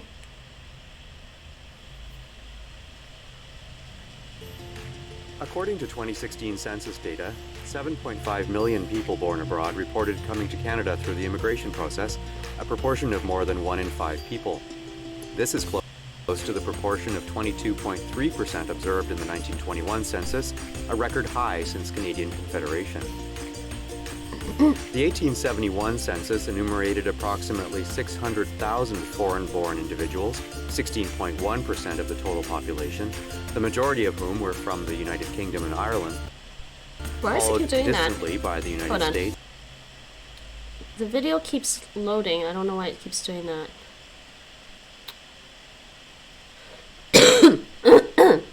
Let's try this. Why does it keep doing that? Okay, that's disturbing me. It keeps like okay. Germany and France. Hold on, let me go back a little bit. It's distracting. High since Canadian Confederation. The 1871 census enumerated approximately 600,000 foreign-born individuals, 16.1% of the total population, the majority of whom were from the United Kingdom and Ireland, followed distantly by the United States, Germany, and France. That would be the time of founding Canada. Did you get that, everyone? UK, Ireland, America, and yes, some Americans already started migrating to Canada back then. Germany and France. At the beginning of the 20th century, Canada's borders expanded and the country encouraged an influx of immigrants to settle in the prairies, British Columbia. Little bit of a history and geography question. Anybody know which province in Canada was the last one to join Canada? And the territories. As a result, the foreign-born population rose significantly, especially up at the beginning of World War I, to nearly 2 million people in 1921. At that time, immigrants were mostly from the British Isles, but the proportion of immigrants from other European countries, mainly Eastern Europe, rose, which altered the ethnocultural profile of various regions. Immigration slowed between 1931 and 1945 due to the economic crisis of the 1930s and World War II. Renewed economic activity and immigration marked the post-war period. Between 1945 and 1980, Canada welcomed many immigrants from Germany, the Netherlands, Italy, and Greece, who settled primarily in Ontario, British Columbia, and Quebec. Starting in the 1960s, various international events, as well as changes to immigration policy, including the introduction of the points system, led to Canada opening its doors to more immigrants from other countries. In 2016, immigrants had more than 200 places of birth. The majority of people who arrived between 2011 and 2016, 61.8%, were born in Asia, including the Middle East. The leading countries of birth of recent immigrants were the Philippines, India, and China. We saw that. Philippines, India, and China most recently. On account of the shift in the source countries of immigration, the composition of the population of each province and territory has become more diverse and has made Canada what it is today. Now look at the flag. Look at the differences now. Look at where people are coming from. coming from. Look at where people are arriving from to Canada. That's interesting. To learn more about the 2016 census results for your community, visit www.statcan.gc.ca/census. Interesting.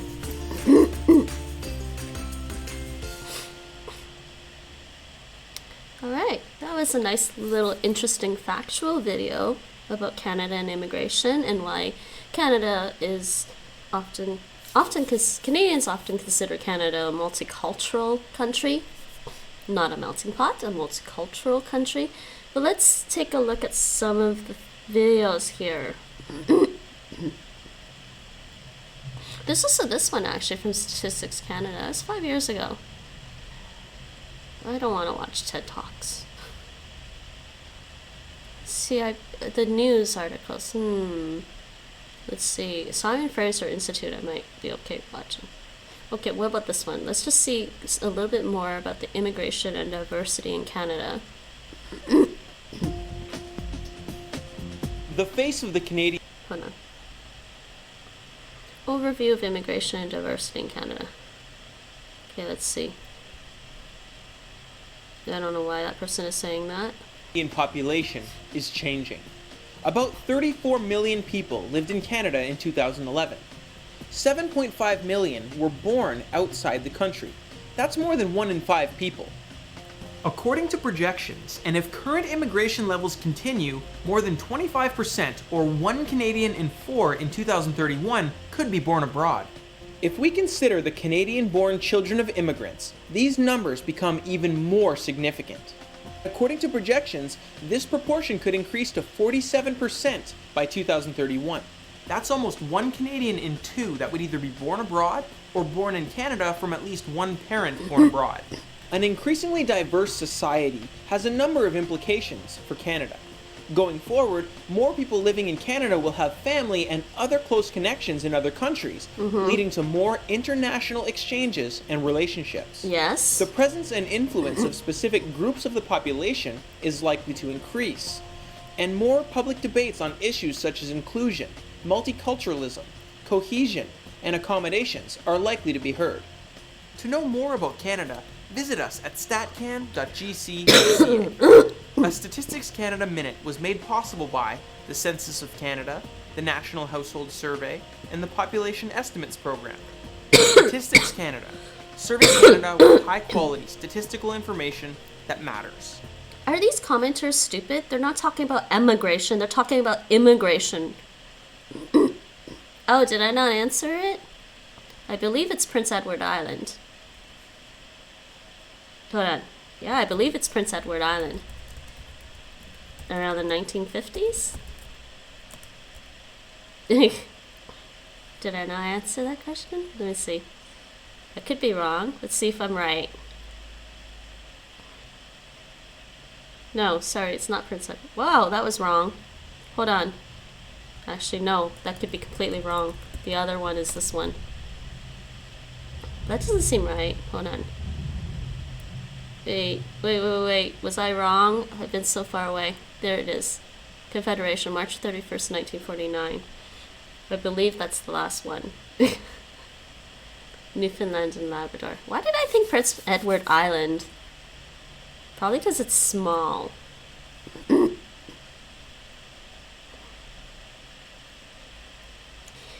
Actually, no, that's right. They were holding out because this was the coastal area for Canada. And they... Labradors and eggs. And because it's the coastal area, there's a lot of fishing, right? And Canada kind of needed the fishing industry as well. So, because fishing up here, you can't really fish here, I don't think. Fishing up here, it's pretty cold. Fishing over here, a little bit more sense. Why did I think PEI, though, originally? I don't know why I was thinking PEI at all.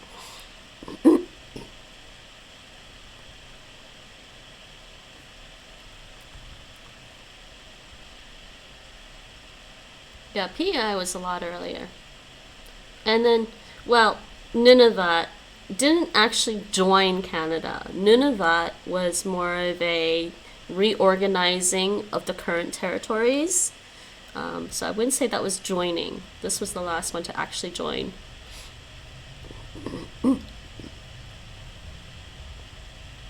Yeah, see, previously part of the Northwest Territories. And this one actually joined. Though actually, Prince Edward Island wasn't too far off, because these were part of the Northwest Territories. They just kind of like moved them around, right? This one was second last. But this one was like 1949.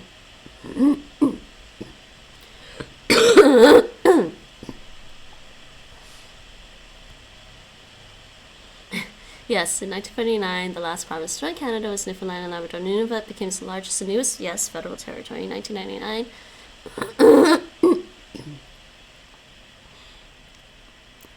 Yes, it does have a federal government, and we do have provincial governments too. Looking at Mexico with the state of Chihuahua. I believe Canada was looking at picking up a couple of islands in the Caribbean. I'm like, yes! Get some islands in the Caribbean and they'll just move to the Caribbean. No, I'm kidding. I don't actually want to live on an island. I want to live someplace warm, but not on an island.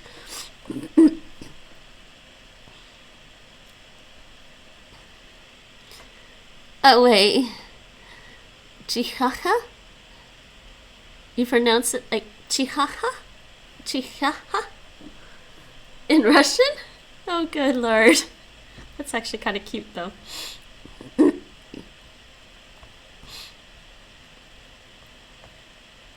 Anyways, that was a little bit about that.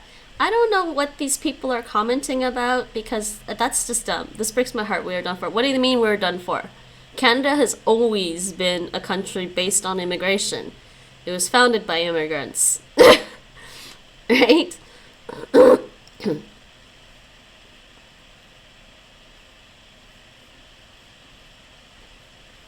Yeah, this kind of stuff, I really despise this kind of stuff. This is what breaks my heart. Yeah, I mean, it's nice to sit there and say, oh, I only want rich immigrants because blah, blah, blah, blah. But rich immigrants aren't the nicest people out there.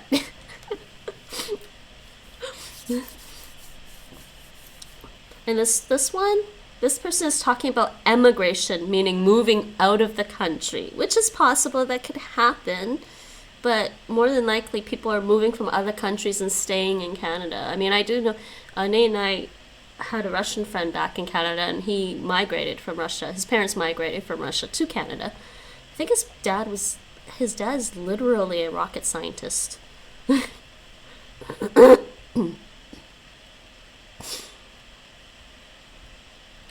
Anyways, I don't know about those comments on there. Ignore those. Part of those, some of those comments that are on that video are definitely coming from what I would say white Canadians. Okay, yes, let's get into the whole white versus black or white versus other in Canada. I would say there's that whole sentimentality. European Canadians don't want more immigrants because, as you saw with the previous video, Canada was initially formed from like the UK, British people or people from Ireland, also people from France. So that's why they don't want the other ones. There's that old mentality, which needs to go away.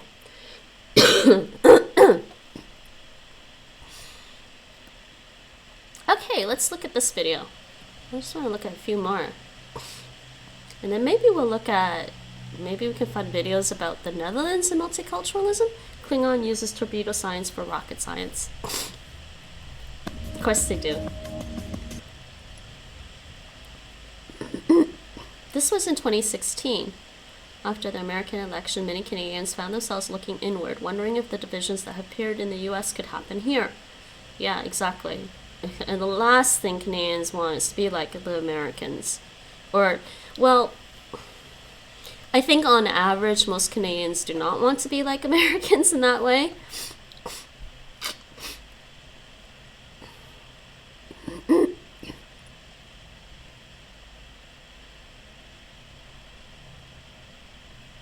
Ugh.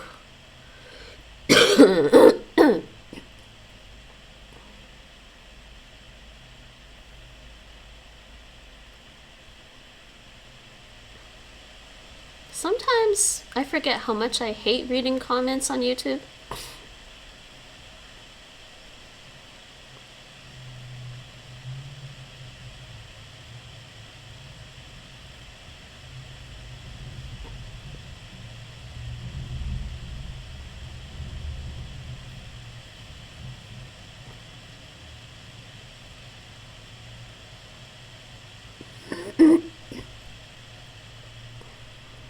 Yeah, let's ignore some of those comments. Let's just hear what they're gonna say in the video. Put in.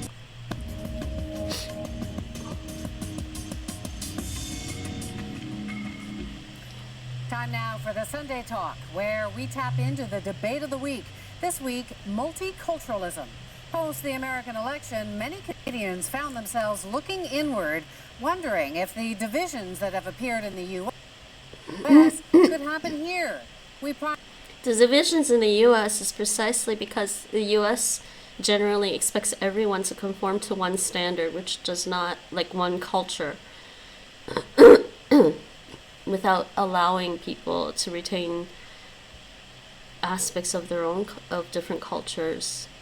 So it's a tricky thing. Being open to diversity, but are Canadians becoming less open? In the days following the U.S. election, there was a spike in reports of bigotry. And then I heard someone yell, "Stupid," and then they yelled, "Are you scared?" Because you should be. Oh, Canada. Some people are pledging to move here. They're calling us from all over. Oh, I remember that. When Trump was elected, they broke the Canadian immigration site. Literally, the immigration site went down. We couldn't handle having all the Americans trying to like figure out how to apply to become Canadian citizens. And Nate, I don't know if the video is still around, but Nate found a video of people, Americans trying to cross the border probably from like Massachusetts area over the border with Quebec province, and they're like walking up with their hands up like this because they're worried the Canadian border guards would shoot them or something. But the Canadian border guard comes out and he's just like, "Just get in here, we'll sort you guys out later." Basically, I'm pretty sure those people got sent back to the States because you really just need to go through the whole process like any other country, right? But it was actually kind of funny. It made me laugh. But honestly, growing up in Canada as a Canadian and constantly being compared to the United States of America, it was just kind of like, what the hell? I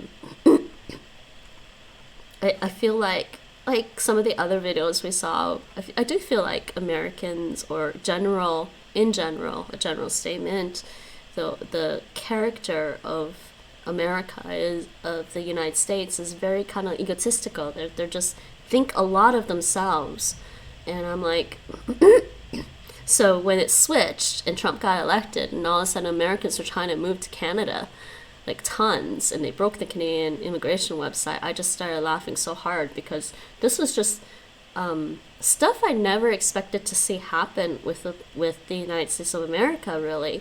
But now when I think back on it and seeing what happened with Trump these past, few years, was that 2016?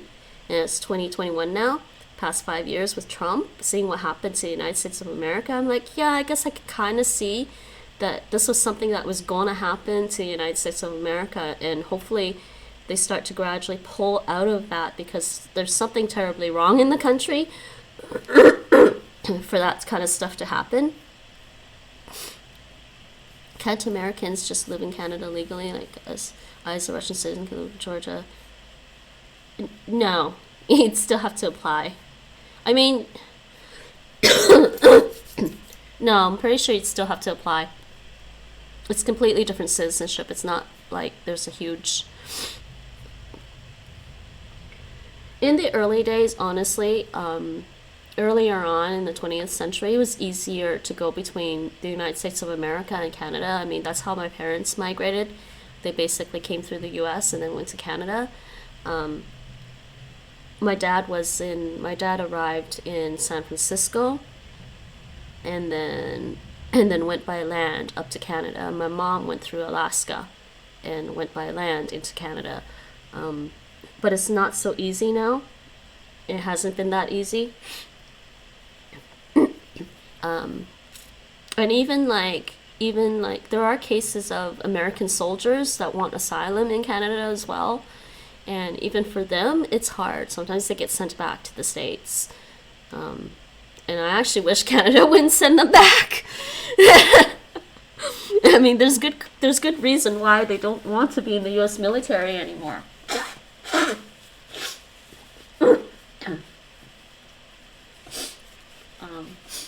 But yeah, I mean, Canada is not a perfect country. That's not my point. I don't think it's a perfect country. I don't think any country is perfect. Every place is going to have its flaws, its pros and cons. But, you know, I'm sitting here thinking, yeah, I could kind of see where the United States was going. And I really do hope the United States starts to change and start to really reconsider how they've been dealing with having immigrants from different countries. United States. Move here. They're calling us from all over United States. So the calls are from people who are asking if there's a way to claim asylum in Canada. Canada has a reputation for embracing diversity. No matter our faith, where we were born, what color our skin, what language we speak, or whom we love, we are all equal members of this great country. What do you think here? But are we as open-minded as we think? This week. He's not from around these towns, I can tell by his face. A self-proclaimed Trump supporter verbally attacked a man on Toronto public transit. Oh my God, if I was there.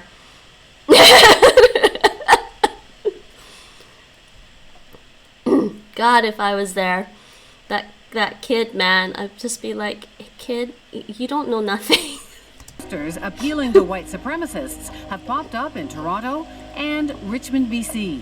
I've never seen anything like that. It's like this cowards. is a news report, really. And racist graffiti on mosques and synagogues in Ottawa. In Quebec, a different development, a Muslim businessman created a storm this week when he floated a proposal to build a neighborhood for Muslims with community rules that follow Islamic tradition. So, do some Canadians only like multiculturalism when everyone stays in their own group? Just last month, a poll revealed 68% of Canadians said minorities should do more to fit in. There are real limits to what Canadians are prepared to put up with in terms of accommodation. I'm joined by our panelists. I actually kind of agree with that. I'm not an immigrant to Canada. I was born in Canada. My parents were immigrants, and they did a lot to, like, you know, at least try to conform to certain Canadian standards. My dad spoke English more often than my mom for good reason. He was the one that worked the most. And actually, my dad was a chef in a restaurant. He was a sous chef in a restaurant, so he had reason to improve and speak English, right? My mom was mostly at home raising the kids by the time I was born. But I do agree with that. If you're going to immigrate to a country, you gotta try to follow some of the rules. Try to follow most of the rules if you can, unless you just really dislike some rules. Because, like I said, I don't think any country is perfect. There are always going to be flaws. I was born in Canada. I do think that there are some things they could change and make better in that country, but I also feel like I feel that way in the Netherlands too with certain issues. Some of the issues are the same, actually, from Canada and in the Netherlands, and I think both countries can improve on some of these issues. But at the same time, being a child of immigrant parents, I do think it's important to understand your society and where you're living. I think that's just fundamentally important. It's to me, it's not an ethical or moral issue. It is a practical issue. You got to know how to live in your society, or you shouldn't be living there. If you can't figure out how to live in your society, then you shouldn't be there. You know. and yeah, growing up, I kind of felt it was kind of sad that people would eventually fracture off, and you'd see Greek kids hanging out with Greek kids, you see Asian kids only hanging out with Asian kids, yada yada yada. Italians only hang out with Italians, Greeks hang out with Greeks, Indian speakers, people from India hanging out with other people from India, even if they don't speak the same language, things like that. That stuff kind of disheartened me, and it's like, you know, when I was young, I was in grade school up until like grade 6, one of my closest friends was basically European Canadian. Okay, she was a blonde girl. She basically looked, when I think about it, she was probably Germanic, pretty much Germanic descent. And she was like one of my closest friends when we were young, when we were kids. But I think as you get older, you get to a certain point, and then you start to feel like the friends you have don't mesh with you because you don't look the same. And I think that is sad. And while I agree that for some people, the whole identity politics, and I don't want to really have a big talk about identity politics, it's very important to them. I understand that, and I understand where it's coming from. It comes from this deep desire to understand and feel like you fit in somewhere. But at the point where you're constantly trying to find groups to identify with, to the point that you're pulling yourself away from other groups, so to speak, that's disheartening to me.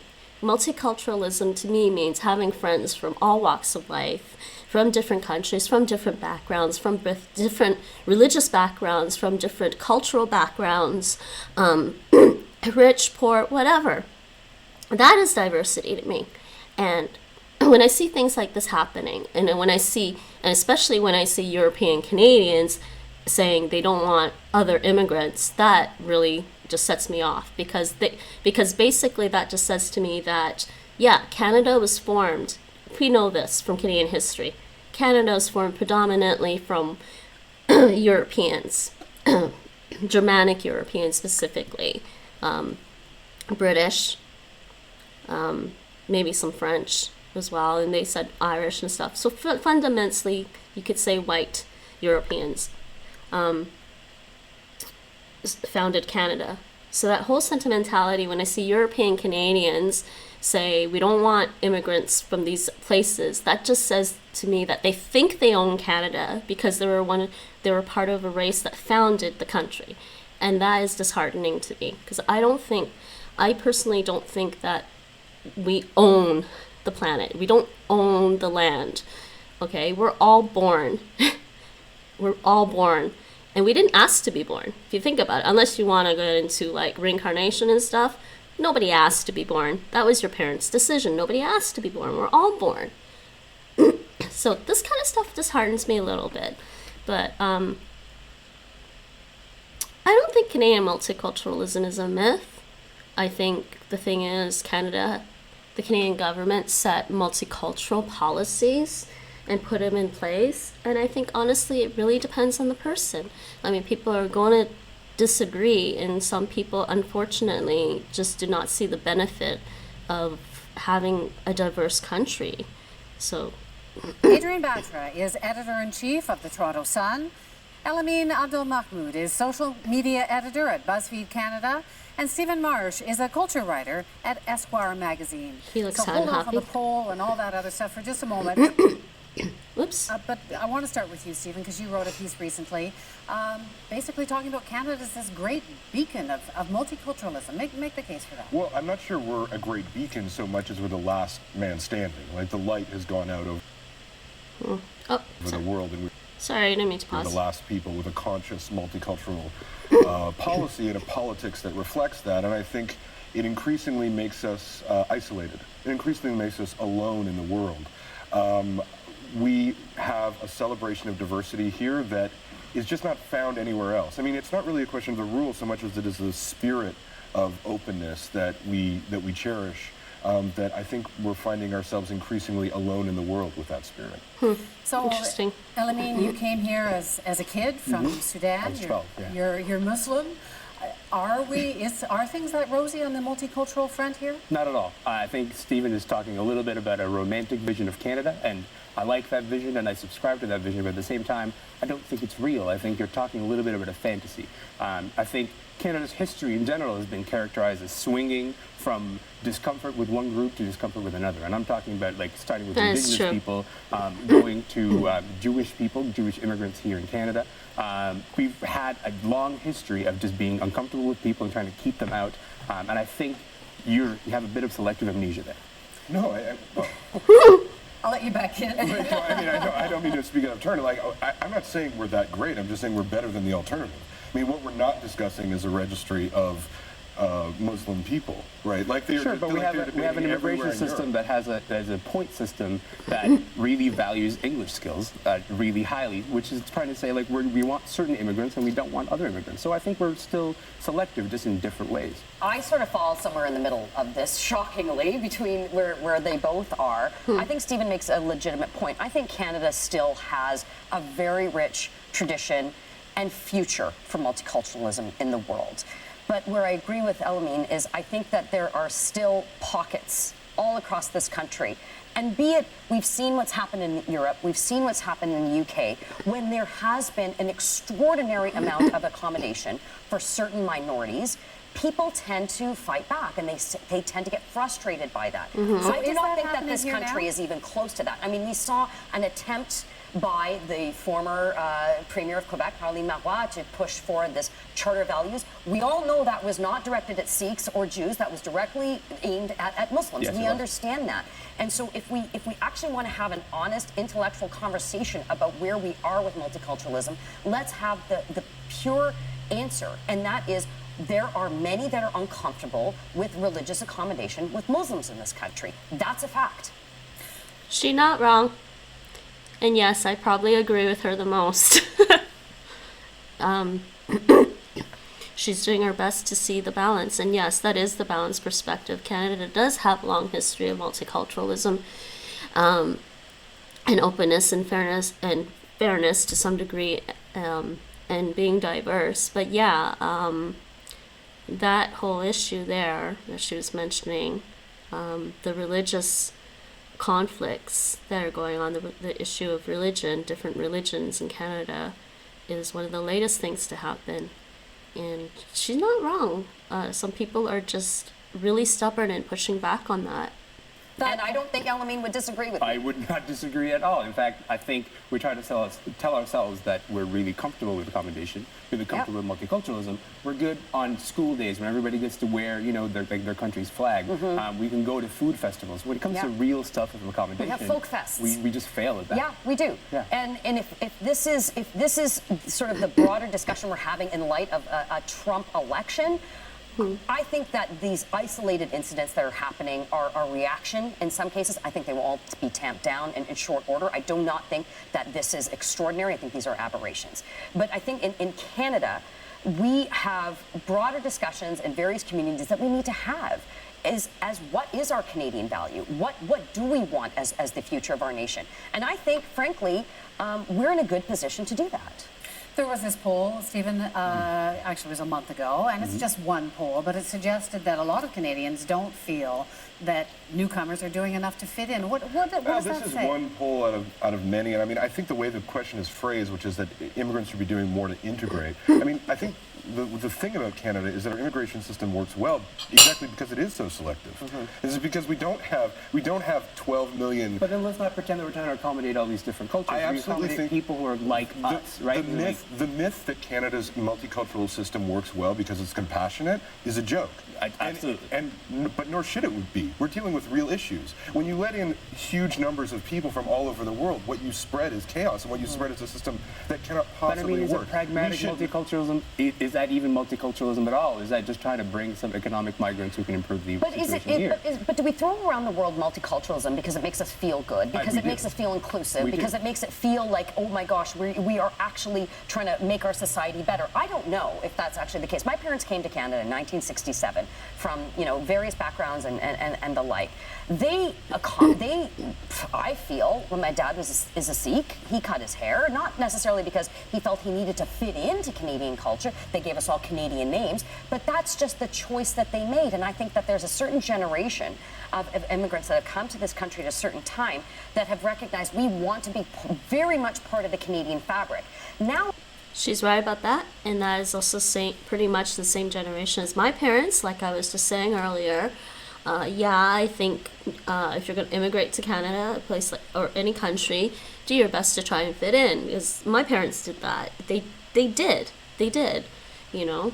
And it also, I mean, I guess part of it could have helped that around that time period, like I think both my parents went through Hong Kong before going to Canada, and around that time period, Hong Kong was ruled by Britain.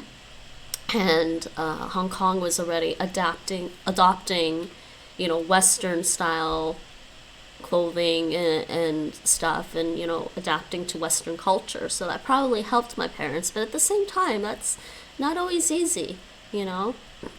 And my mom still doesn't speak perfect English.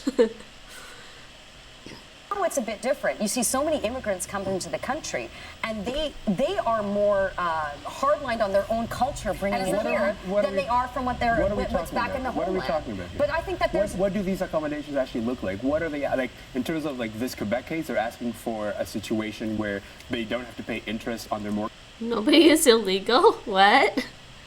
Is that Klingon? Are you talking about this? Because Islam forbids interest rates? Well, actually, how is that? Still Klingon. They're asking that women dress modestly. That forbids interest rates? Well, actually, they're asking how for is more than that. They're asking that women dress modestly, that you not drink. I mean, it is... You can't dress the way you want if you buy a house there. But it's a voluntary situation where, like, if you get into that neighborhood, you are agreeing to the rules of it, because for you, that's what you believe in. How is that creeping Sharia acceptable in Canada? Creeping Sharia? It is. This is exactly what I'm talking about, is that we're not comfortable with accommodations. We're not comfortable... I'm sorry, telling women how to dress moderately in a certain community in Canada is not something that is that's not acceptable. The fight that you're having right now is actually avoided in Canada for the, like, this is... Sorry. Did she say sorry? The fight that is tearing apart America is the fight that is absolutely ripping the Europeans to shreds. It is why Denmark cannot have the liberal society it wants while also being open to immigration. And what Canada has is we have the 27th section of the Charter of Rights and Freedoms, which says when you come here, the charter, the agreement of the country says preserve your culture. The charter also says if you don't like homosexuals, too bad. You're going to have to deal with it. It does kind of say that. The Canadian Charter of Rights and Freedoms, it does pretty much say that.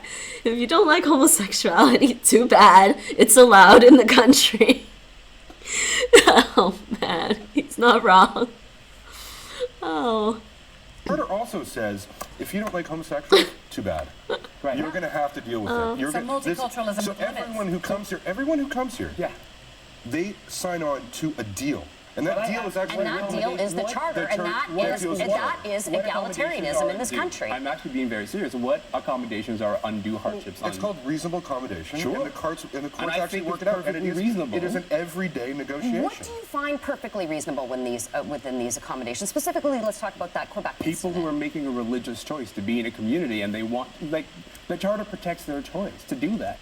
He's not wrong either. I believe if somebody is freely making a choice to live in a religious community, granted this may sound scary to everyone because you know how some religious communities can end up just being a big giant cult and the person can never leave their community. That can happen, yes, but at the same time, if people are honestly and truly freely making a choice to go live in a religious community, that really is their choice. And Canada, the Canadian Charter does allow people to make their choices freely make their choice, as long as they're not being coerced. No cults. Yes, exactly. Even if you don't like it, and I see that you're shaking your head. I don't like it because it's antithetical to everything that I think is what is great about our country, and that's egalitarianism.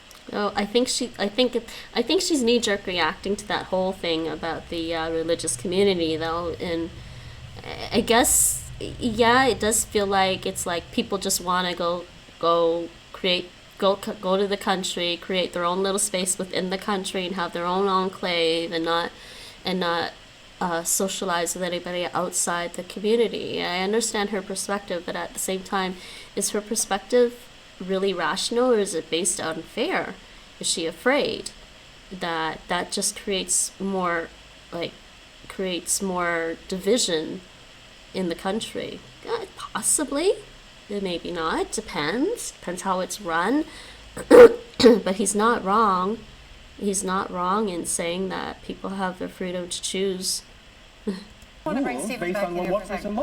Right? But they are actually making such a hay about it that you think this is going to be in one community, then it spreads to others. And I think that's a really dramatic argument. It's not dramatic. Stephen, on this, haven't there always been enclaves? There's different kinds of communities all across the country. Yes. We are not. Is this just a reaction? Canada has never, ever, at any point, before multiculturalism or after it, been a monad. We have always been dealing with French Canadians, English Canadians, immigrants from all over the world, plus 640 different native governments of various kinds. Mm-hmm. It is not possible to identify a Canadian ideal. That's why we have multiculturalism.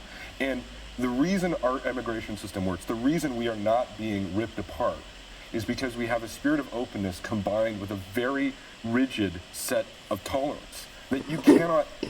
Can I push you back on that? Because I don't think that's true. I think like we've had periods of time where we've been. I won't talk. I'm intolerant against intolerance. I heard this argument once. If you want to move to a new country but also bring your culture and recreate your country at the new place, why did you move?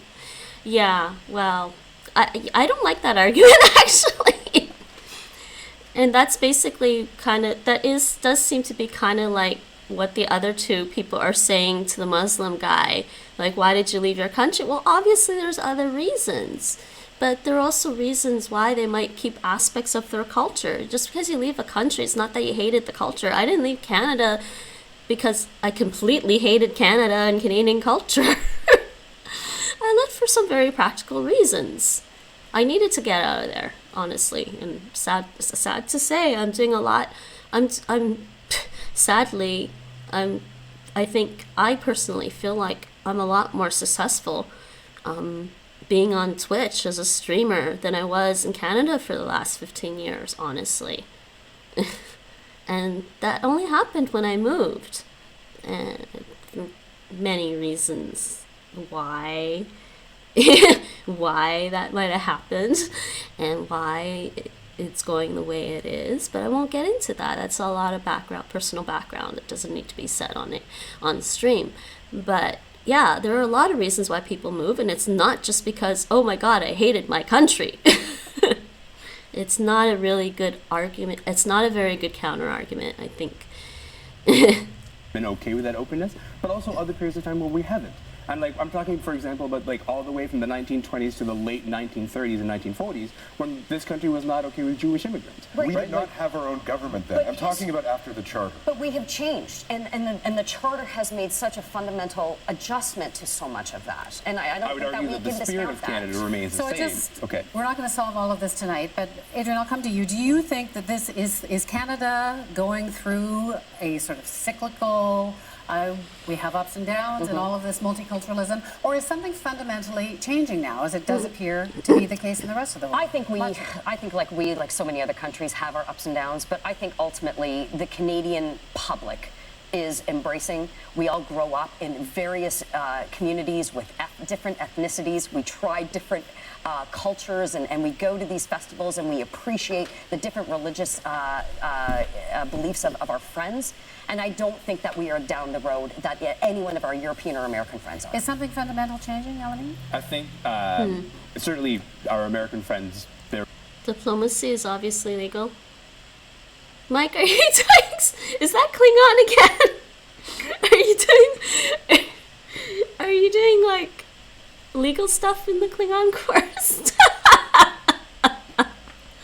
You know, though, in Star Trek with the Klingons, they've had these kind of issues, okay? Worf was a Klingon that was raised by humans. So his human parents adopted Worf, and he was a Klingon. So he had some real issues on the Star Trek show about that.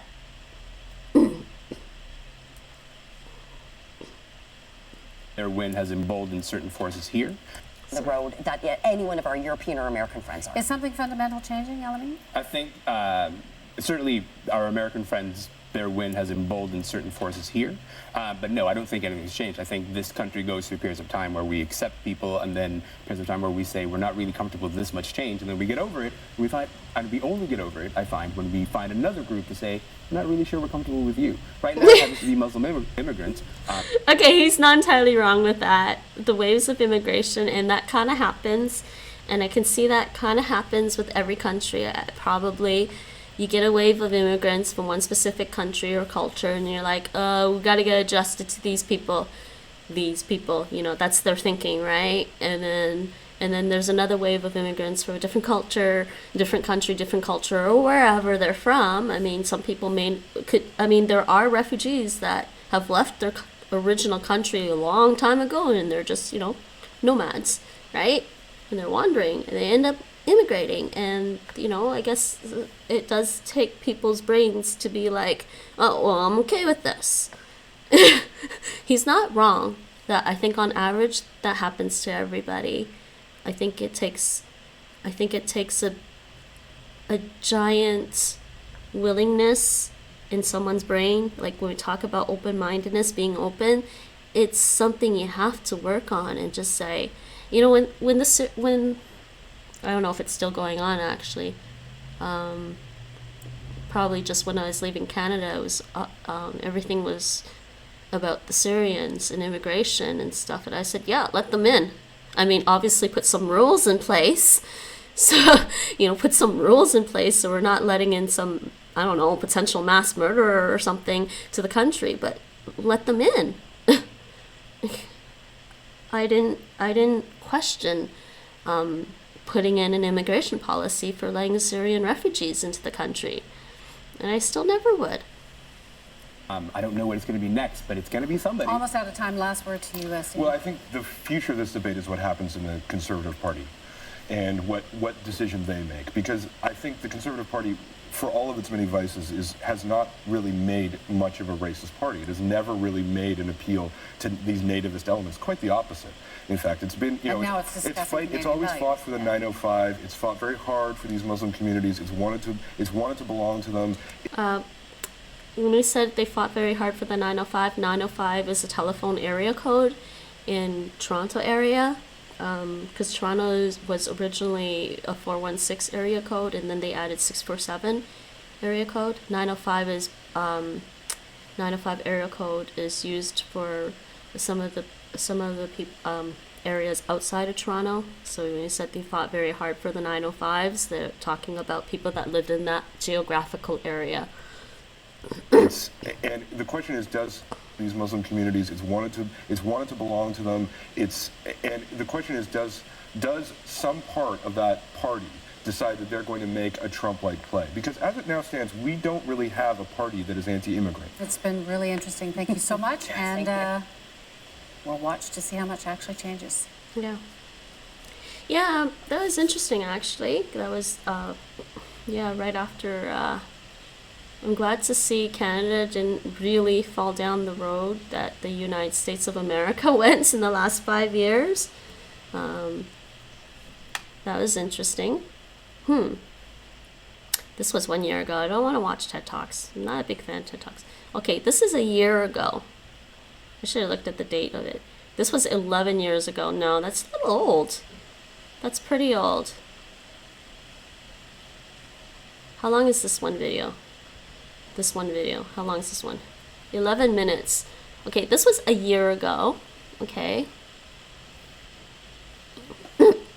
Actually, let's see what they say then. And then I actually want to know about something else. I want to begin by saying... Let me just pause here. What is he saying here? This was by, Global News. Canada has always been able to brand itself as a multicultural place that's accepting of all diversities and cultures. In fact, a Multiculturalism Act was passed in 1988. Yes, that's why I said Canadian policy. To help break down discriminatory attitudes and cultural jealousies. But has Canada been able to live up to its promise of multiculturalism, or is it all just political branding? And that was actually that whole Multicultural Act that was put in place by Justin Trudeau's father, Pierre Trudeau, who was Prime Minister at the time. And yes, because Pierre Trudeau was French-Canadian, the whole idea of multiculturalism was very near and dear to his heart. He wasn't just trying to keep Canada unified between English and French Canadian. He also saw that there were other issues going on, and he extended this whole multiculturalism idea to everything. A few words directly to racialized Canadians who face discrimination every single day in their lives, even in a country like Canada. What I did hurt them, hurt people who shouldn't have to face intolerance and discrimination because of their identity. Is he talking about when he put on the blackface? When he put the blackface paint on when he was in Trudeau's blackface. Oh, seriously?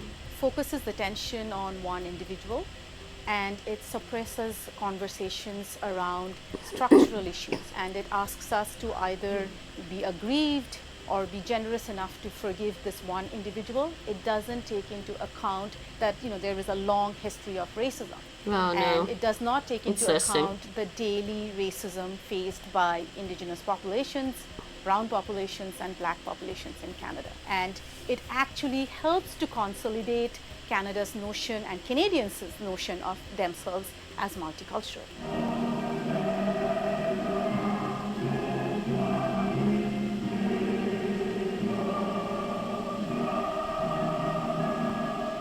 On October 8, 1971, Prime Minister Pierre Trudeau announced Canada was a diverse country that would celebrate and embrace different cultures and ethnic groups. He did this by introducing what was known as the Canadian Multiculturalism Policy, and on July 21, 1988, that policy became the Canadian Multiculturalism Act. This was supposed to be seen as a defining moment of how Canada would begin branding itself as a multicultural icon. But did that defining moment actually live up to its promise to racialized Canadians? So Canada began branding itself as a multicultural country in response to both what was happening in domestic level but also internationally. So in the domestic context, in the 1960s, what you have is what is known as the Quiet Revolution in Quebec. By 1960, when Jean Lesage, the Liberal Party leader then, who comes to power in Quebec, actually with him begins the Quiet Revolution. So his government and the society generally had also come to a point where they wanted to challenge the role of religion in society. So they talked about promoting secular values, they talked about expanding education, introducing, embracing modernity, and so on. But at the same time, they also felt that Quebec was a second-class participant in Canadian society. And that's really what the Quiet Revolution was about. So the Quiet Revolution was about the shift and the change that happened. During the Quiet Revolution, specifically in 1963, the Royal Commission on Bilingualism and Biculturalism was created under Canadian Prime Minister Lester B. Pearson. The commission was a response to French Canadians in Quebec wanting the language to be seen and treated as equal to the English language, especially in government institutions. It actually has gone further than that because let's just say in Canada, both French and English are official languages in Canada, but in a way, and they want French to be equal in status to Canada, but that's true throughout all of Canada. Okay, for the most part, you'll go and you'll see signs in Canada in both French and English. In English Canada, you go to French Canada, signs are in French. Don't expect to see English necessarily. Okay? Let's just make that clear. Not that I disagree with them wanting to have some equal rights for their language. It should be represented, but at the same time, it gets out of hand. In 1968, Pierre Trudeau succeeded Lester Pearson as Prime Minister. By 1969, when the Prime Minister Trudeau was elected, that is Pierre Elliott Trudeau, he was quite opposed to the idea of Quebec nationalism. And he, at the same time, he was not in favor of this commission.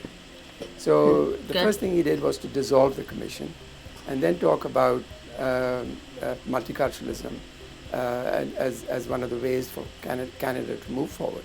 By the way, I believe that Pierre Trudeau's wife was English, so obviously he had a vested interest in maintaining some kind of harmony between French Canadians, French Canada, and English Canada. However, Trudeau and his government did accept one of the recommendations from the commission before dissolving it, and that was making both French and English the official languages in Canada. This became a federal statute in 1969 known as the Official Languages Act.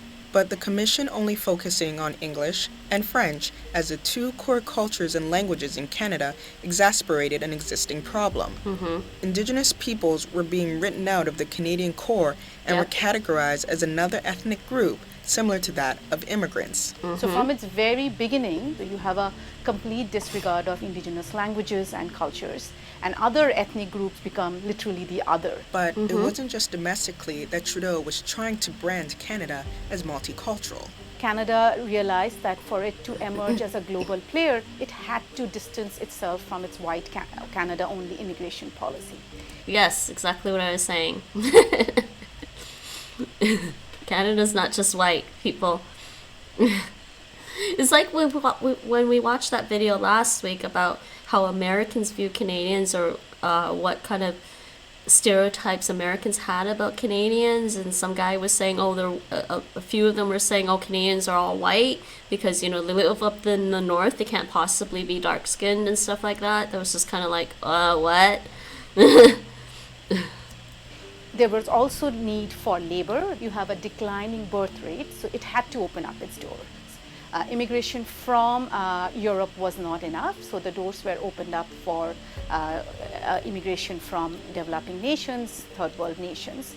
So again, it was not that Canada had suddenly decided that it would be a tolerant, welcoming country and open up its doors, but domestic reasons resulted in that. Whatever change that has come about in multiculturalism in Canada has largely been based on a struggle. There's a sordid history which is really unpleasant, and I think one needs to examine that.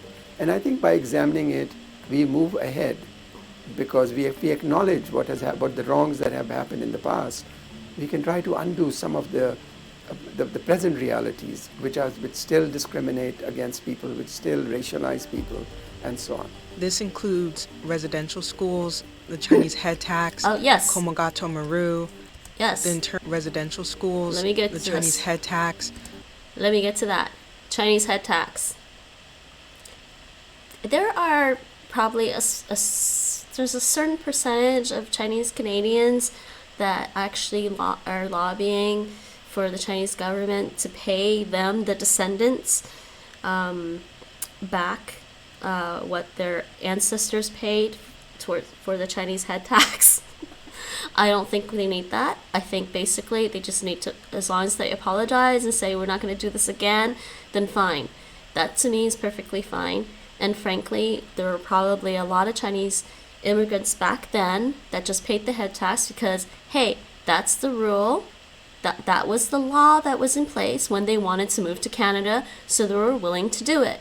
Like, if you were going to move, I don't know, say you were going to move to Hong Kong right now, or Singapore right now, and they had certain laws right now, and you just want to move, you're going to just do what they want from you, right? So the Chinese head tax was like a nominal monetary payment that they had to, they had to pay something in order to emigrate to Canada. You don't see me going on about Chinese head tax and about how they need to pay me, right? just saying that, you know, Canada does have its issues as well, but at the same time, I don't really think going forward it does anything for the future for me to be there going, oh, you got to pay us, and pay us with interest. Komagato Maru. And Komagato Maru was probably, look at that, that was Japanese, of course.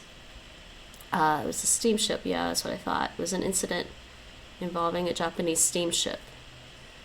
A group of people from British India attempted to immigrate to Canada in April 1914, but most were denied entry and forced to return to Calcutta. Oh, actually, it was Indians from British India.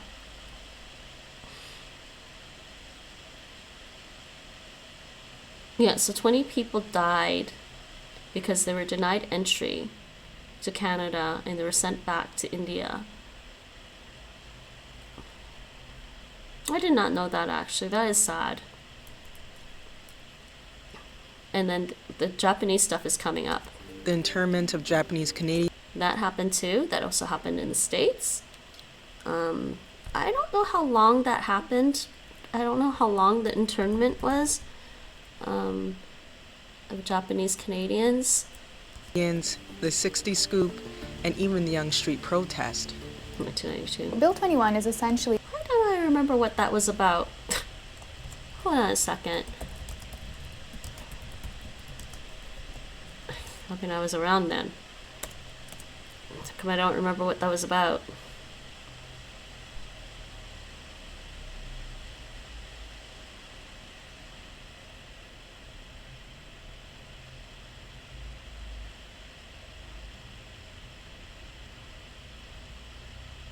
Yeah.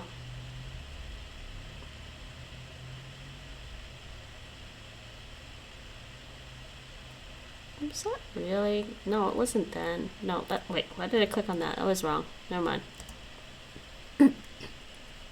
Play? Banning.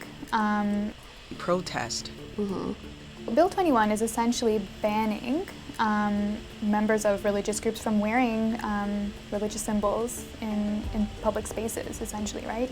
And so it's creating almost second-class citizenship. And you would never kind of think that we'd be at this point in 2019 where people are thinking about, you know, do I have to take off my hijab, or, you know, can I be a teacher, or do I have to remove this thing? I think Bill 21, in my mind, is a complete antithesis of what it means to be inclusive. This is a bill that excludes a large number of people who happen to practice their religion. And the Multiculturalism Act, as well as the Charter, protects that right. That is the freedom to practice your religion, your culture, and language, and so on. And this bill actually opposes all that. Along with the other major party leaders, Justin Trudeau has decried Bill 21. He has also gone one step further, saying he would be open to federal action against the bill. But Trudeau has had his own racist incidents. He has been defending his role as an ally to racialized communities after videos and pictures of him in brown and blackface emerged throughout the 2019 election campaign. I think Trudeau's blackface, brownface really kind of unmasked a greater problem that we have in terms of how Canadians see their Canadian identity now and in terms of the global stage. But I think it really opens up a larger conversation around systemic racism, policies and practices that are colonial and continue to disenfranchise certain groups in our country, even now. So when incidents of racism captures the attention of Canadians and the media, even on a global scale, how do we take the spotlight away from the individual and bring it back to the racial discrimination against people of color? Experts say one way is by naming racism and having open conversations about it. I think you have to start by recognizing that racism exists. I think a lot of what we're seeing right now is kind of this erasure or denial of even kind of recognizing that, hey, you know what, this is actually racist. This is a form of anti-Black racism. This is Islamophobia. So I think we have to start labeling and recognizing discrimination when we see it and call it out. As a witness, if we witness a microaggression, naming it for that victim is so important, because then it validates oh, this did happen, that was racism you just experienced. And it helps that person feel included and validated, and it goes such a long way to supporting that person's mental health and well-being. Talking about racism, it's so deeply personal because it's about our identity. And so having these conversations are really taxing. And it's really important to remember that racism is trauma. I think we've made attempts to be more inclusive. That doesn't mean that that there isn't more work to do. I think we have a ton of work to do. I think in terms of policies and creating safe spaces for people of color, you can look at it at three levels. Let's start with the public policy level. Things like legislation. The Anti-Racism Act in Ontario, for example, is a great example of us as a society making a commitment to anti-racism. At an institutional level, I'll answer that in a bit, Waki. It's a good question.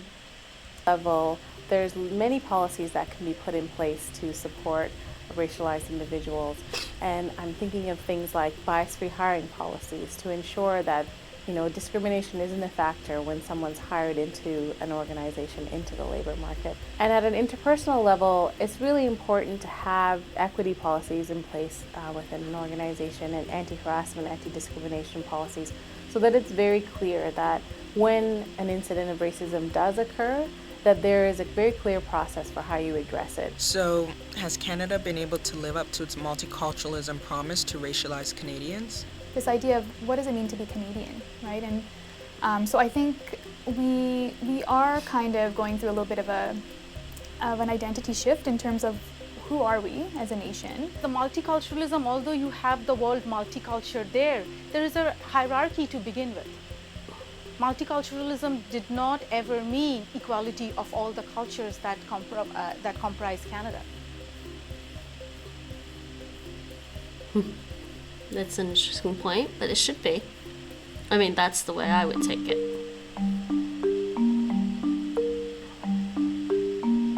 I mean, it's interesting that they point that out, and that's what I was saying too, is that Pierre Trudeau had a vested interest in making a multicultural act and making multicultural policies because Pierre Trudeau was French Canadian, his wife was English Canadian, basically, and Justin Trudeau's, he's the son of English and French Canadians. So yeah, obviously the history of that, the impetus, the motivation for creating that act was predominantly about French and English Canada. And yeah, maybe he made a mistake in just saying, oh, French and English are the official languages of Canada. That being said, you can't have, I don't know what it would be like to have like 50 official languages. I mean, India has something like that, doesn't it?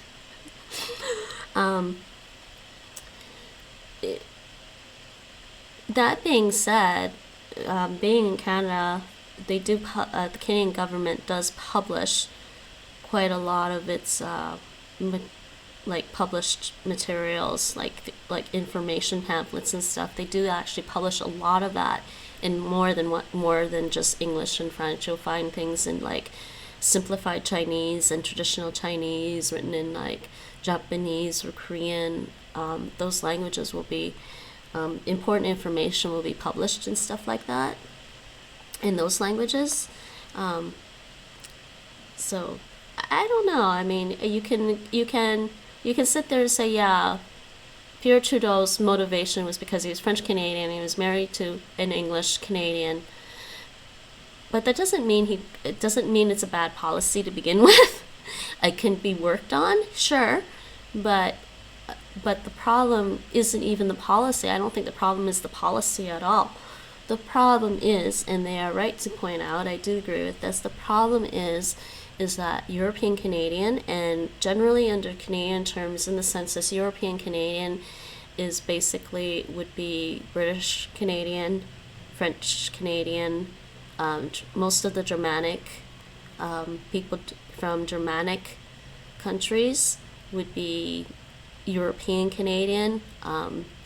Spanish Canadian would be Spanish Canadian, Italian Canadian is Italian Canadian. Anywhere along the southern parts of Europe would be, Portuguese Canadian, Spanish Canadian, Italian Canadian, Greek Canadian. They actually have retained their own ethnic identities compared to European Canadian, which was mostly Germanic, from the Germanic European countries, and also French Canadian. But I think that's sad that they look at it as a thing that they can't build on. I mean, they have problems to deal with, and that problem is the thinking that, because I think the biggest problem is the thinking that Canada was founded by predominantly Europeans, that it should stay European and not allow other immigrants. And they are right that the side effect of having English and French as the two official languages in Canada makes it seem that if you're not English and you're not French, everybody else is the other in Canada. They're not wrong about that, but that should just be something that needs to be worked on over a period of time, and just, it doesn't really matter what the language policy is. What really matters is how people treat each other in the workplace, in society. And the religious stuff is complicated. The religious rights are really, really complicated, especially when you have religions that are drastically different from one another.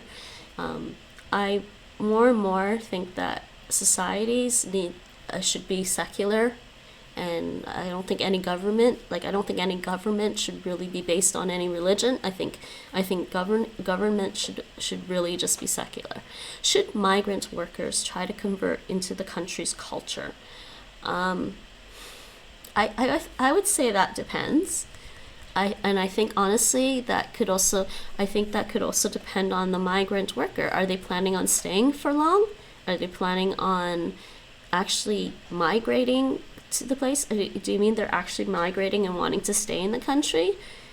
Yeah, I think you don't have to entirely convert, but there has to be something that you can adapt to. I mean, again, like I said, the biggest problem seems to be when some cultures are just drastically different, right?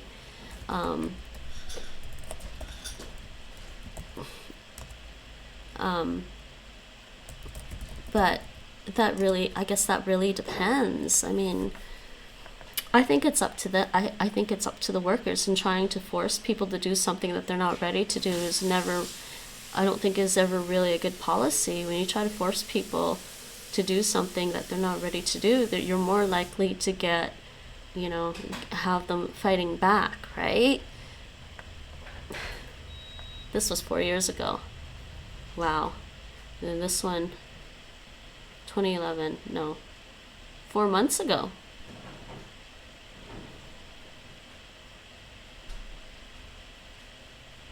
That should be interesting. What is this? Oh no, that's a playlist. That's 4 years ago. 4 years ago, a long time. Well, there's a history of migration in the Netherlands.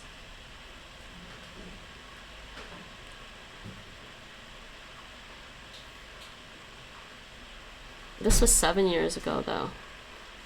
Wait, what?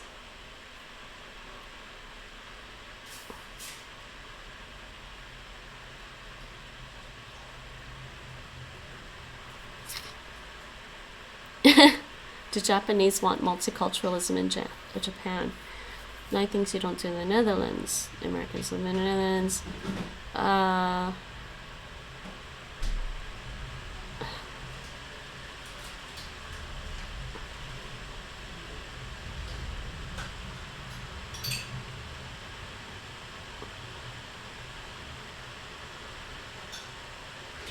Secularism and multiculturalism.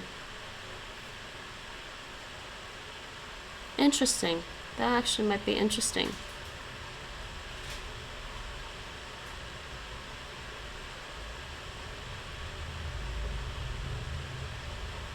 What's this? What's this? Let's see this. Pause that. What does this say? Does this say anything? Oh, no one's watched it at all. Hi. In this video I will tell you about the Dutch multicultural society. I will discuss the origin, the current situation and the future. It's a pretty short video. We go back in time for the origin of the Dutch multicultural society. The Netherlands already attracted many migrants in the 16th and 17th centuries. They came to the Netherlands because the economy was good here and there was a tolerant attitude towards different religions. These were mainly craftsmen because labor was cheap here. In the 19th century, about 27. This one has 27 views, 1 like. She's definitely speaking English with the Dutch accent. Like she's pronouncing all the English words like in Dutch. 100,000 Chinese came to the Netherlands. These were mainly dock workers. Later also many Chinese came to the Netherlands. Modest and hardworking, they quickly found their place in the Dutch culture. The Indonesians, who were declared independent in 1945, soon followed. They also found their place in the Dutch society. Guest workers came to the Netherlands in the late 60s, mainly from Turkey and Morocco. The goal for them was to work here and earn money so that they would return home after a few years. But instead of returning, most of them had their families brought over and became Dutch. As a result, they needed housing and school, and cultural integration was not important for them at that time. The guest workers also did their best to adapt. From 1975, Vietnamese came to the Netherlands after decolonization. This is where the first intercultural problem started because they remained unemployed for a long time. There was huge crime and a high percentage. I'm not sure how like accurate the information is here, but it seems alright. You can always check on Wikipedia. Of young unmarried mothers. The second and third generation of guest workers now live here in the Netherlands, and the problems are different. They are Dutch, speak the language, know the culture, and prevailing norms and values. There is no knowledge gap. What the problem is that they are looking for their own identity, and they find it in the culture of their parents or grandparents. As a result, many oppose the Dutch culture. This is a normal process for immigrants around the world. Okay, that's funny. The second and third generation are also more sensitive to racism and disadvantage. Where the first generation was grateful for their job, the second and third generations quickly see a difference between their treatment and that of Dutch people. So they do not their best to adapt to their new country, and that makes culture difference clear. Turkish and Moroccan Dutch people have become less positive about their chances in recent years and experience discrimination more. With their diploma, they are ready to take a place in the Dutch society, but they are regularly set apart by their background or religion. So they realize that their place in the Dutch society is not self-evident. Is she saying there? Is she trying to say there, but she's saying there? What like will the dire? Dutch multicultural society look like in the future? Society. Migrants will... She can't say society properly. She's saying Dutch society. Continue increase in the coming years. We will not know how this will develop in the future, but we can ask ourselves questions about this. Are migrants less likely to oppose the Dutch culture? Are migrants treated the same as Dutch people? What about racism in the Dutch multicultural society? And do migrants have the same job opportunities? These are questions to think about looking at the future of the Dutch multicultural society. She keeps saying society like she says it like society. Okay, that was a cute video. I don't know how accurate that is in terms of information, but let's see. what was this? This was 1 year ago. Come on, there's gotta be something good, like, officially done for the Netherlands, right? That was 4 years ago. 4 years ago. Want something recent.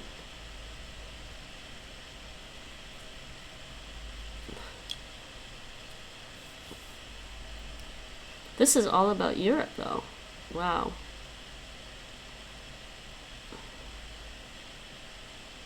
This was...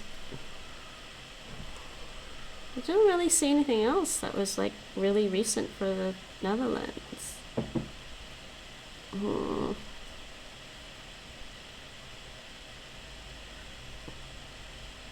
Oh, yeah, it was this one. This is the only one. Okay, let's see what this one says. Let me see, just pause that there.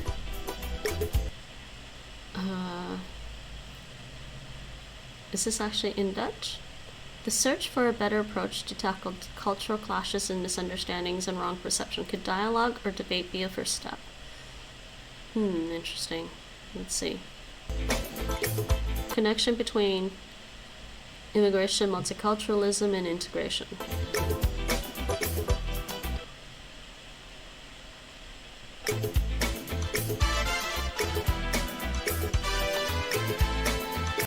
Positives and positives, pros. Is that pros and challenges of multiculturalism?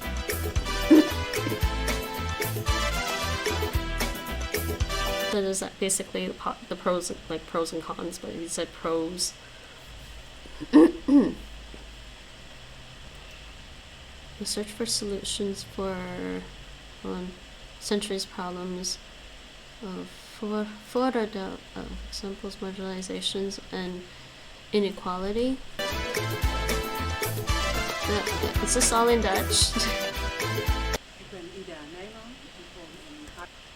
Wow, I can't hear her. Okay, this video is not very good, the audio.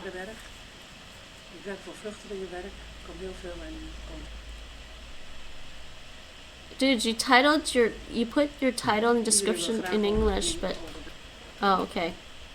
They actually started putting translations in. Oh yeah, okay, it is in English.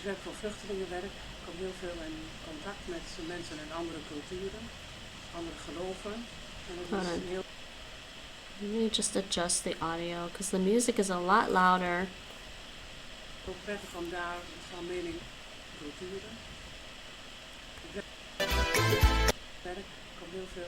I think I'm tired now. I can't find any good videos about this topic for the Netherlands. Iedereen wil graag over het geloof praten en ja, dat kan alleen maar positief zijn in deze maatschappij. Je kunt het naar de positieve kant van het geloof laten zien. Dat je in vrede met elkaar kunt leven, dat je goed christelijk met elkaar om kunt gaan. Ja, dat zijn alleen maar hele mooie kanten van het leven. En als je daar dan over praat, dan zie je dat in elk geloof vrede en harmonie. Okay, I think my brain is broken now. Alright, was there anything else? Okay, actually let's look up something fun then. So let's look up, let's look up Russian and English. Let's see. No. How Russians learn English? Russians try to speak English. There we go. 1 year ago. Do Russians speak English? What's this Russian class? That was 2 years ago. Okay, you know what? I'm gonna watch this one. Let's watch this one. I want to watch this one. I can't find anything good about Dutch. Hey guys, what's going on? In Russia, migrant workers are occupying low prestige positions, taxi drivers, cleaners, janitors. Most of them are from Central Asia, which means they look different, speak bad Russian, and they're Muslims. This is a really good ground for racism for both parties. Russians think bad of migrants, call them using bad words, etc. Migrants in turn hate citizens back despite staying in the country because only here they can work and send money to their families that are staying home. This is what really saddens me. Yeah, it is pretty sad actually. I mean, I'm actually highly aware of this. It's also an issue in Canada. I've actually been driven home by taxi drivers who are basically had degrees, university degrees from India. Like they could be doctors or lawyers back at home, but they moved to Canada to raise their family, and you know, most of them were pretty nice, and they're like, I have a daughter your age, blah, blah, blah. And, you know, the only thing he was thinking about is just drive the cab, make some money, go home, and he makes some money for his family. It's such an endearing story, I gotta say. So, yeah, a lot of times they may experience some racism or whatever, and I'm like, man, you know, it is sad. You know, you have people that are highly qualified, smart, intelligent people, extremely skilled, just driving a cab.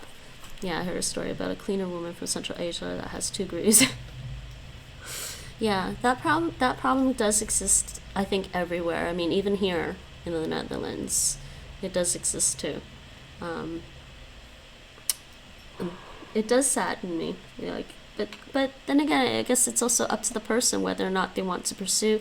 Do they want to pursue it, or did they just give up pursuing what they trained for and studied for because it's just the qualifications are too hard? And I even know for a fact that even in Canada, I mean, it's hard to as somebody who studied law in India, law degree in India, they would have to do some serious studying in Canada in order to convert their law degree to a Canadian one and therefore practice law in Canada.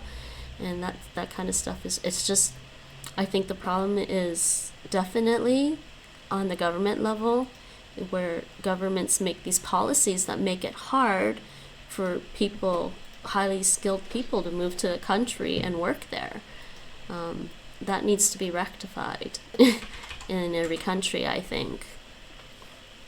And they definitely, and yeah, obviously, like, university programs maybe like they're always geared towards, you know, letting people from that country into the program instead of, you know, just looking at the global world and saying, oh, these people could be, you know, should be in this program. It's a long way away before, I think it's a long time before the world as a whole just thinks of it as just the world and everyone can just go to whichever school and work wherever. I think it's a long way off, sadly.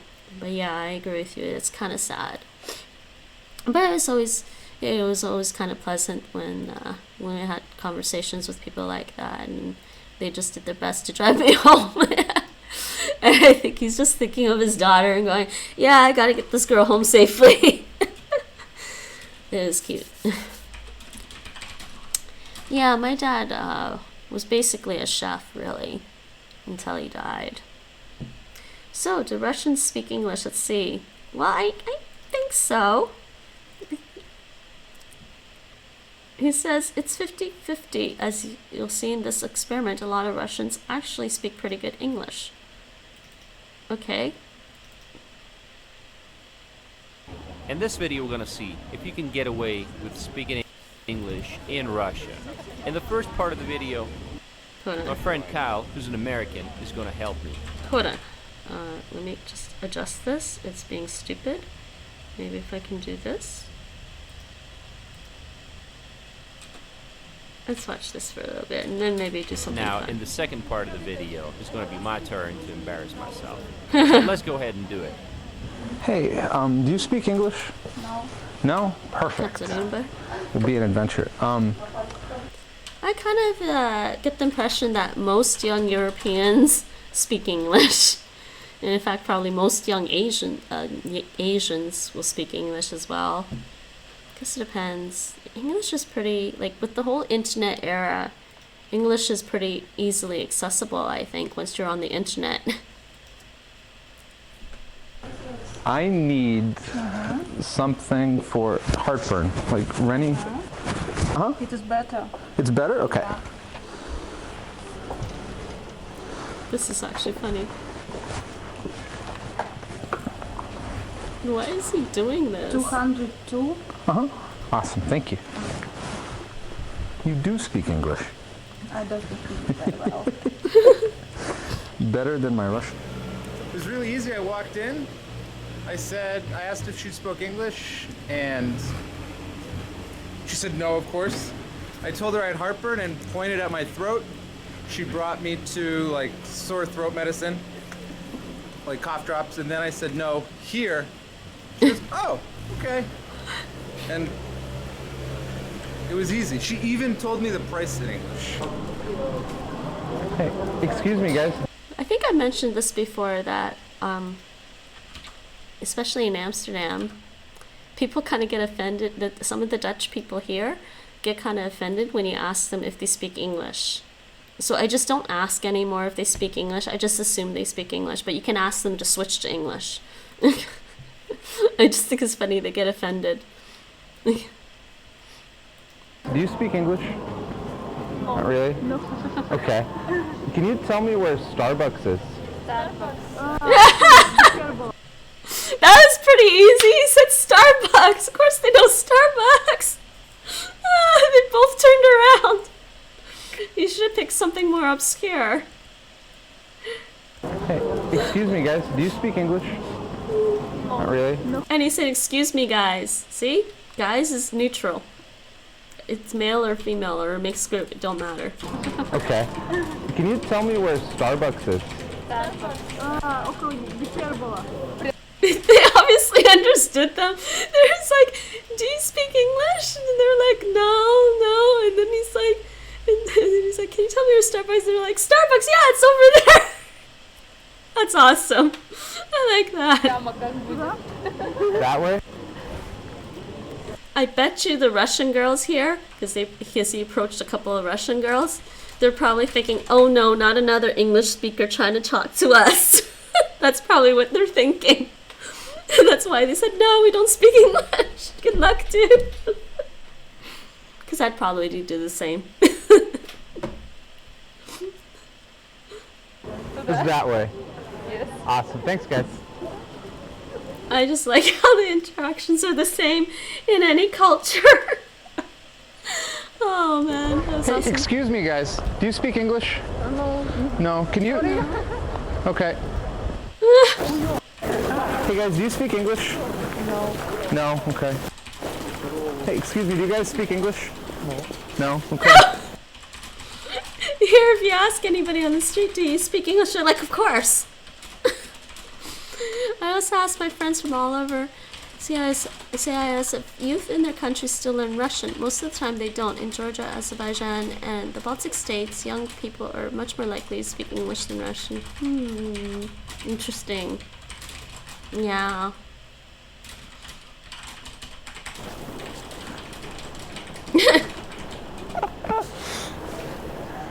It's like I'm working on a political campaign. Excuse me, do you speak English? No.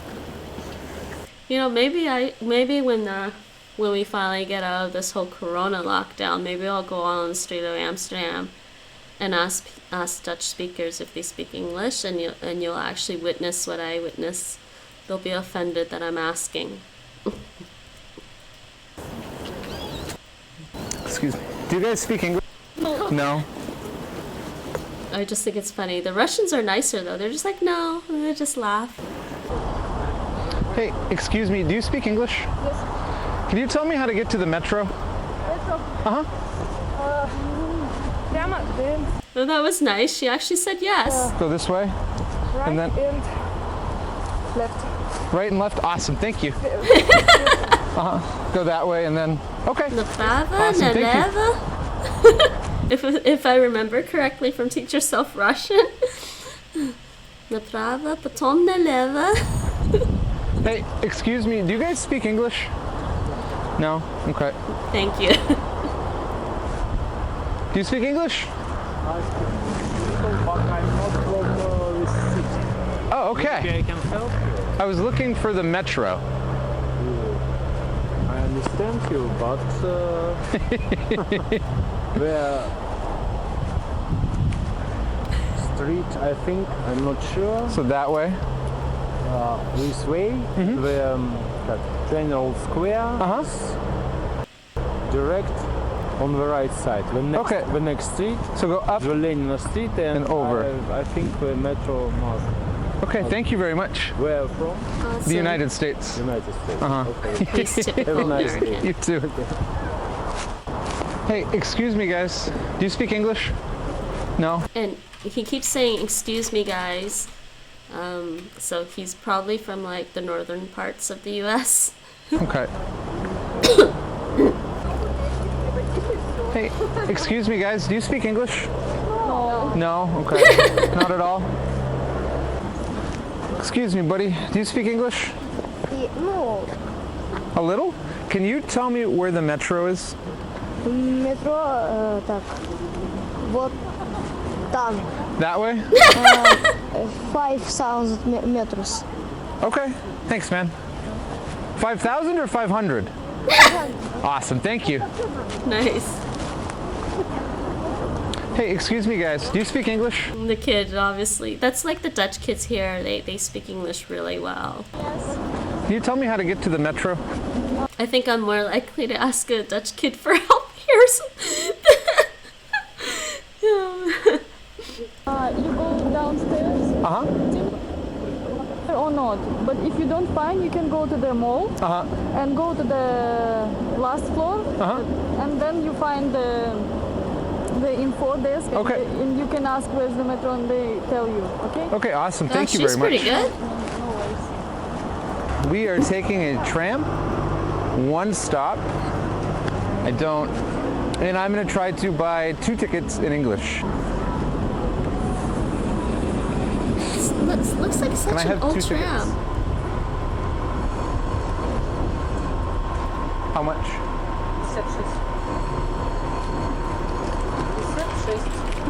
Sorry. Just. I don't speak Russian. 6 more, huh? Numbers are easy, you just use fingers. Thank you. Excuse me, do you speak English? I'm trying to find the metro. Which way could that be? I don't know. You sure? Let me ask those guys. Do you guys speak English? I'm trying to find the metro. Sorry. Metro? Yeah. Hold on. Straight ahead? Yeah. Oh, thanks. Excuse me, do you speak English? I'm trying to find the metro. Can you tell me which way that is? It's straight ahead? Okay. What's the name of the station? Do you know? Okay, I got that. Excuse me, do you speak English? Did he really get that? I kind of missed what she said too for the station name. Do you speak English? It's hard to hear the girl. Okay, I got that. Excuse me, do you speak English? Nova Kuznetskaya? No. Yeah, okay. I'm trying to find the metro. Just go straight. Just straight? Just straight. Okay. Follow this. Oh, thanks so much. Excuse me, do you speak English? A little. I'm trying to find the metro. Can't find the metro. Oh, okay. You. Is this way? This way, yes. 1-2 minutes. Several people in the far. Do you see? Here is metro. I see a lot of people everywhere. Okay, just keep going straight. On the right, yes. Okay, thanks so much. Excuse me, do you speak English? I'm trying to find the metro. Can't find the metro. Right here. Just can you see the building, yellow building? Yeah, I do. Yeah, and there's a circle-shaped yellow building in the left of it, and that's to the left entrance. of it? Oh, awesome. Thanks so much. Excuse me, do you guys speak English? I'm trying to find the metro. Can't find the metro. Should be somewhere around you should here. go straight. If you see Okay. this yellow building. Yes, I do. Right side, so it's metro. Oh, thanks so much. So easy. Excuse me.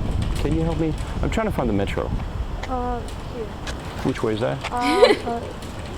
This round yellow. Oh, right. Yeah. Yes. That building? Yes. Oh, that's awesome. This is awesome. Excuse me. Excuse me. Do you speak English? No. Okay. Well, I'm trying to find a metro. There should be a metro somewhere around this area. Metro? It's here. Oh, it's right there? This round building with a round roof. Oh, the yellow one? Yeah. Yeah. Oh, You go around it and. I have to go around it. This is Okay. just entrance from the other side. Thanks so much. Excuse me, guys. Do you speak English? Yeah. I'm trying to find the metro. Can't find the metro. Yes, you should. Well, this is metro. Oh, the yellow building? Yes, yeah, yellow building. Oh, thanks so much. Excuse me, do you speak English? How many? Oh my god, he's still Excuse getting me, do more. you guys speak English? Are we bored yet? No? Excuse me, do you guys speak English? Do you know which way the metro is? Sorry. We're trying to find a grocery store in this area. I do not speak English. I am Brazilian. Don't speak good. Okay, yeah, you took care. Okay, he probably spoke Portuguese though. Oh, that was funny. Oh. Excuse me, guys, do you speak English? Do you know what Red Square is? No, sorry. Excuse me, guys, do you Oh, speak we're in English? Moscow now. No, speak English. No, Moscow. sorry. Excuse me, do you speak English? I think. All right, sorry. Excuse me, do you speak English? Okay. Excuse me, do you guys speak English? Yes. I'm trying to find the Red Square. I can't see it from here. Should be somewhere around this area. Red Square. Okay. You should go right to the church. Right. And then you will see the Red Square. Oh, that church? That little church? Oh, the big one? Yes. Okay, and I will see it from there. Yes. Oh, wonderful, thank you. Excuse me, do you speak English? A little bit. A little bit. I'm trying to find the Red Square. Red Square? The Red Square. It should be somewhere in the area. Interesting. This, Wonder where they are actually. Wonky, do you know exactly where they are? But basically just go that direction. Moscow. Only direction. Okay. Yes, Red Square and new garden. Yeah. Fashion garden. Awesome. Near Red Square. All right. Yeah. Thanks, man. Fresh garden, huh? Excuse me, do you guys speak English? Trying to find the Red Square. Sorry.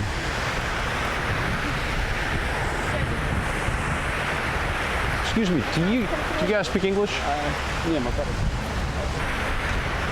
Excuse me, do you speak English? Do you speak English? Yes. I'm trying to find the Red Square. Red Where is Square? that? Yeah. So. Should be you somewhere see in the area. The church. Oh, yeah. You right, shall there's this go right one. there. All right. You mean the exact location? No, I've never been there, but I live in Moscow. I guess Moscow is really big. So I'll have to cross the bridge. There are still some places in Toronto I hadn't actually been. But major intersections, like most of the major intersections around downtown Toronto, central Toronto, and a little bit east, I'd probably recognize. Go there? Yes, Okay. yes, there bridge. Okay.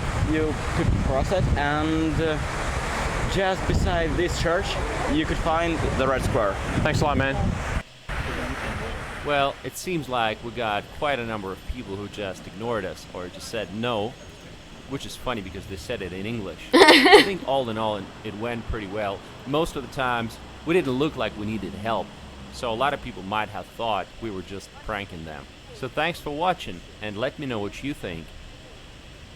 Yeah, they had to do a better job of looking like they were lost, I think. Interesting.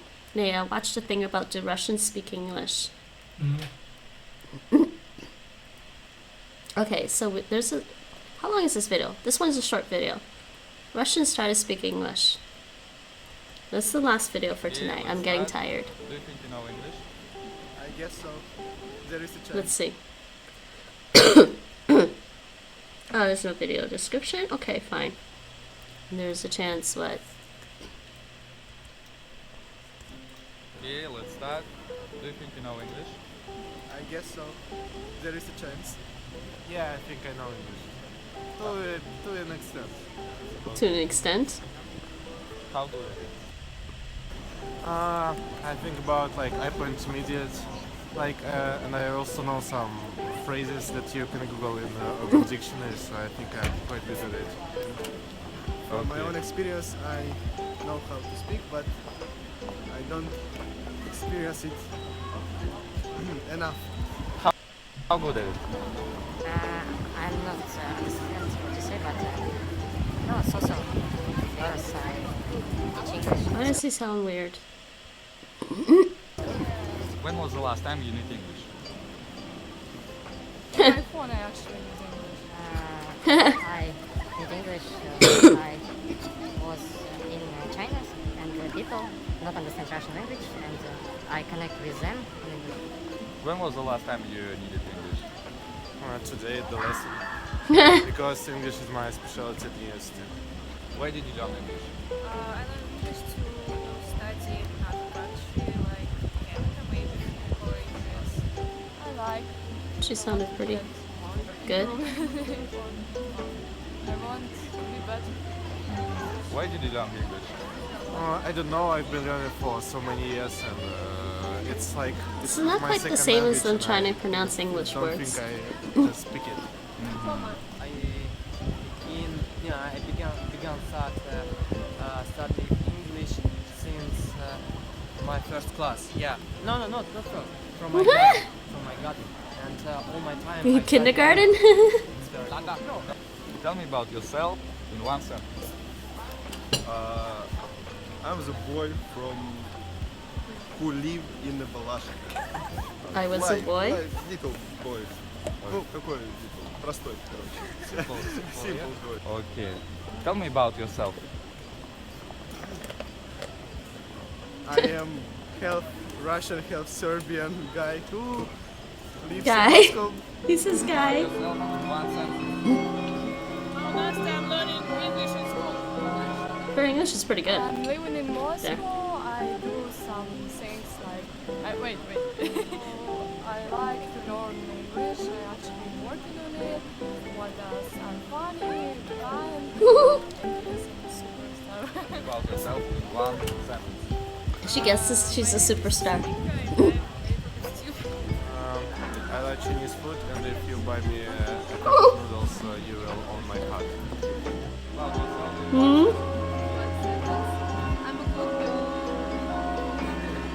She's a good I'm girl. here for the first time. What should I do? You should visit Kremlin, I guess, but you must visit Patriarchy towns and Park Gorky. Go to the Red Square, maybe walk around, watch beautiful LED. I don't know. LEDs? So at Kremlin. Do you really call it LED? Tell people. Wait, do you really call it LED in Russian? It's just LED, the letters. Live there and watch favorite places at metro. Take a photo, picture. This is funny. Okay. So, my first time being here, what should I do? In Moscow? Yes. You should hit on the Nikolskaya street and enjoy the vibe. Interesting. You know, it's a very famous Red Square. You can see the famous museum, Russian museum. And in this museum have all history. What should I do? Well,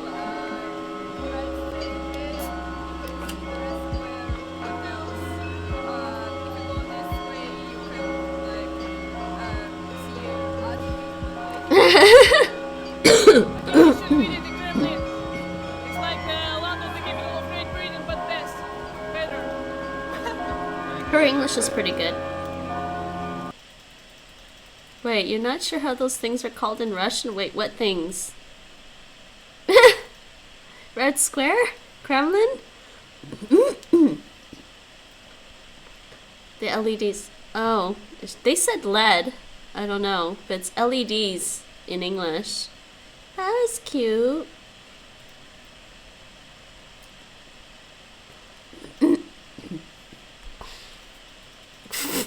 Oh, good lord. That's just... There's also this one.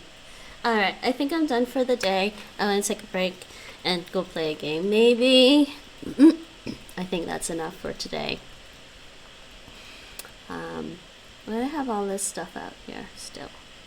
But there was something else I saw that was... Russians name a country they don't like. What?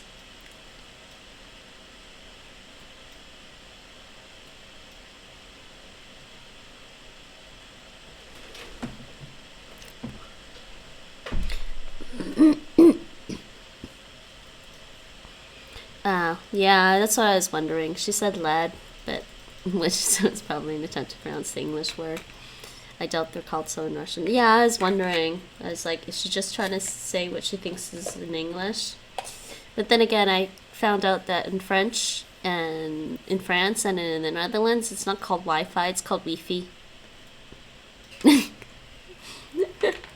Wi-Fi. My Wi-Fi is broken.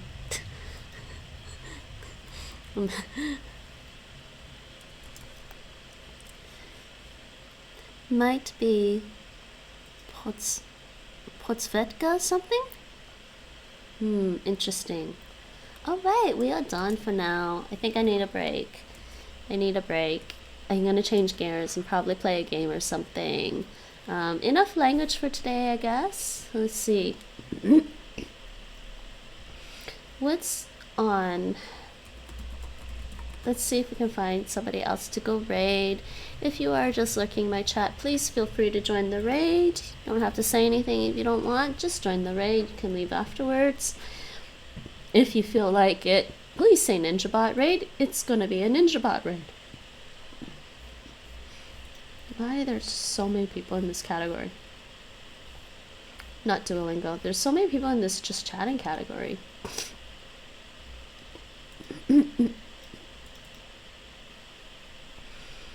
Is anybody learning languages in the just chatting category? On the off chance there's someone. I don't know. Maybe not. It's just me.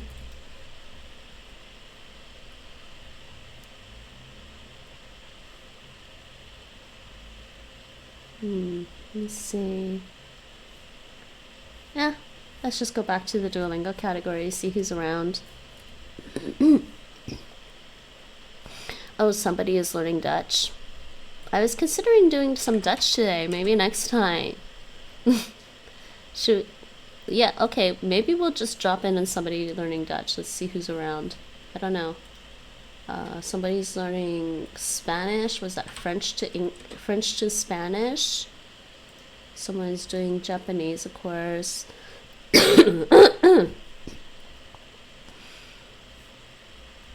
Okay, let's see who this person is learning Dutch. I'm curious. What's that guy? I gotta work on more Russian. I do wanna practice more Russian but I need to spend some time reading Russian grammar, which I could probably do. I could probably stream that into the Discord. I can't really stream it on Twitch because of the audio and the PDF copyrights.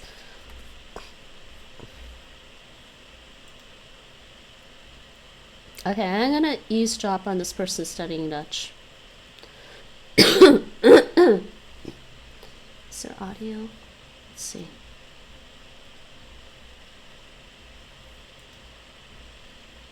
Can't really hear him though.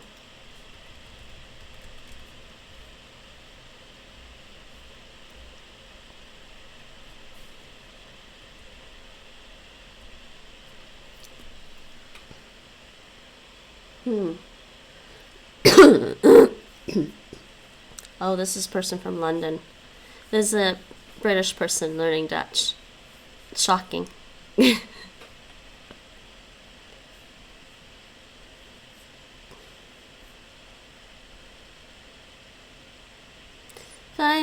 we will do a NinjaBot raid on somebody from London learning Dutch. If you're in my chat, feel free to join the raid. Please join the raid. If you feel like chatting, please say NinjaBot raid. I will be back. I will be back tomorrow. Today's Sunday, right? Tomorrow afternoon, 4:30 p.m. Central European Summertime, UTC +2 with another stream. I will probably be playing a game, is what I'm planning.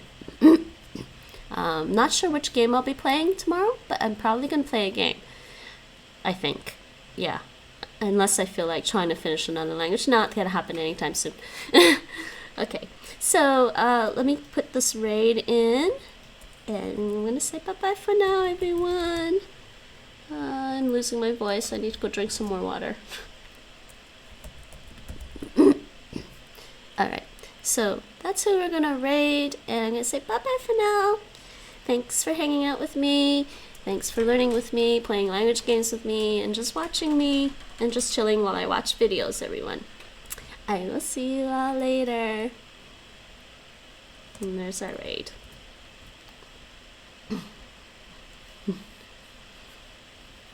Anyone else?